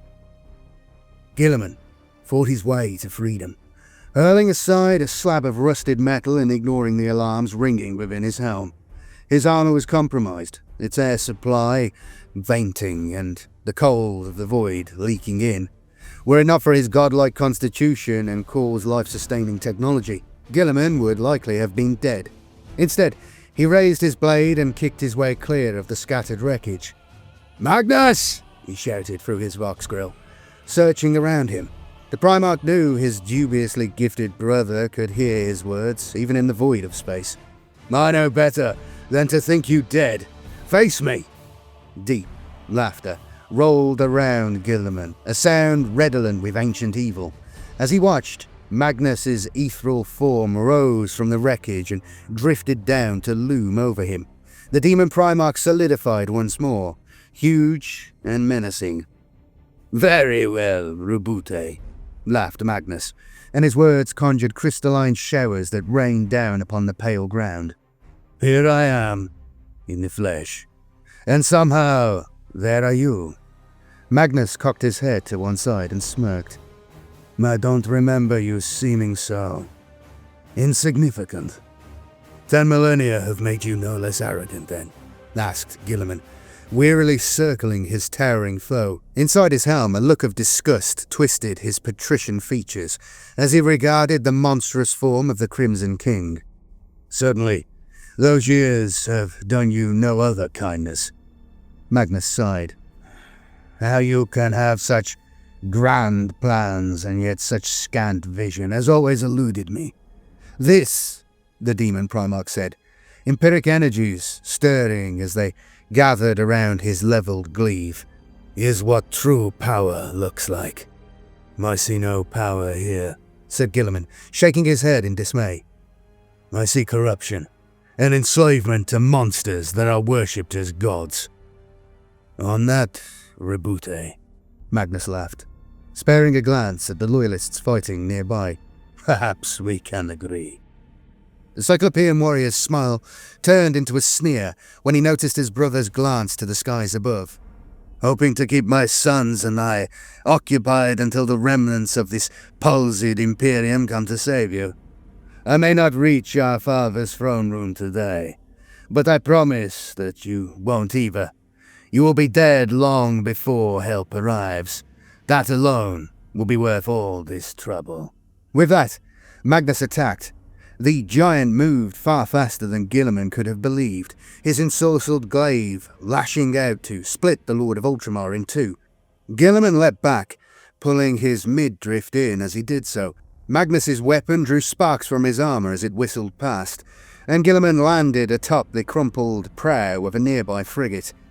Before he could take stock, Magnus was hurling balls of blue flame at him. Guilliman threw himself out of their path, sliding down the prow's rusted flank and dropping into a crouch at its feet. He broke into a charge, bursting from the drifting cloud of dust raised by his landing, and weaving skillfully around his brother's sorcerous projectiles. The ammunition in the hand of Dominion was spent, but it was still a phenomenally powerful weapon. Sidestepping a powerful cut from Magnus's glaive, Guilliman slid inside his brother's guard and delivered a thunderous uppercut. The impact lifted Magnus from his feet and sent him tumbling upward into the inky blackness. Fiery blood drifted in strings from Magnus's shattered jaw, causing kaleidoscopic fungi to spread from where it splattered on Luna's surface. Roiling energy wrapped around Magnus, arresting his motion and righting him as he howled in anger. The demon Primarch stared hatefully down with his single eye, and Guilliman knew fresh sorrow as he realized how truly mad and lost his sibling had become. "Arrogance!" shouted Guilliman. "It was always your undoing, brother. You thought this would be an easy fight, that the gifts of your so-called gods would render me impotent. Perhaps those you serve and are all you believe them to be." Magnus's rage vanished in an eye blink, and he laughed scornfully in response to Guilliman's jibe. "You would like to believe that, wouldn't you?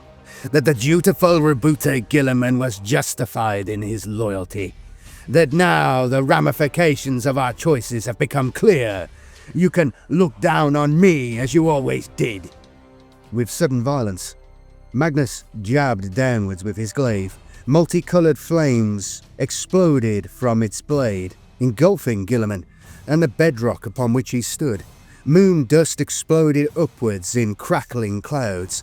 Corpuscent danced across scrap iron, and Roboute cried out as agony racked his limbs. Crackling with raw power, Magnus descended, still pouring fire into his brother. Guilliman screamed again, dropping to one knee as his armor blazed with searing energy. Sparks burst from overloaded systems, and the smell of his own cooking flesh filled his nostrils. Desperate, Guilliman drove himself backwards in a graceless leap. He flew in an arc to smash down amidst a tumbled heap of engineering debris, armor still flickering with flames. Magnus landed, chuckling cruelly. Sprawled amidst the tangle of wreckage, Guilliman tried to push himself to his feet.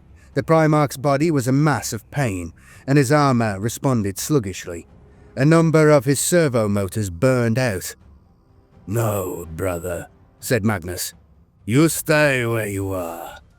The demon Primarch gestured, and spectral claws tore several hundred tons of machinery loose from a nearby wreck. Guilliman had time to brace himself before the ungainly mass impacted like a comet, burying him completely beneath an avalanche of crushing metal. Guilliman was entombed. Alarms chimed in his ears, red warning signs flashing in his peripheral vision. The pain of lacerated organs and shattered bones dragged at him, and for a moment, the Lord of Ultramar was tempted simply to give in. Then he thought again of his long-suffering sons, fighting so hard for the ideals of an Imperium they had never known. He would not betray them. He would not let one of his degenerate brothers keep him from his responsibilities. Not again. Muscles tensing, strength surging, Guilliman ripped his way up through the tumbled mountain of wreckage. He roared as he hurled aside a capacitor unit the size of a Land Raider and stepped, bloodied but unbroken, into the hard light of Luna. Magnus arched an eyebrow at the sight, and braced his glaive to hurl another spell. It was then that the void lit with fire. The Emperor's Wrath. Grand Master Voldus looked up and gave thanks as the Emperor's deliverance rained down fire upon the battlefield. The Crusade forces had broken into small islands of resistance, some hunkered down amid spacecraft wreckage, others crouching behind jutting lunar rocks.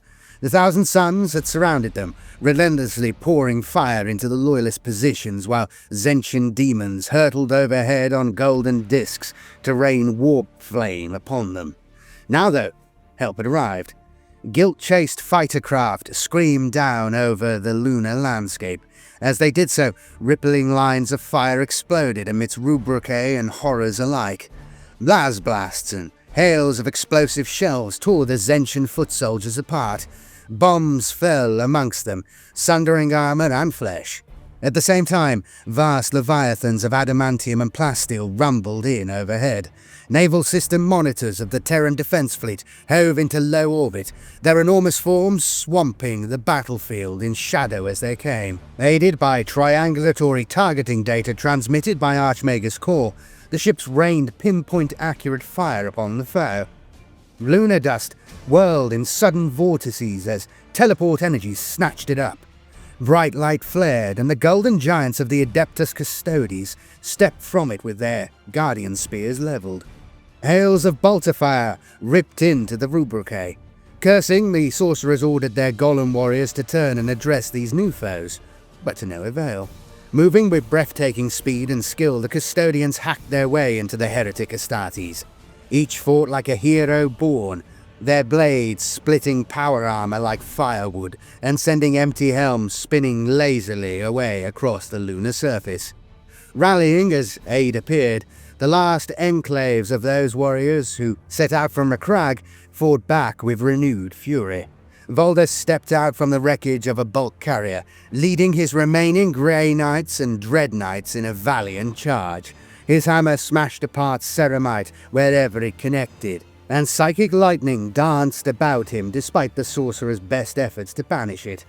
Katarina Greyfax fought alongside him, her iron will bringing Zentian conjurers to their knees before she struck off their heads with her masterwork blade.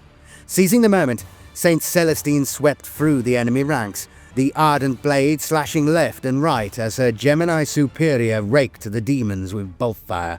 Captain Sicarius followed in her wake, rallying Ultramarines and Primogenitors behind her as they cut a path towards the Adeptus Custodes.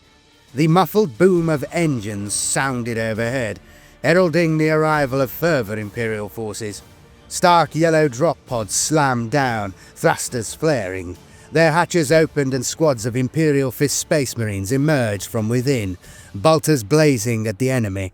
Gunships rumbled overhead, yellow-hulled Storm Ravens and Storm Talons whose weapons tore through the Thousand Suns.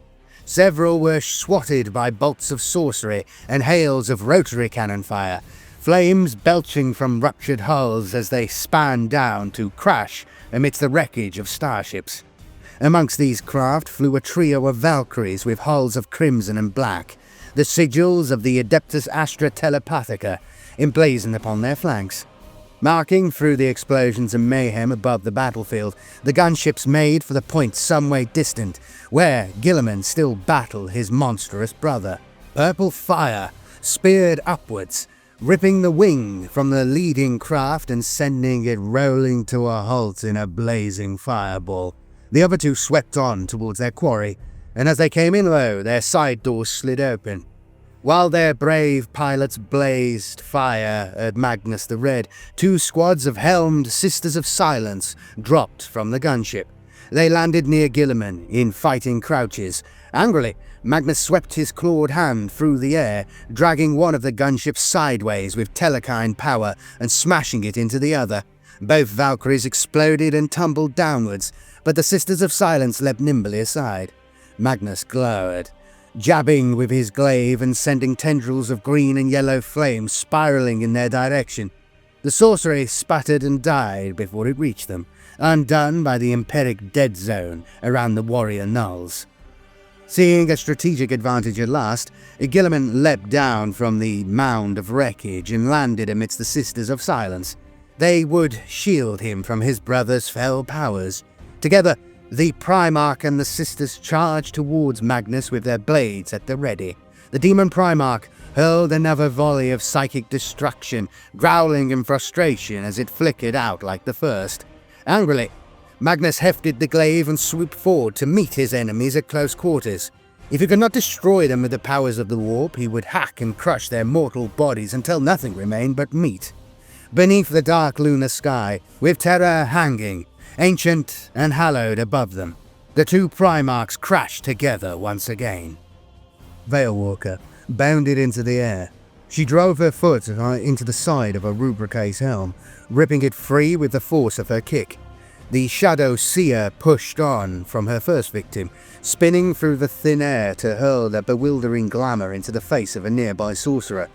The Zench worshipper held in panic, clawing at his helm and ripping it free. His flesh froze in seconds, his eyes bursting as bloody puffs, and gore squirting from his nose, mouth and ears. The Shadow Seer trilled a mocking laugh as she landed, spinning her stave low to sweep the legs from two more Rubricae, before sketching an elaborate bow to their fellows. Amidst a hail of ensorcelled bolts, Veilwalker sprang away, as her kin cartwheeled into the enemy's midst from another direction. In such low gravity conditions, the Harlequins could achieve feats of agility and grace beyond even their normal blinding skill, and Veilwalker laughed again as she saw the Rubricae rendered clumsy by comparison. Bounding in a high pirouette of the battle, Veilwalker sought he who wore the armour of fate. There he was, amidst the wrecks of crude human spacecraft, battling his monstrous brother alongside a band of warriors. Even from here, the mere presence of the gnolls made Silandra shudder.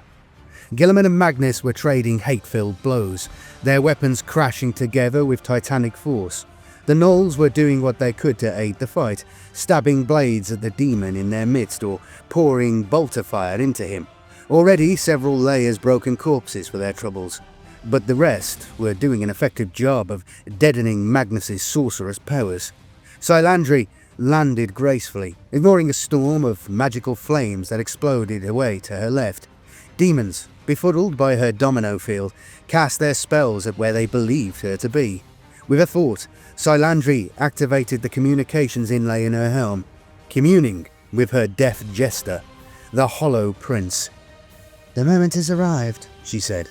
"Our drama has played out, and the brothers' enmity burns anew." "Now, the final curtain, then," whispered the voice of the Hollow Prince, rich with wicked mirth, indignation, outrage, vendetta. "It must be thus," agreed Veilwalker. "I shall ready the gate, but the truth this time. You deliver your lines, and let matters play out." Without waiting for an answer, Veilwalker cut her communications. She sprinted for the crater from which they had all emerged.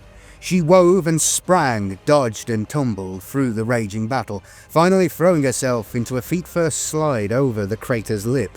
Veilwalker arced gracefully down, moondust falling about her like snow, and landed in a crouch amidst the mounds of armoured corpses.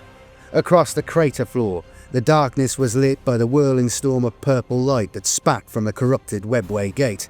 Magnus had done that, cursing the portal to permit his unnatural passage. Veilwalker smirked coldly behind her mask. He would pay for that hubris. Across the field of battle, she knew that the Hollow Prince would be communicating with Guilliman, explaining their plan to the Primarch. The deaf jester would be telling the Primarch that Magnus could be destroyed only by casting his body into the corrupted webway gate. If Veilwalker's visions were correct, Guilliman would believe him. Meanwhile, she had to prepare the gateway, which was currently guarded by a pair of sorcerers. Ghosting closer through the bodies with illusions flickering around her, Veilwalker drew her shuriken pistol. A gentle squeeze of its trigger, a flick of her wrist, and several more gentle depressions. First one sorcerer, and then the other, staggered as rounds struck them, perfectly placed to puncture their gorget seals and open their jugular arteries.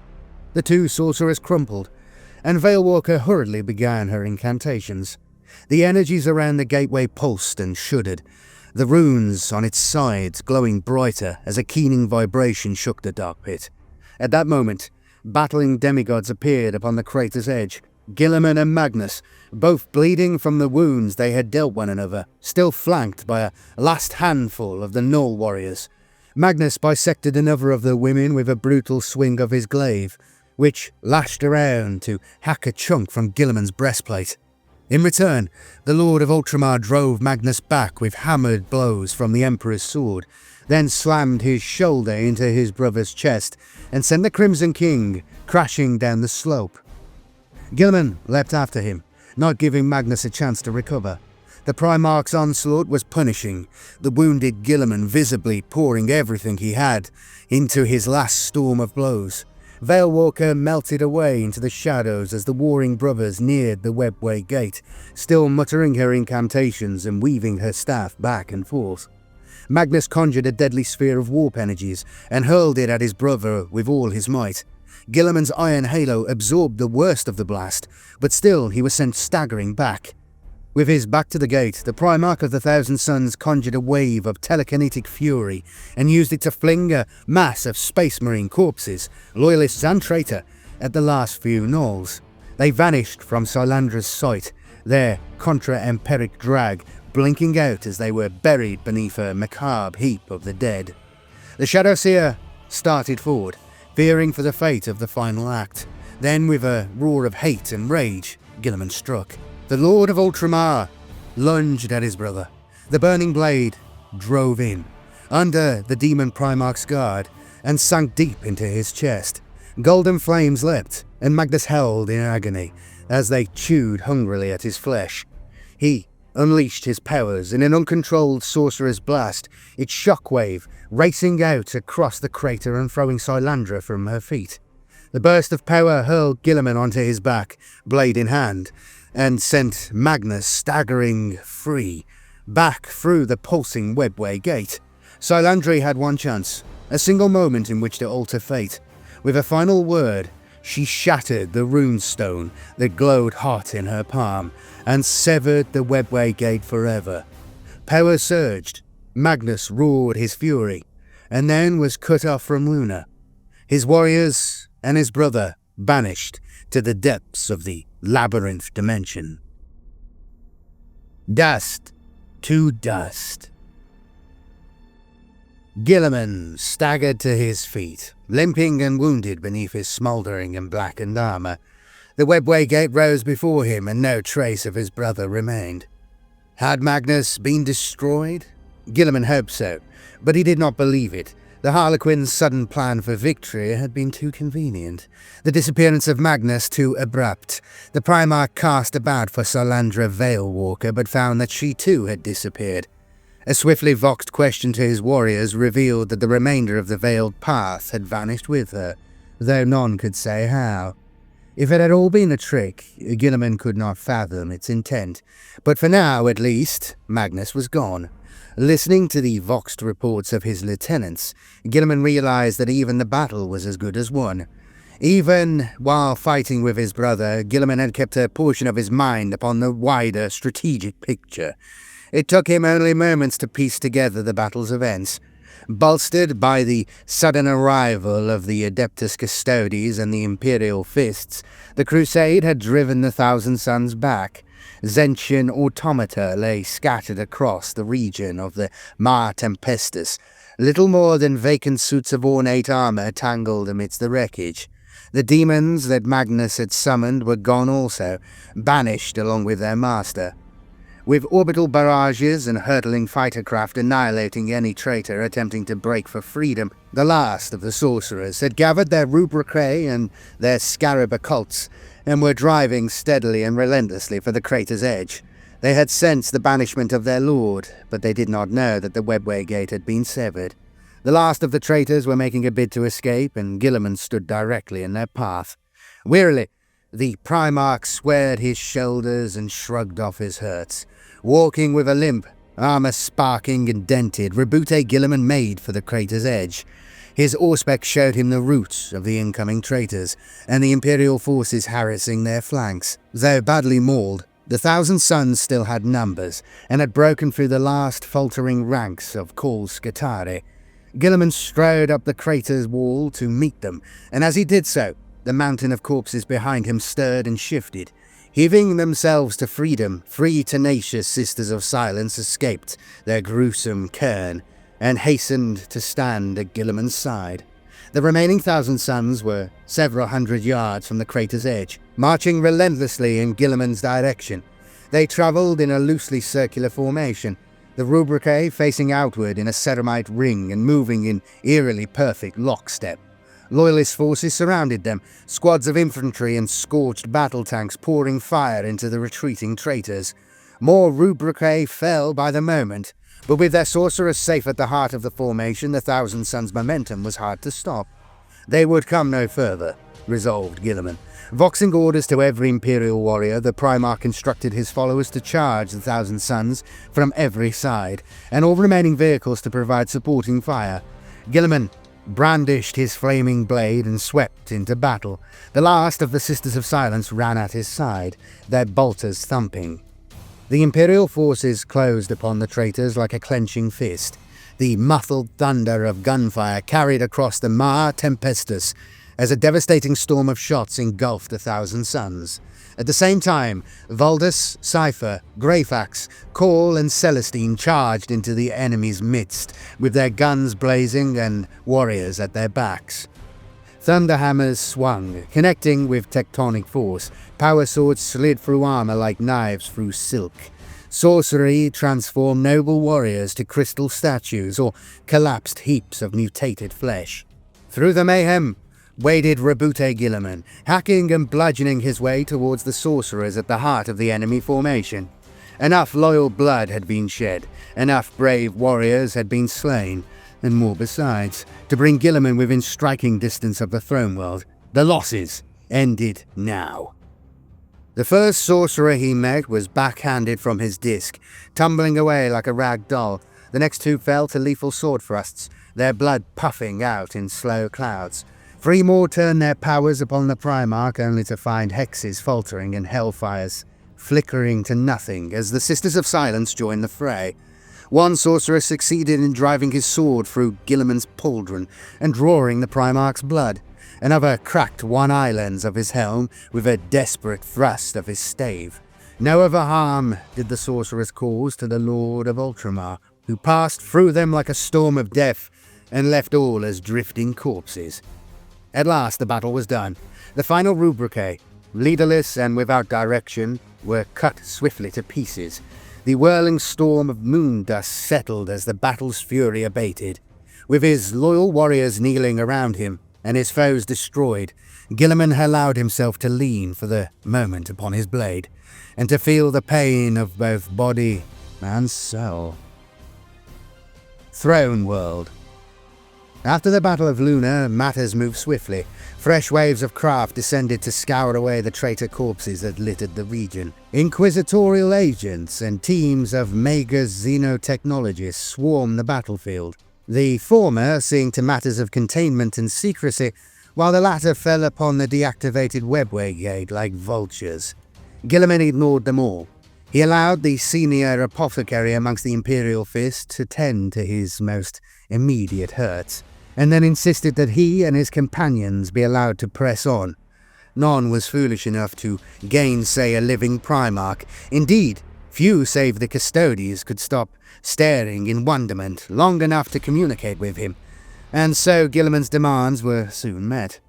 Down from on high came an enormous lander of remarkable design, glimmering gold in the harsh light of salt. The craft resembled the 2-headed Imperial Aquila writ large.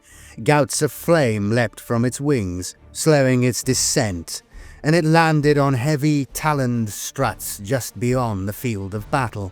More warriors of the Adeptus Custodes strode down the ship's boarding ramp, joining with their battle-scarred comrades and lining the route on board.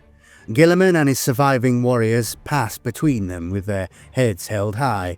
Space Marines, Grey Knights, and the once leaders of the Celestinian Crusade, marching into the capacious hold of the Aquila craft. Only once the ramp had whined shut behind them, and oxygen flowed back into the chamber, did the Custodes remove their helms and bow low to Guilliman. As the craft shuddered and lifted off, the shield captain who led them introduced himself as Tai Andronitus, and explained that Guilliman and his warriors would be borne to Terra with all haste. They were to put down at the Eternity Wall spaceport, and from there would travel as part of a triumphant parade to the Emperor's palace. The High Lords had anticipated the Primarch's desire to stand before the Golden Throne, explained Shield Captain Andronitus.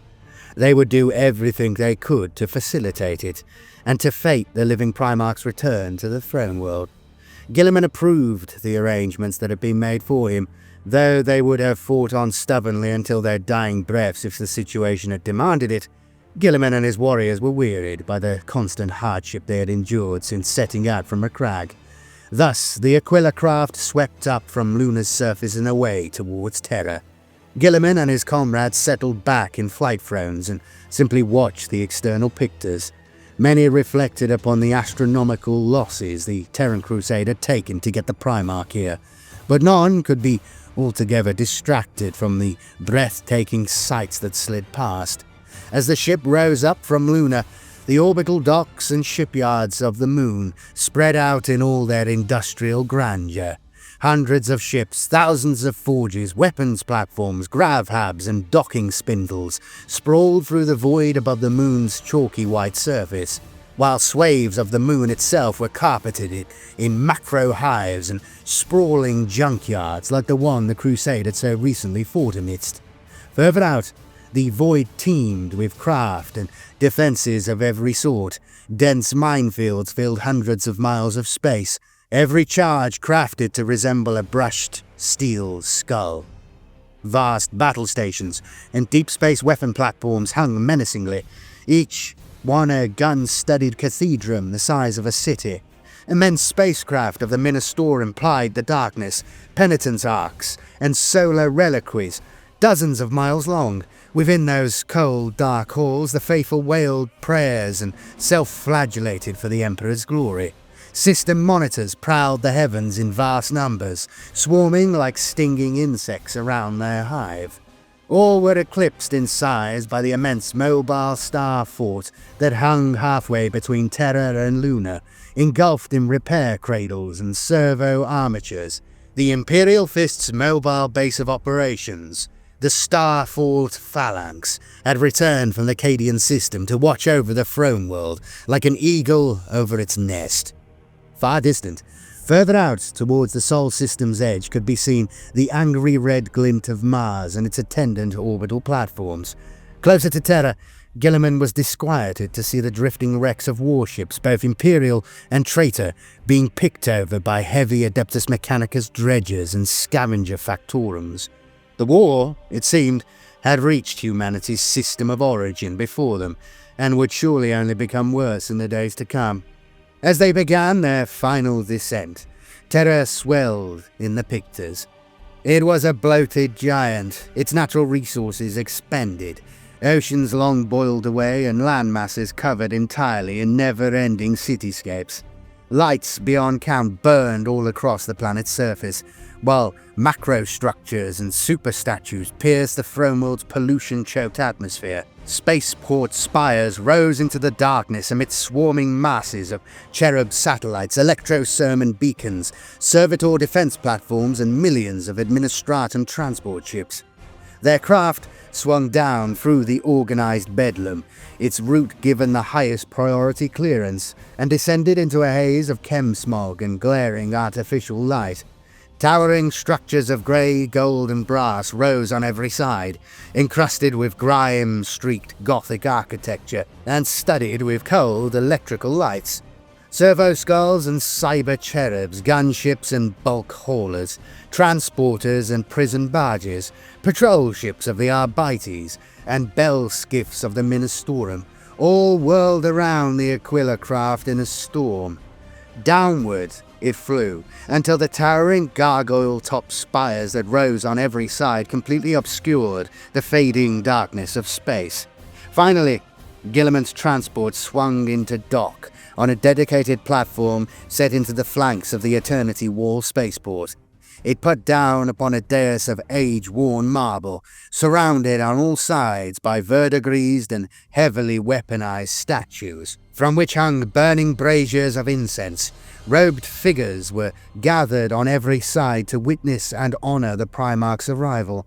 Servo choirs sung out hymns to the Emperor, while auto-scribes scribbled with eagle feather quills in iron tomes borne by chained slaves. Dignitaries of the Administratum and the Adeptus Terra flocked close, mingling with bombastic priests of the Ministorum and nobles garbed in outrageous finery. All bowed to Guilliman as he emerged from the transport, forming the sign of the Aquila with their hands and vying to cry out their devotion the loudest. The Primarch did his best to smile, and to acknowledge the clamouring masses with dignity and respect. His mind was a whirl. The last time Guilliman had seen Terra was many thousands of years before, and where once there had been industrious glory, now all was buried in grotesque layers of Gothic over-construction, industrial sprawl, and macabre religious ornamentation. The Primarch's sense of dislocation and sorrow only increased as he and his followers were led through the masses and descended in mag lifts to what passed for ground level. They passed through a cavernous space of gloomy administratum offices, where queues of petitioners stretched away into the hazy middle distance. Men and women, young and old, called out their devotion and wept for joy to see the Primarch pass. Yes, even his presence could not draw them from their places in queues that their ancestors had first joined, and that their progeny one day aspired to reach the front of. Guilliman and his warriors, still accompanied by their custodes guards, emerged from that impossibly vast structure to find themselves in a plaza packed out with droning, shuffling, downtrodden crowds. On every side rose mile-high stained glass windows, each depicting a different Primarch. Guilliman saw Sanguinius, wings spread atop a mountain of mutant corpses. He saw the Khan, riding upon a skull-faced comet that sped between the stars. There was brave Vulcan, grasping an impossibly huge hammer as he used the world for his anvil.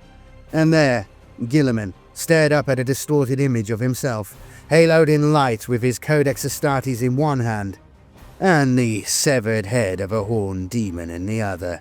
He was depicted as a giant amongst worshipping crowds of angelic figures, and for a moment, Fulgrim's words to him at the parade on Macragge echoed in Guilliman's mind. All of humanity would worship him as a living god. Guilliman must never come to believe it himself. Mounting up in ornate, super-heavy transporters, Guilliman and his companions were borne through endless streets and transitways, boulevards and processionals. They passed tribes of itinerant petitioners and clans of indigenous priests, faceless masses of administratum drones and ragged shanties in which the poor and the maimed crawled like maggots in a wound. Billions watched the procession's progress as they passed through the dark heart of the Emperor's realm. The mountainous structures of the Imperial Palace loomed ever larger upon the horizon, the vast structure from which could be seen the cloud-piercing light of the Astronomicon itself. For 2 days, Guilliman and his followers travelled through endless crowds and places of grandeur and grim horror. They passed beneath an arched city hung with pane frames, and beneath the gaze of a dozen statues of imperial saints, each as large as an Imperator Titan. They crossed a vast bridge that spanned for 50 miles over a smog-laden trench, whose walls were formed from manufactorums and smelteries beyond count. They travelled beneath the titanic guns of orbital defense silos that dwarfed any weapon even Guilliman had ever seen. At last, they passed into the palace proper, by way of a dizzyingly tall gate graven with warring angels and demons. There, they dismounted their lumbering transports, and Guilliman was glad to proceed on foot through the precincts of the inner palace. More gates and splendour flowed past, so much that it all blurred into an impossible assault upon the senses. At last, feeling more exhausted by his homecoming than he ever had by any battle, Guilliman came before the final gate. Beyond that expansive arch lay the Emperor's throne room, and there, the golden throne of the Master of Mankind.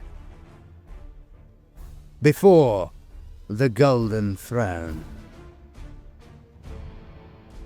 There were many routes to the Emperor's throne room. This gilded doorway stood at the end of a towering cathedral processional, its worn flagstones thronged with millions of desperate petitioners and pilgrims. Golden light filtered through immense stained glass windows that depicted the Emperor's greatest deeds. Innumerable candles burned in that cavernous space, filling the air with greasy smoke, and hymnals rang from the mouths of hunched cyber cherubim. Incense billowed and bells tolled, while ministorum priests delivered wrathful sermons from servo pulpits. Throngs of tech priests muttered and swayed in shadowed corners. Officers of the Imperial Navy and Astra Militarum spoke earnestly together, gesturing to data slates held up by robed menials. Penitent nobles dangled in golden pain cages, whimpering blandishments to the custodian guards who walked their patrol routes below. The doorway itself was beautifully worked in gold, bronze, and precious stones, though it had the look of ancient faded grandeur. It stood 50 feet high with an arch of black marble, atop a flight of stone steps into which deep grooves had been worn by the passage of countless feet. The edges of each step were piled with petitioners' bones. Atop the steps stood 20 of the Adeptus Custodes. They were accompanied by a Martian priest and led by a regal warrior in a high-plumed helm, golden armor, and an ermine-trimmed cloak. Roboute Guilliman strode up the processional through the masses of pilgrims and petitioners who reached out quivering hands to touch his armor as he passed. With him walked Captain Sicarius, Grand Master Voldus, Shield Captain Andronitus, and the mysterious Cypher and his battle brothers, along with Belisarius Cawl, Katarina Greyfax, and Saint Celestine. This last figure was scarcely less adored by the crowd than Guilliman himself, and she turned aside before the steps to offer her blessings to all. Behind them marched the last battle brothers of the Terran Crusade, footfalls crashing and weapons held at parade ground readiness. Despite all they had endured, the Space Marines and Grey Knights made for a magnificent sight.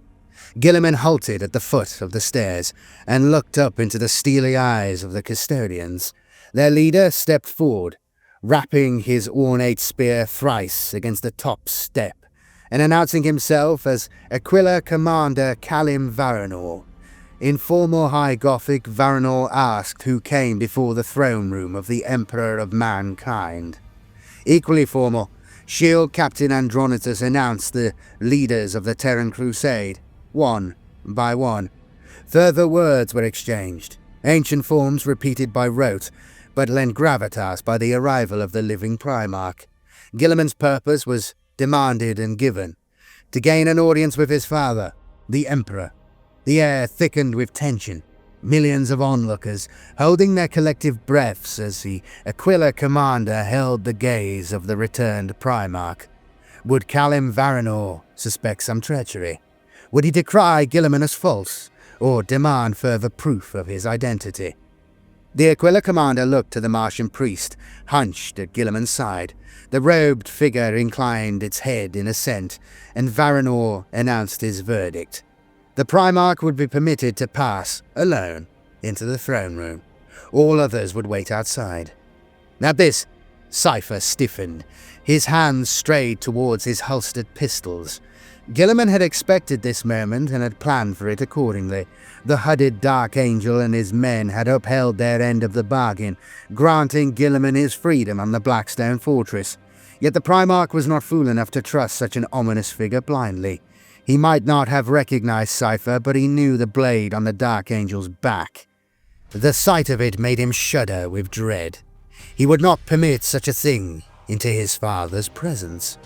Stepping aside, Guilliman commanded the custodian guards to apprehend Cypher and his warriors. Their presence was a riddle, one that could be solved once more. Pressing matters had been attended to. Cypher responded with the first show of emotion any there had seen from him. He snarled in anger, ripping his pistols from their holsters before hesitating for one crucial moment. Visibly torn between attempting to escape and making a doomed lunge for the doorway above. In that second, the custodians closed in with their guardian spears leveled.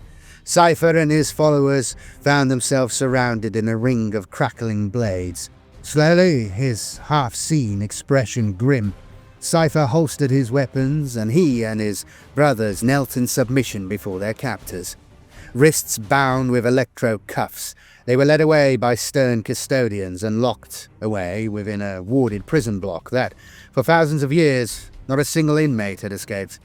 In just a few hours, however, Cypher would do just that, and in doing so leave no trace of his passing. For the moment, though, Guilliman knew only that the sinister figures were dealt with, and more pressing matters could be attended to. Face solemn, blade sheathed and helm tucked under one arm, the Primarch ascended to his father's throne room. At the top of the steps, the custodian guards parted to allow the Primarch passage. The tech priest stepped forward, however, emitting a blurt of binaric cant and bowing before Guilliman. With skittering haste, Archmagus Cawl swayed up the steps behind the Primarch and came to his side. Guilliman waited, impatient, as the two Martian priests exchanged encoded binaric blurts. Then Cawl turned to him and spoke cryptic words. Only the custodies heard what was said of secret pacts on Mars and long works drawing at last to their conclusions. But as with so many dark secrets exchanged over the millennia upon these very steps, they affected deafness and ignorance.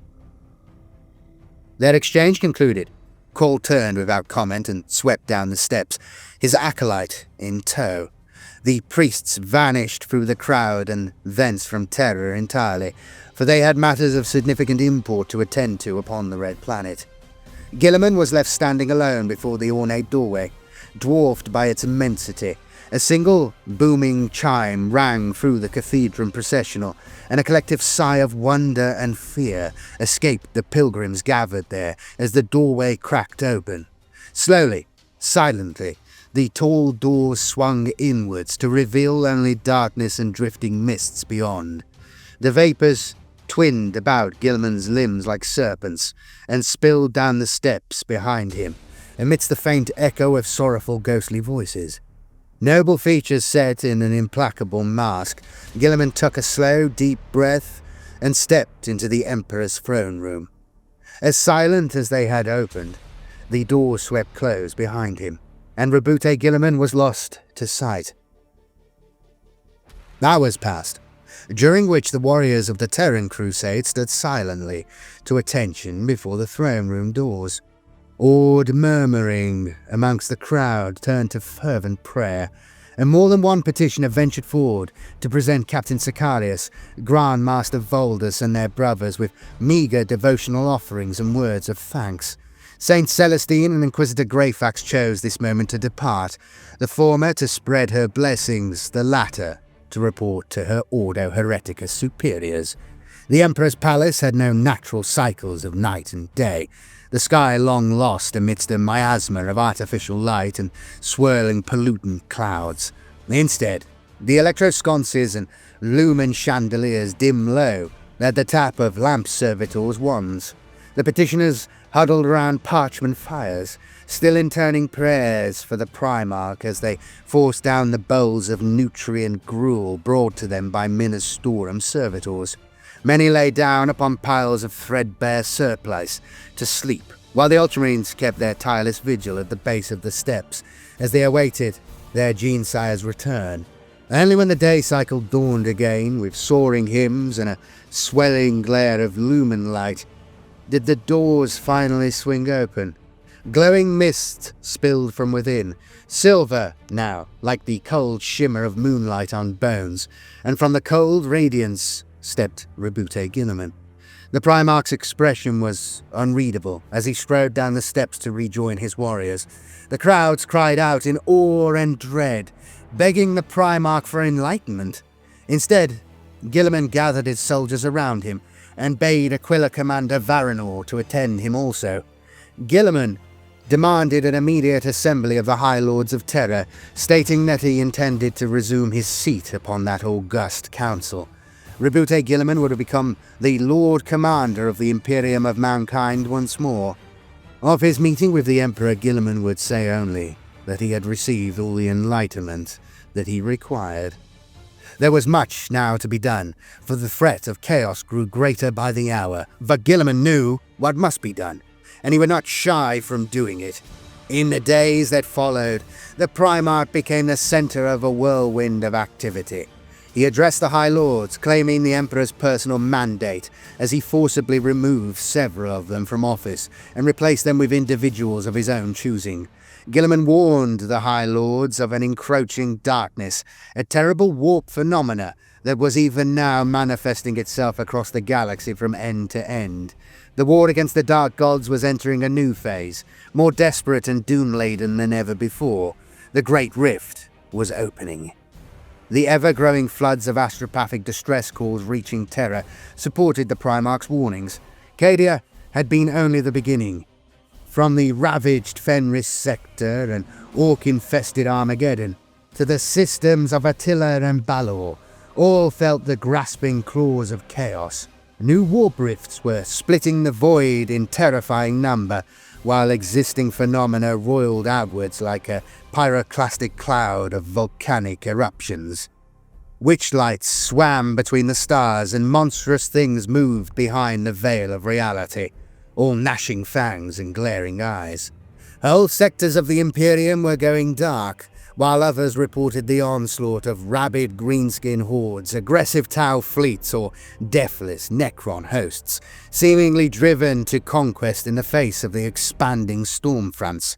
Heretic cults and rogue psychers rose up in their billions, and every Imperial world seemed set to burn in the fires of galactic war. For all these disturbing omens and disastrous losses, Guilliman urged humanity's leaders not to give up hope. The Emperor of the Imperium was not blind to their plight, and neither was its Lord Commander. New armies would be raised, in breathtaking numbers. From Belisarius Cawl's forges on Mars, Guilliman planned to bring forth new and terrible weapons, whose fury even the worshippers of the Chaos Gods would be unable to withstand. Fresh fleets would be built, grand war engines consecrated in the Emperor's holy name. The manufactorums would labour like never before, and every single servant of the Emperor would do their part. The Imperium faced total war on a galactic scale. The warp storm spreading and intensifying, no world was safe. Yet humanity would not drown in this tide of warfare, but instead would ride upon the crest of a bloody wave to triumph against the darkness. Roboute Guilliman vowed that he would not cower behind Terra's walls and wait for mankind's oppressors to bring death to his door. He would stride out amongst the stars and meet the enemy in the Emperor's name, as he always had. The Imperium would unite as one in the face of mutual annihilation and take the battle to the mutant, the traitor, the alien and the heretic. So commanded Roboute Guilliman, and thus, even as the warp storms raged and the Astronomicon itself strove to pierce their ever-blackening clouds, vast armies and armadas were raised in numbers not seen since the Great Crusade. A new dark age called from amidst the fires of endless war. And the Imperium would answer.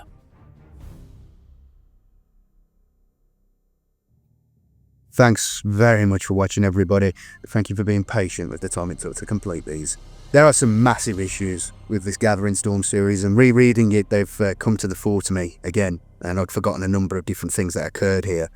But I hope you've enjoyed this. I hope you've gained some insight into what happened. I know a lot of people miss this, and if you just come to the game in the last 2 or 3 years, you won't know how things changed. You might not even be aware of the change and what occurred.